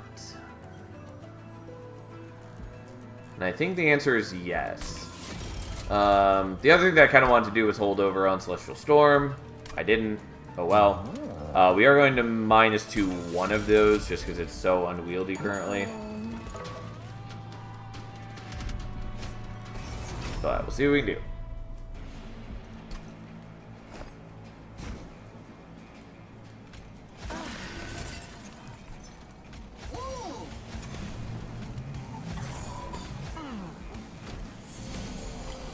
Alright.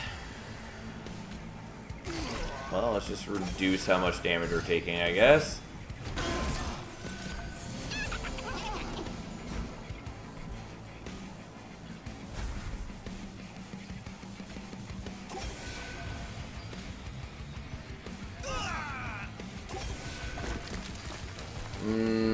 I probably should be hitting these guys more, but the Astrologer is getting a good chunk of attack every turn now. So probably is still okay. Yep, because you're up to 30 now. Anyways, we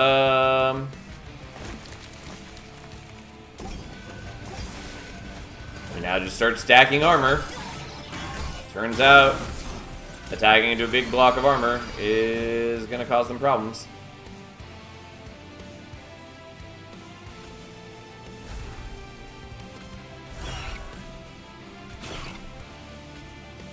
Not enough problems, mind you, because it's you.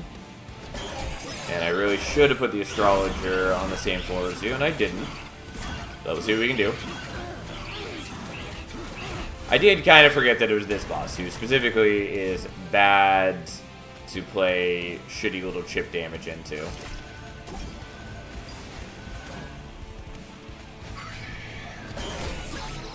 But at least the Astrologer does good damage here, and I can give a little bit more armor here. And that's all we needed. It's not particularly impressive, but it's enough.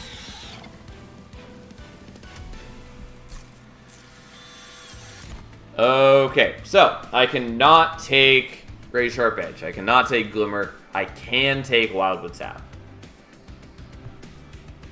I'm gonna not take Wildwood Sap. I'm gonna be upset that I didn't get what I wanted. I think we want the Starstruck here. It's solid in general, but especially into Dominion, it's just really nice to have. I just really wanted, like, Meddler. It was the perfect pickup for us, and we didn't get it. I am going to go here looking for Multi-Strike or Sealy or both. No. I mean, Celine Acolyte is not bad for us, but we're just going to stick with... I think we just stick with Astrologer. Now, that's +5 attack. Or is minus capacity. My brain spaced out as I was looking at his ability. I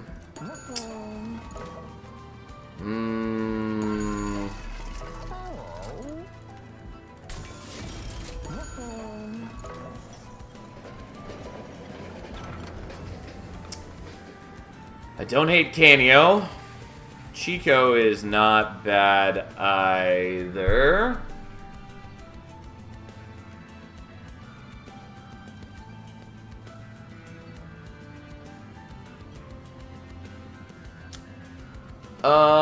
I mean, I think that's what I take, though it is going to make the Titans a little annoying.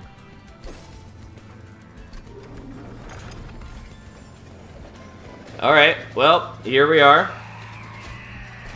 We're in decent shape. We should be able to handle this basically no problem. Especially now that I can fit all of these guys on the same floor. Which I suppose I always could have, and for some reason was thinking that I didn't have the capacity for it. Oh well. Here we are.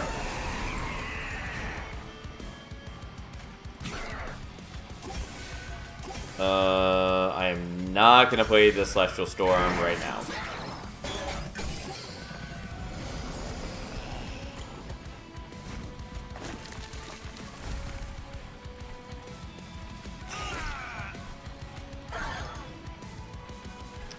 I guess I will just do these things. It doesn't matter that he's muted because, like, for most of these turns I wasn't taking damage. Like, I wouldn't have been taking pyro damage anyways. And overall, I'm fine if he does do some pyro damage to me. It just doesn't bother me that much.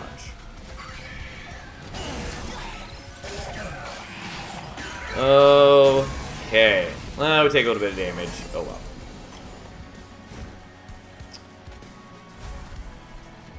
And we can daze him so we don't take that pyro damage. How exciting. Alright. And we just keep stacking that armor. We do not have particularly great conduit. I probably should have put conduit on you at the Merchant of Steel. But I got carried away and I didn't. So be it. These things happen.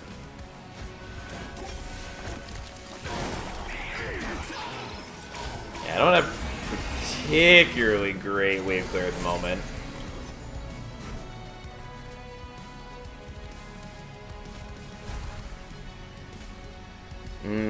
I think I need to do this as much as I would like to not. Because otherwise, this guy's just going to wreck my pyre. But it does mean that I don't get to do the Phase Blessing. Which is somewhat concerning. Okay, let's at least give you a bit of regen.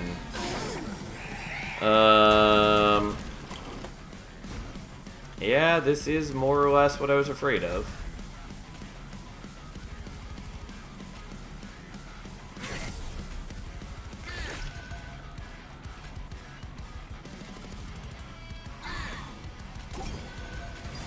Yeah, that's not gonna work. It's close, but it's not there.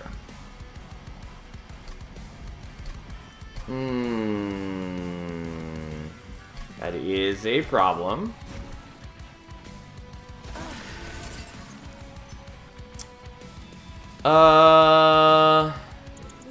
Okay. I was thinking maybe I want to put Sentient on a different floor. I don't know that that's true, though. I think that's not true. But I'm not entirely sure how to fix my issues. I could also be setting up with these guys on bottom floor. I can also just play this out right now, which I think I will.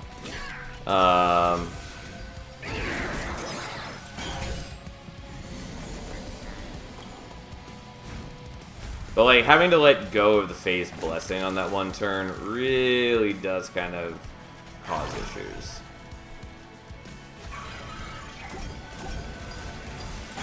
Kind of think I just need to hold on to the Phase Blessing. Because we weren't that far away in the grand scheme of things.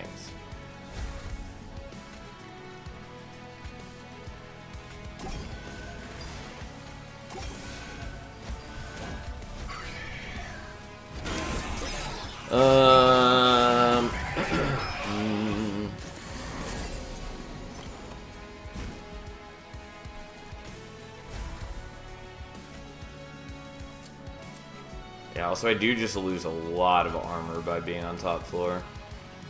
Okay, we're just not going to worry about taking the Archeon Pyre damage. And this way we'll lose less armor.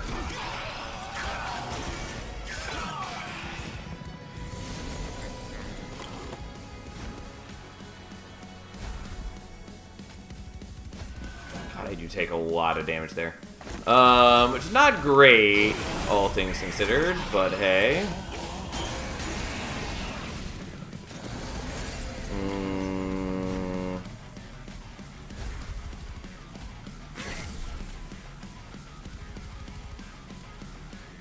God, it's 1 damage off from killing you. Well, I think we have to do it. Oh, yeah, I forgot that if I just shoot there, then you actually kill, and then that would be enough. I realized that after a bit. Anyways, that's better. I was still willing to just eat the pyre damage if that's what it took, but turns out it is not. Okay, so you get dazed so we don't have to deal with your garbage. Technically, I don't actually need to shoot you, but the Witch Weaves are basically worthless on any other floor anyways, because they're a terrible starter card. And then things happen.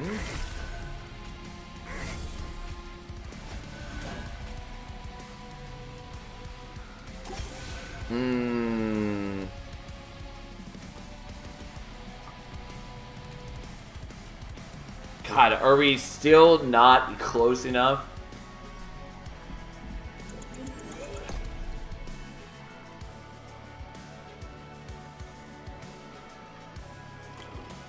Are we that close to victory? Because Zane's 685 and so has, what, 50 to go? And so we do 35 on the pyre.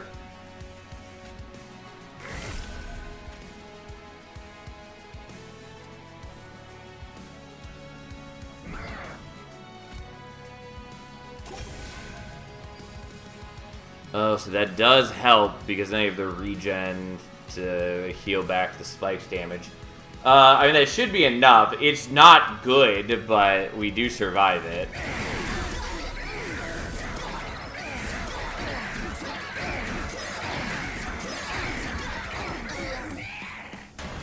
Take another 18 and then we survive. It's bad. Things will get better in short order, but oof. Not the greatest. Okay. So Cycle of Life is okay for us. Old Growth is interesting, but not actually that helpful.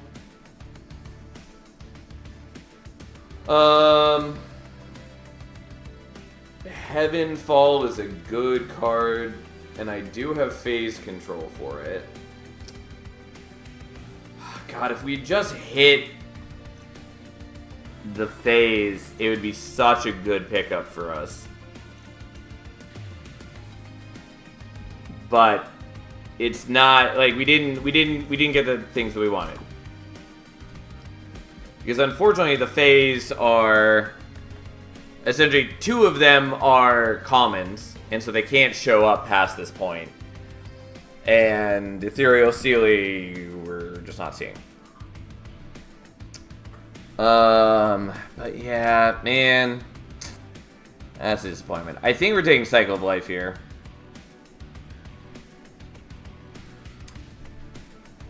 If not Cycle of Life, now when? Because you want to save the Old Growth for Rejuvenate Ascension, I assume anyway. We already played Rejuvenate Ascension, and we did not take Old Growth when it was offered. I actually do kind of want it for Cultivating Ascension, because it makes it easier to avoid cultivating getting to a point where it has even HP with whatever it's trying to buff. Did I miss that much? What the fuck? You did. It was a relatively fast run.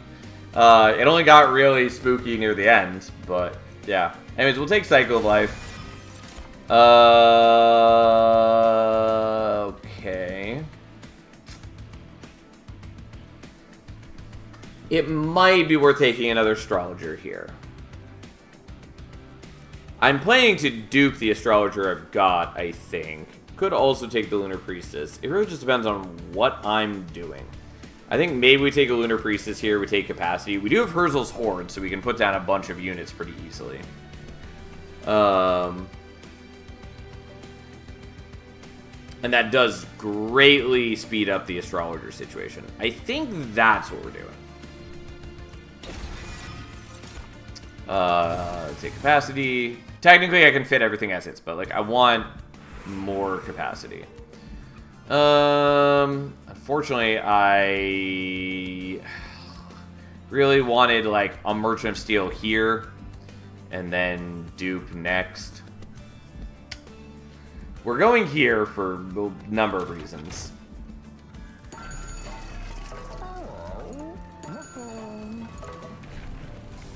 And then we do Bristling too, all the fun and joy that it is. And then there's this.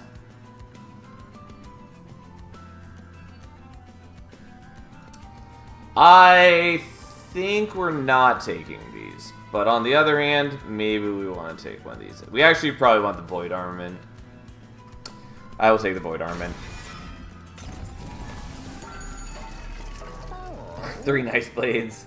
Mage Blade for Soldier. We're not generating that much conduit. Again, if we had actually gotten any Fae, that would be a different story. And our problem is not really the Astrologer not doing enough damage. Like, yeah, it's not doing a crazy amount of damage, but like that's not our biggest problem right now. Our biggest problem is that I kill the weak stuff with Sentient, and then I kill one strong thing with the Astrologer. And I need it to be that I'm killing more than just one strong thing.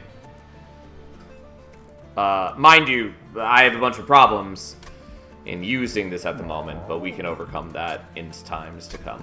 So we're going to do that. We are going to not do that.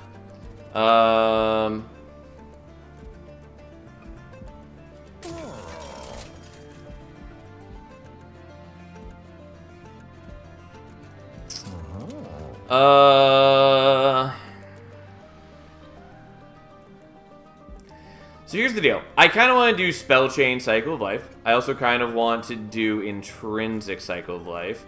I think we want to do Intrinsic Starstruck, though. Oh, we actually don't need that as much, since we have Chico. So we do Mute Dominion. So I actually don't worry about that as much. Saw my last Dimensional Trial with this. 3 Conduit, Incant, and Trample, Workday Charm. Yeah. Yeah. That would do it.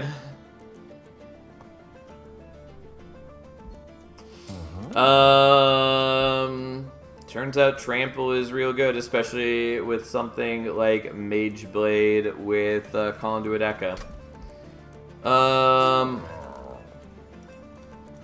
Okay, we're gonna do this. And we're going to minus cost that so it's a little more playable. My deck is a bit of a mess, but that's fine. Okay, so you're going there, there, there, there, and then we've got a bunch of extra capacity we can't do anything with. Got a random Umbra Rare, was like the best I could wish for. Oh, for sure. That's absolutely what you want to see at that point.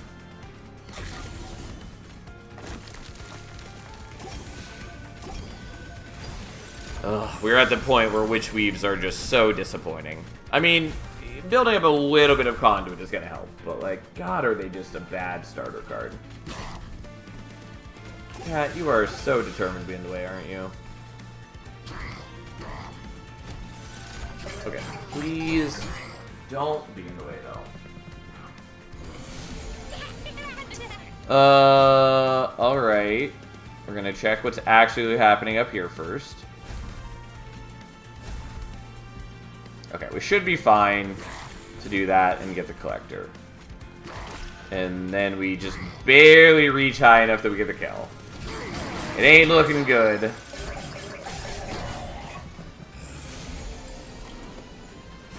Okay. So I do want the Void Armament. I also kind of just want to do this.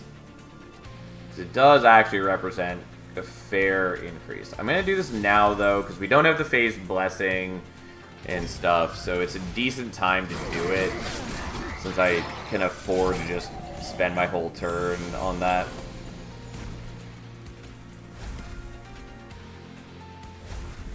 Okay, so let's heal you up a bit. Let's heal you up a bit more. And then I think we're going to do that, just take the damage here so that I have less damage coming into Sensho on this coming turn. Because I do want to get to a point where I'm building up armor properly.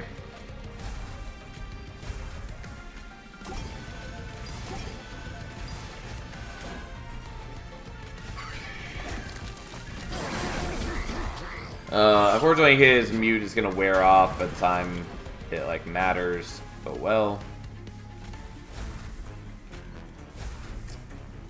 Okay, so I think what we do is that... I don't know that that really matters all that much to us. One of them's going there to just kill those guys so we don't have to defend against them.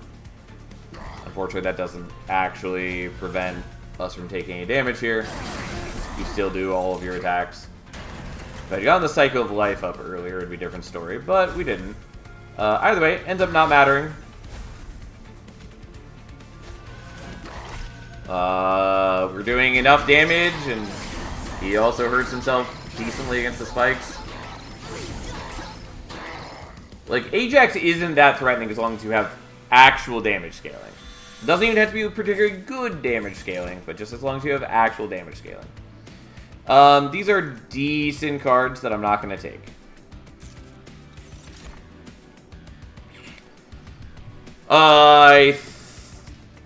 So here's the problem. I do want to take Cover of Night, but also it would nullify my spikes, and I don't really want that.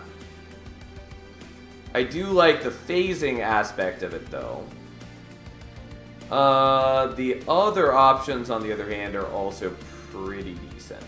Planetarium makes the Phase Blessing dramatically better.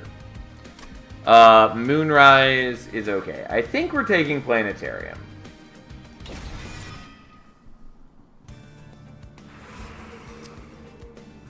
So I do want to go to the Merchant of Arms pretty badly. But we're going to go here. Because I really want to, like, dupe the Astrologer. I could also dupe other things, yada yada. There's like, a lot of good things I can do here.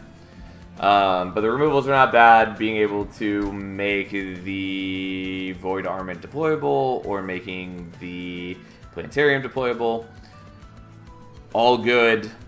Yada yada yada. Nonetheless, pretty sure I just want to go here. I mean, I could wait and just do more dupes here. It's actually probably better.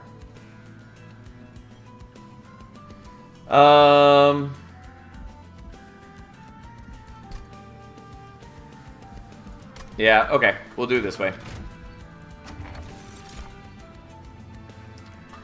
They really wanted me to do some sting-based things.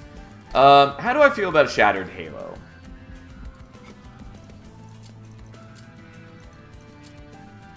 Not unit, spell. And yes, I know it's not only spells, but mostly I care about the spells.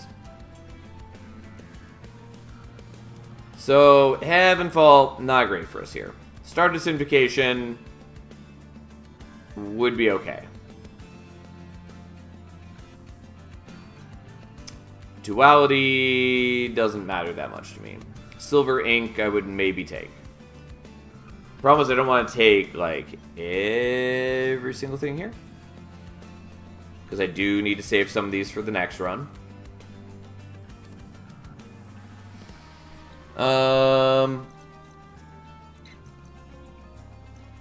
And then Awoken. Why am I blanking? Yeah. Like, I might be willing to take Spreading Spores, but that's pretty underwhelming. Ritual Tome is a pretty nice take, in my opinion. Lowering damage tension gets us nice. It's okay for us. It's not that necessary and not actually that impressive. But it's okay. Yeah, I don't know that I want only rares, though. Like, what even is in the uncommon pool that I would miss? Bramble Ash, basically.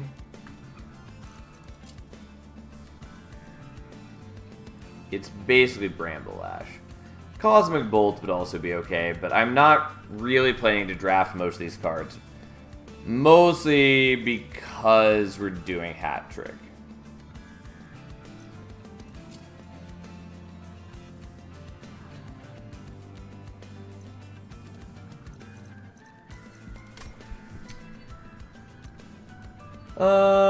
Sure. Let's take it. I don't know. It's not really that helpful for me. Did I actually look at this yet? I'm pretty sure I didn't. So, can't take Eclipse Chamber. Dusk Mantle kind of matters. Honestly, I keep reading that Dusk Mantle is the thing. The problem is that I'd have to end on New Moon, and unless I have one more Priestess, or one less Priestess, it doesn't work that way unless I'm wasting some of the Moon Rituals. I don't really want to do that. Hi, cat.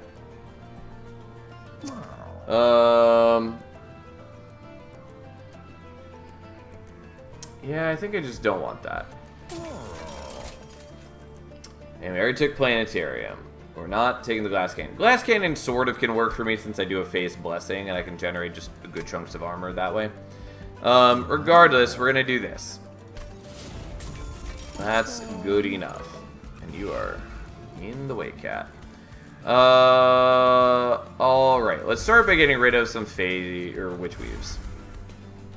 What other equipment would you give Sentient, though? I think taking it isn't bad. The problem is not what other equipment would I give Sentient. The problem is it worth devoting a draw and the Ember to it? And the answer is mostly no.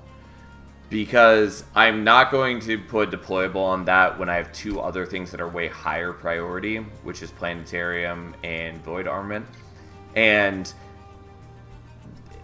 for the impact that that's going to give me, it's just not super worth it when I've got other things I need to spend my Ember on each turn.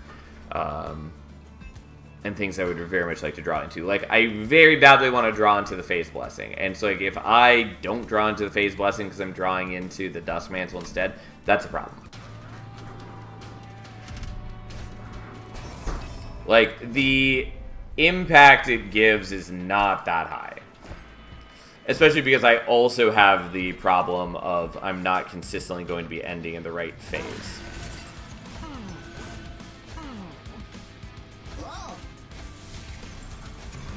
Okay. Oh, and it's you guys. Already spaced out that it's you guys. Well, now let's kill you guys now. And let's get that delicious, delicious conduit.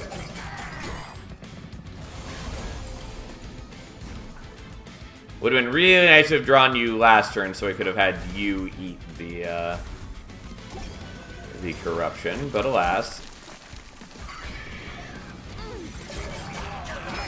We just need to draw into the Phase Blessing. No. You bastards.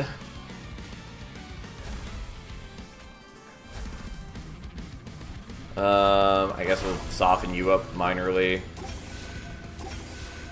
And we're gonna take a bit of... Okay, we can kill you that way by putting you there. I keep forgetting that I have enough capacity for him as well.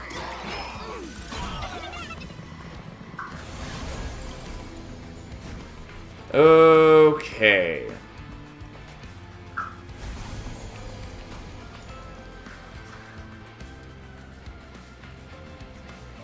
Yeah, I don't really want to do this, but I will do that. And then we badly want to do the Phase Blessing.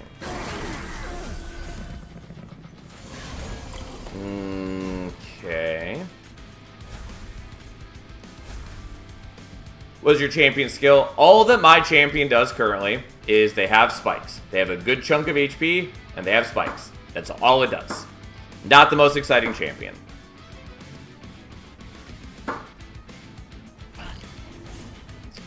Alright, we'll just do that, and that's it, I guess. Sentient is, in fact, what we in the biz call the most boring of champions.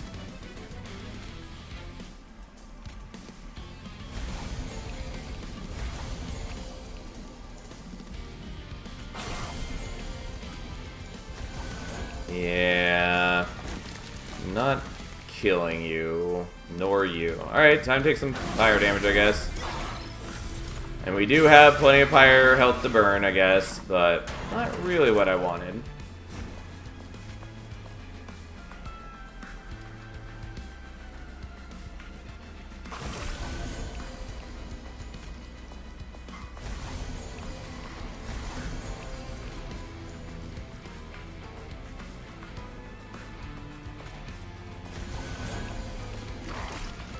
Oh yeah, and I forgot that you're muted, so you're not even building up the reanimate. This whole time I was like, well, we probably are going to have enough to kill him, especially because I've got the spikes, I've got a full lineup of dudes. I did sap them, which did make me worried, but it doesn't even get all the extra reanimate, so we should be fine. God damn it, I didn't realize you were surviving. Fuck me. God damn it. I got so caught up looking at the other things, I forgot. God, that was such a waste on my part. It was totally doable that I could have killed them. Doing an extra big chunk of damage for nothing.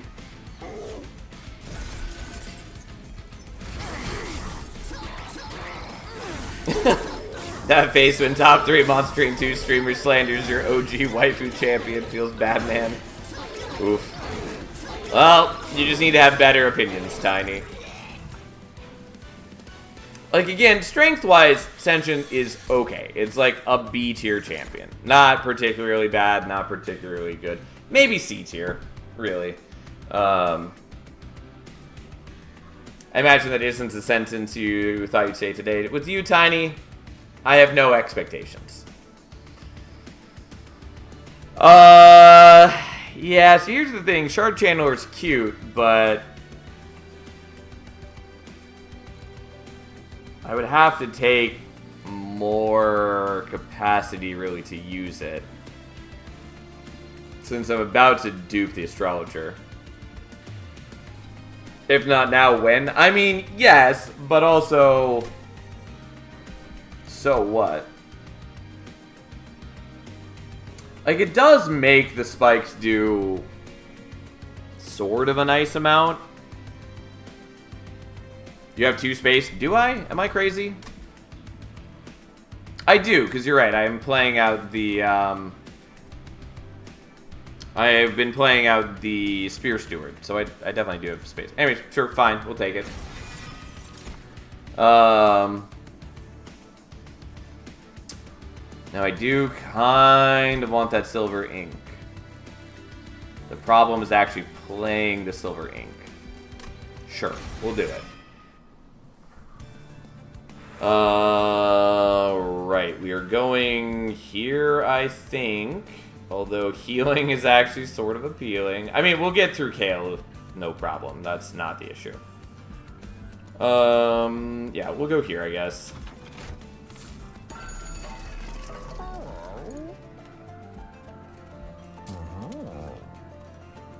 If only that worked, but it doesn't.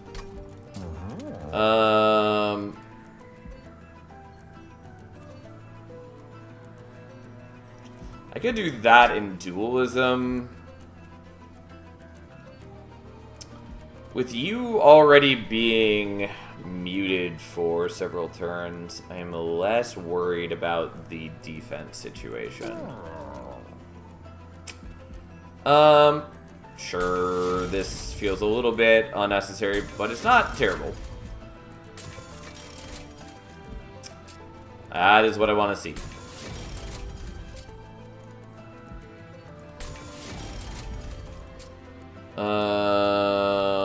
And then you're just gonna get more HP for the sake of it. So I have slightly less things I need to defend.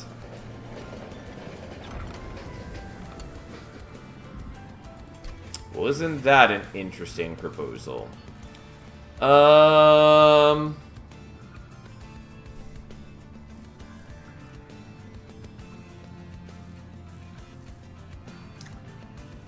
Kind of want to do this putting in like Cycle of Life and Face Blessing.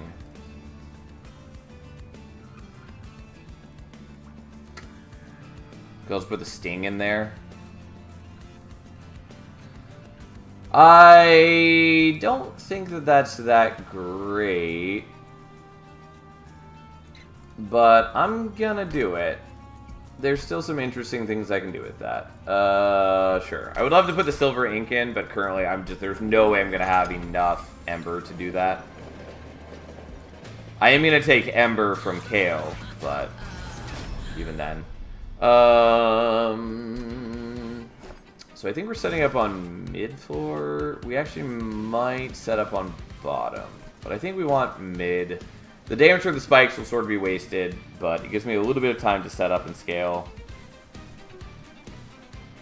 Yeah, I think I need that.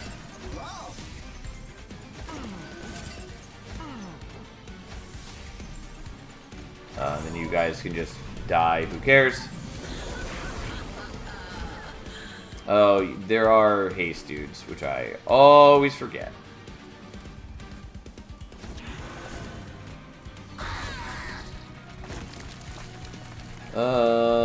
Well, who cares?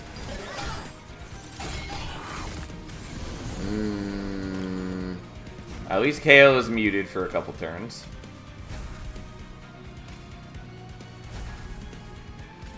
Okay, so we knock off the damage shield, and we still don't kill you.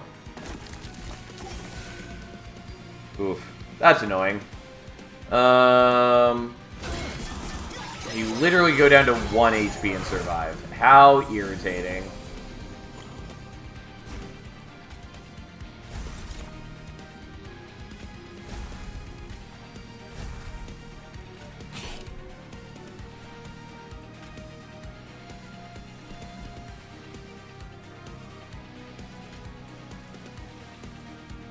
Okay, I didn't really want to do that, but that does work. But then I'm not killing you, and I probably should have done that differently. I really do want the Face Blessing, though. Well, we'll see what we can do. Yeah, the damage shields are kind of fucking me. I maybe should just be on top floor.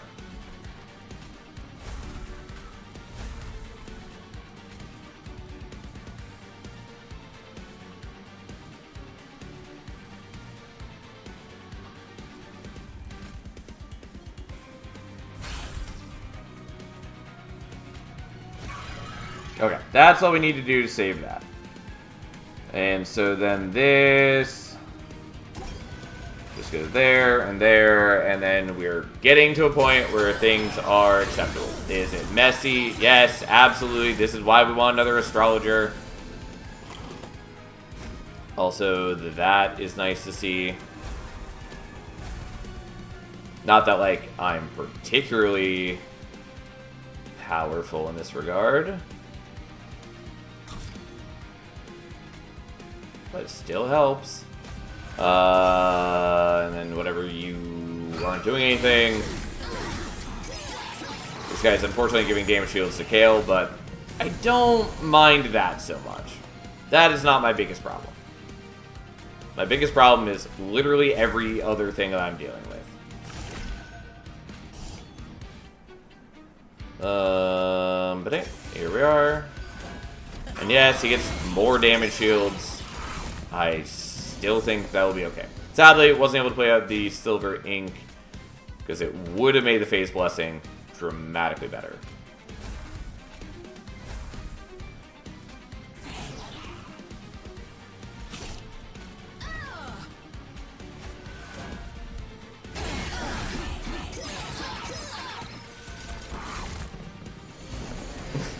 Not playing that other Cycle of Life on Sentience Bamboozle for the backline of 75 HP. Yeah, I mean, it feels bad, but it was necessary.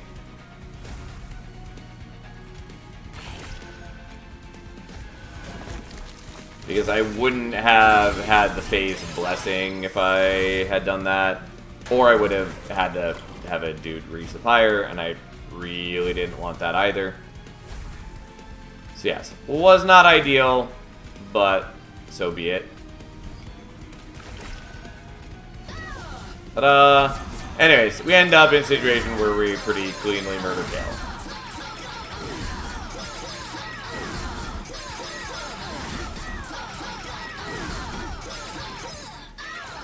Oof. Our damage output is really not great, but we're sort of getting there. Okay, so I do kind of want the title turning. I'm not going to take the title turning, though. And that's maybe a bad choice. But we're going to take Stardust Invocation. We are going to take Ember. And we're going to see what we can do. We are going here basically for the dupe.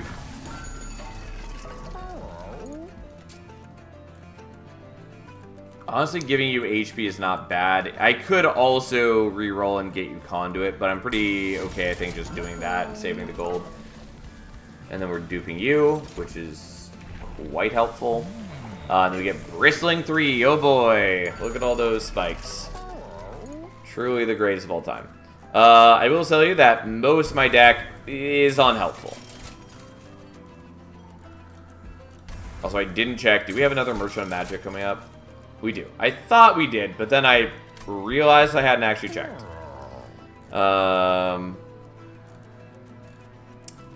Yeah, frankly, the Restores and the Witch Weaves are both pretty bad for me. We'll just play that out at the moment. I'm still sad that we didn't get the Phase Nook up and running. Also, the minus Ember is depressing, but we're gonna do it.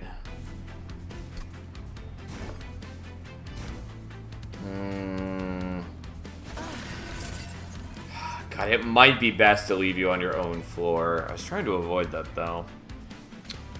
Well, we'll see what we can do, though we do have some serious problems.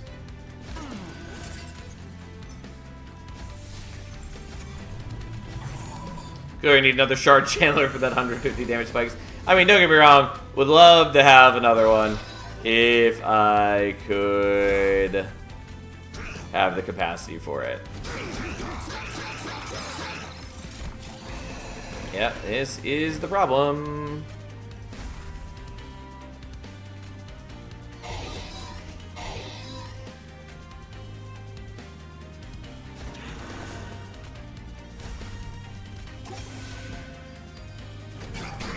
Do you take Channel Slong if it's shown to intrinsic with Shard Chandler? Maybe. I was considering that, but I don't think it's going to be shown at this point. Also, I think we probably just need to be setting up on mid and not bottom. Because I think I'm just too slow.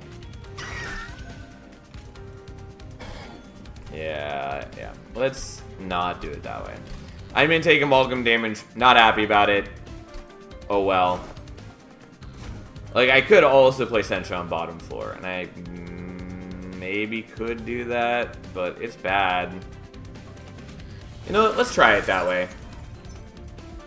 Not happy about it, but let's... Come on, play the card.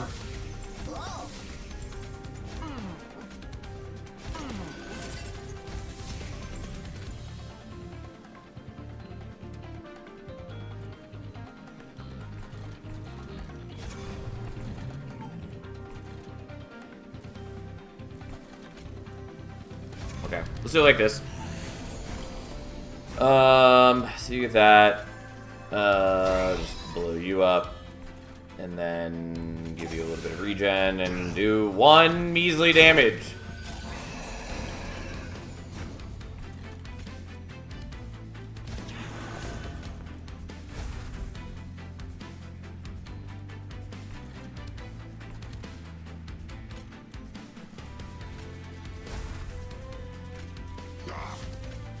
Yeah, still not doing all that much damage to you.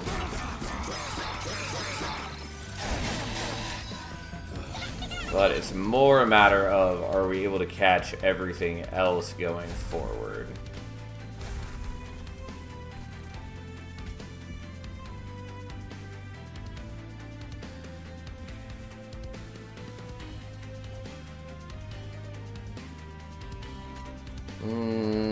Is it worth it doing the silver ink? Yeah, it is. Unfortunately, we don't catch you. Whatever, fine. And then I do have to take 2 hits on the fire, which is a lot of damage.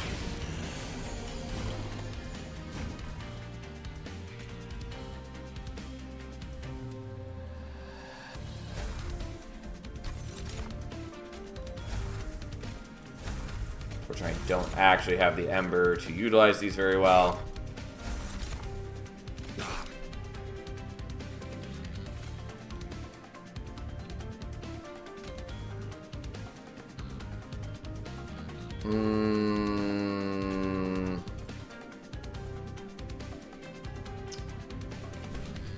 That's a problem.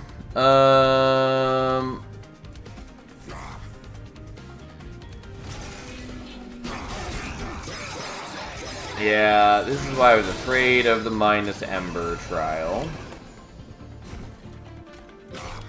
Turns out it is what we in the biz call pretty bad for me.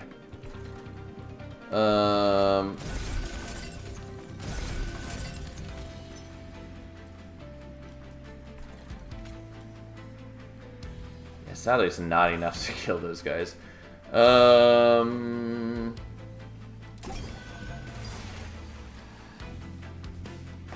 will take less damage, I guess.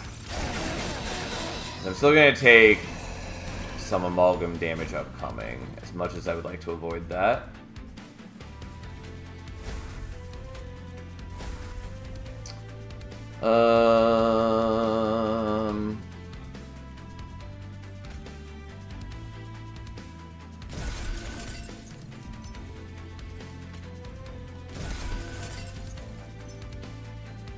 So you're taking 70.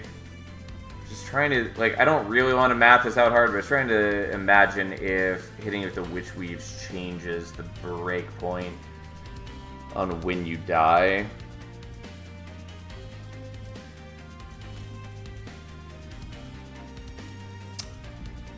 So you're taking 70, so you're at 305, you're taking 180.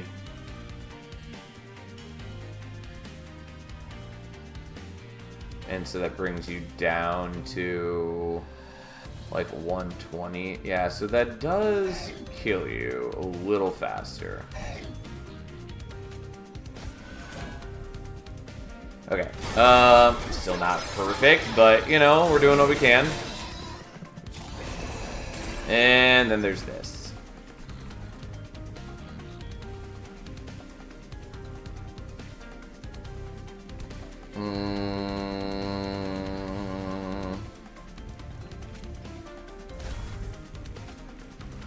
Yeah, we are in not great position.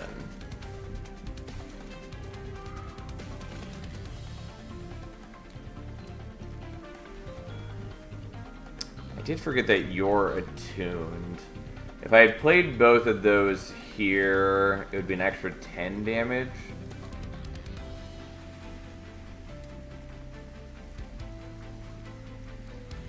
I don't think that matters.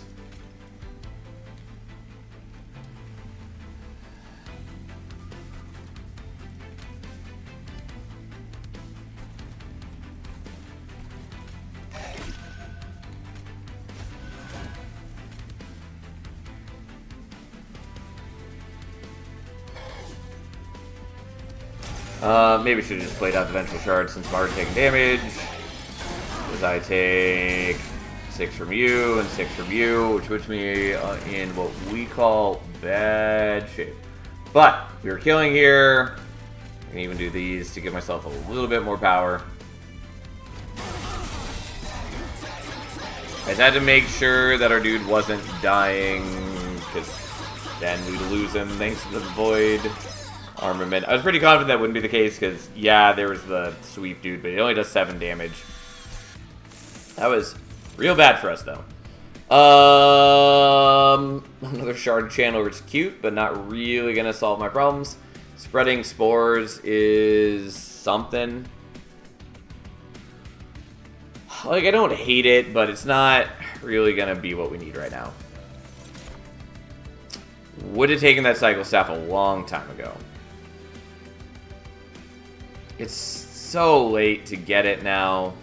I'm just going to skip it. Okay. Luckily, the healing is already on the path that I want to take. We don't apply Spell Weakness. It's such a weird Luna artifact. Like, I get conceptually why it's a Luna artifact, but Luna only has, I think, 1 source of Spell Weakness. Actually, they have 2. Because they have the unit that applies it as well. Which I always forget about that unit. Crown of the Eternal is kind of cute, but also doesn't really matter if we're applying a bunch of armor.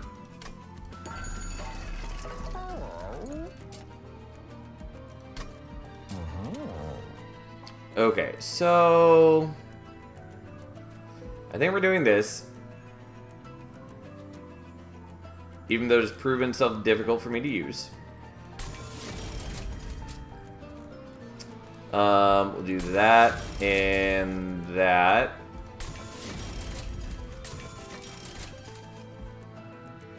And I guess we'll do Intrinsic Permafrost on that. I don't know. Here we are. We definitely don't need the Restores. The Witch Weaves are also pretty useless for me.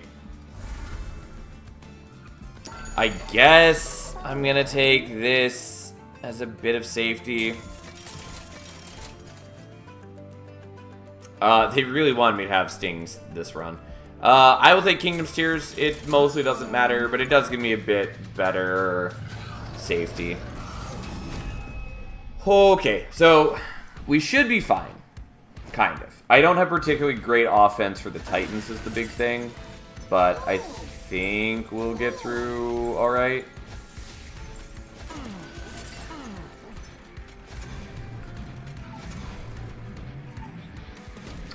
I was like, how convenient that we drew the... it's not convenient. We already knew that we had it, because I put Intrinsic on it.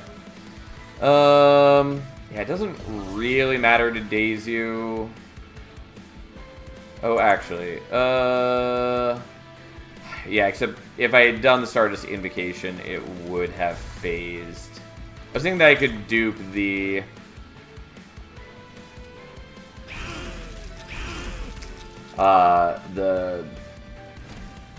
whatever this is called.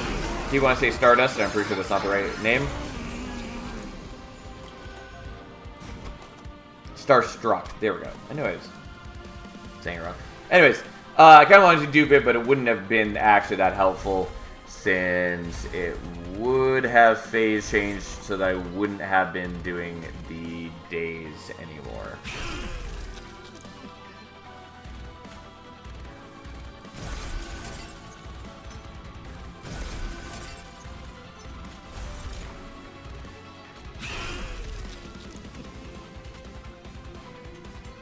Honestly, I want to hold on to that, I guess.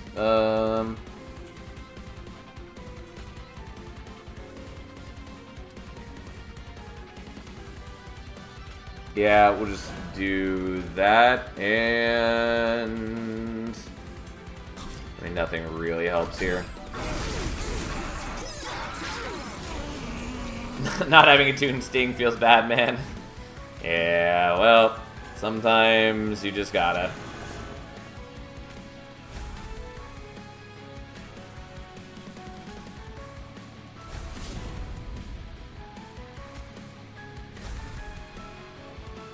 Well, no, that is a tune no matter what we do. We also have a tune Glimmer, which is cute, but I am going to focus instead on the Phase Blessing situation. I will hit you so that you are going to die now. But we are getting to the point where he's running out of mute, and I have to start worrying about that.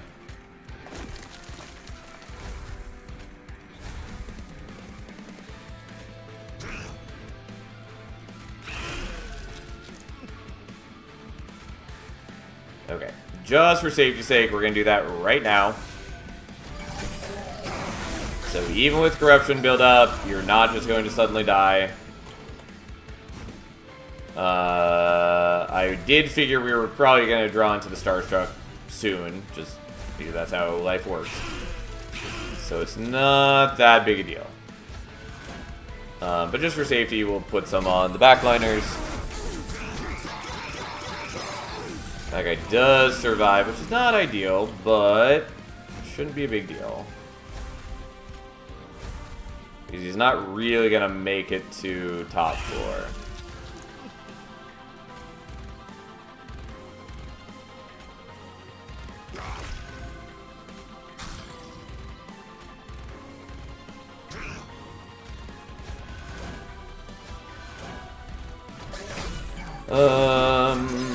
I mean, I suppose I could have hit him with a Witch Weave, which is what I should have done. It's fine. We'll do something. Although I definitely did not draw the best to make that work. Well, feels like a waste, but we kill him. We don't kill these guys, but that's fine. We just need to kill Seraph on bottom floor, and they'll never be an issue. Alright, unsurprisingly, we're okay. And now we're more okay than ever, especially since we have attuned stuff. I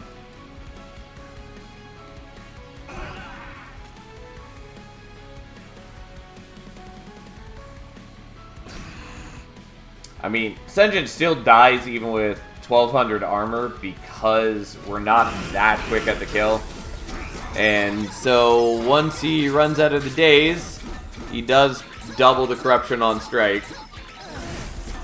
And so we get 99 corruption, then we get 108 corruption, and then we get 396 corruption, and it just keeps going.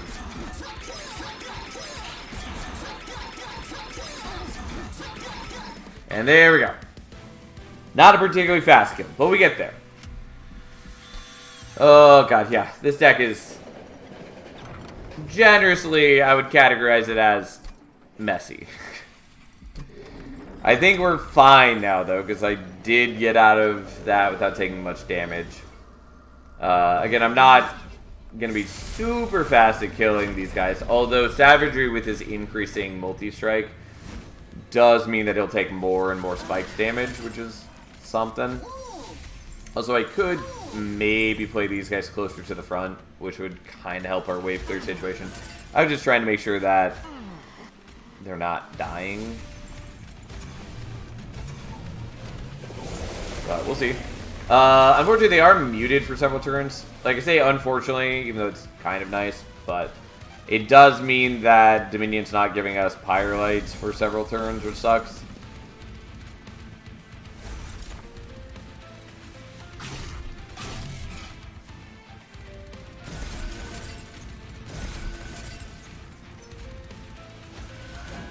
Okay, we're gonna play one cycle of life, let the other cycle. And there we go. I did sap my dudes, but oh well.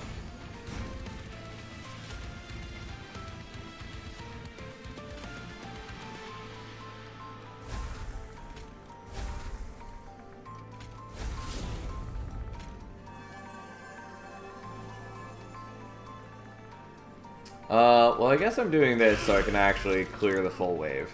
I was gonna play out both phase blessings, but this is good enough, I guess.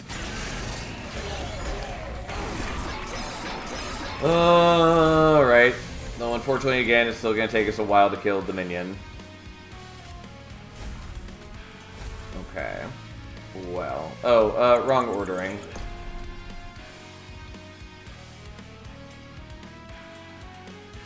So what we wanted to do is use Stardust Invocation on a Moon Ritual. So then we have slightly better phasing. And let's actually do those. Other than that. There we go. Like, Ascension is definitely not gonna die. I probably don't even need to play the phase blessings, more or less.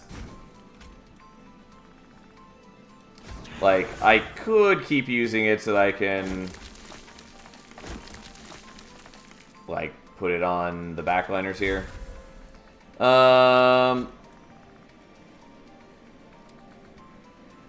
So if I do this, you do take a lot less damage. But you also wouldn't hurt my Pyre next turn. I think that's okay.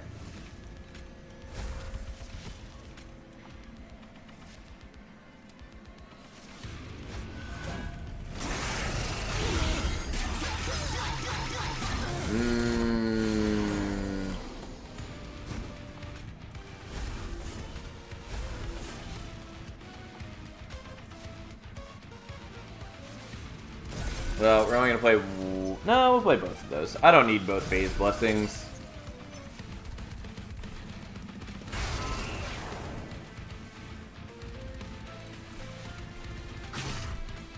Take minor chunks of damage, my great and terrible foe. Alright, eventually we'll get out of this fight. I really do not have the best deck for astrologers. It's okay. We're making it work.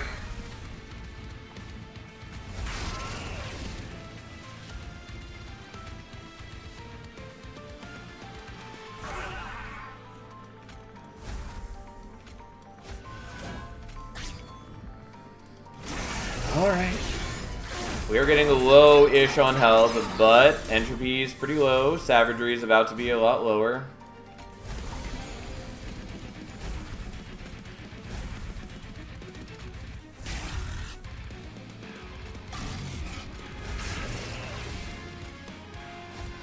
Stupid restores that do fuck all for me. Alright, still gotta do 1,000 to you, but on the next cycle you should go down, basically.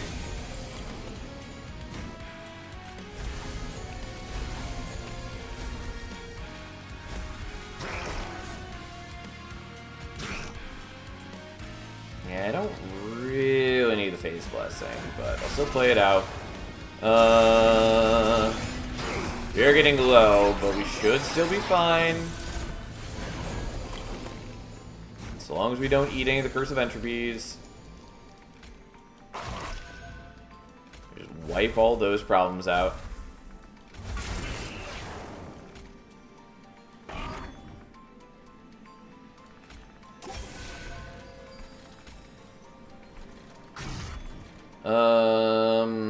Yeah, I'm just not going to play the Phase Blessing with the hope that I draw something more useful like the Glimmer.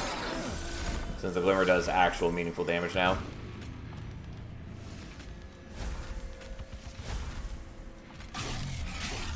Yeah. Alright.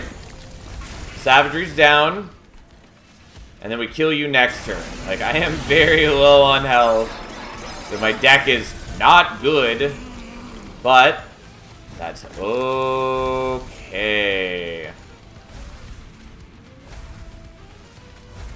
Ta-da!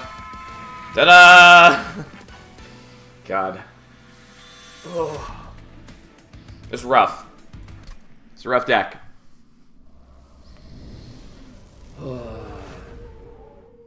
I definitely would have been a lot stronger if I had taken the Selene Acolyte instead of the Astrologer. Because I did end up generating a decent amount of conduit. Definitely not as much as I had hoped for, but it was a decent amount. Also, it was offered the Mage Blade, whatever that is called. The equipment that gives Mage Blade. Moonlit Glaive, I think is the name. Anyways, I definitely would have had a much stronger situation if I had done that. I think it was fine. I mean, obviously it worked out. We still made the win, and I didn't use up anything too important. I did use up a number of useful cards, like Phase Blessing, Void Armament, even Planetarium is pretty nice. Silver Ink as well. Yeah. Starstruck, also a bit sad to lose since I didn't really make great use of it. And if I have to do Dominion again, that will be definitely a bit of a pain to lose that. I mean, it's fine, but we'll see. We'll see what I can do. Regardless, let's get it added to the list. So this was Bristling, and we used... Why am I blanking on what pirate? It was Herzl's. For units, we had Astrologer, Lunar Priestess, Shard Channeler. I'm still sad that we didn't get any of the phase. I just, like, really badly wanted just a bunch of meddlers. That was what I wanted. Would have been great. But, nope. Didn't get it. It's fine. Anyways, I think that was all the units.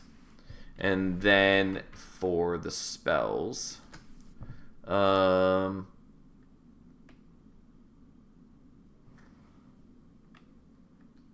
small gift box, which wasn't that impactful, but you know, Glimmer, Stardust, Invocation, Starstruck, Celestial Storm,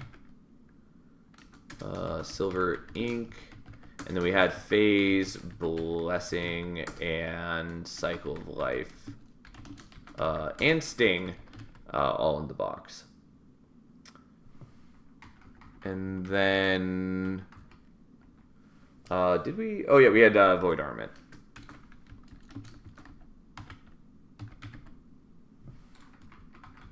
And we had Planetarium.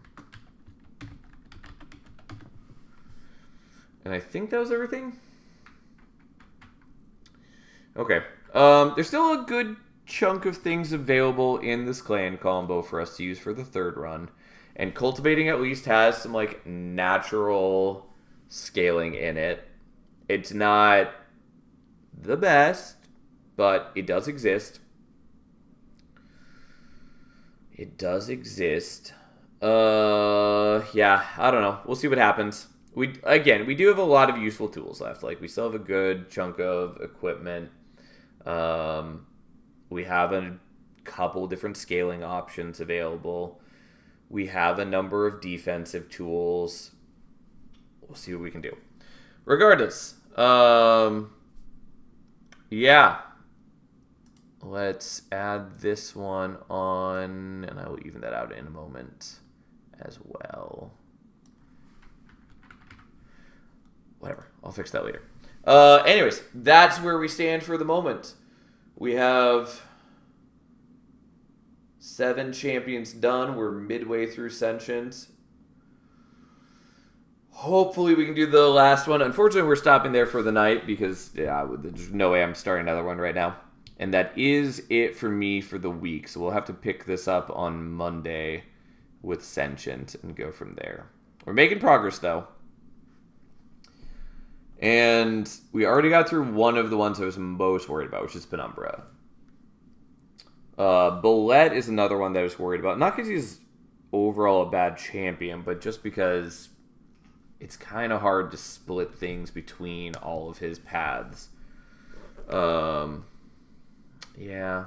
Yeah, most of these shouldn't be too bad.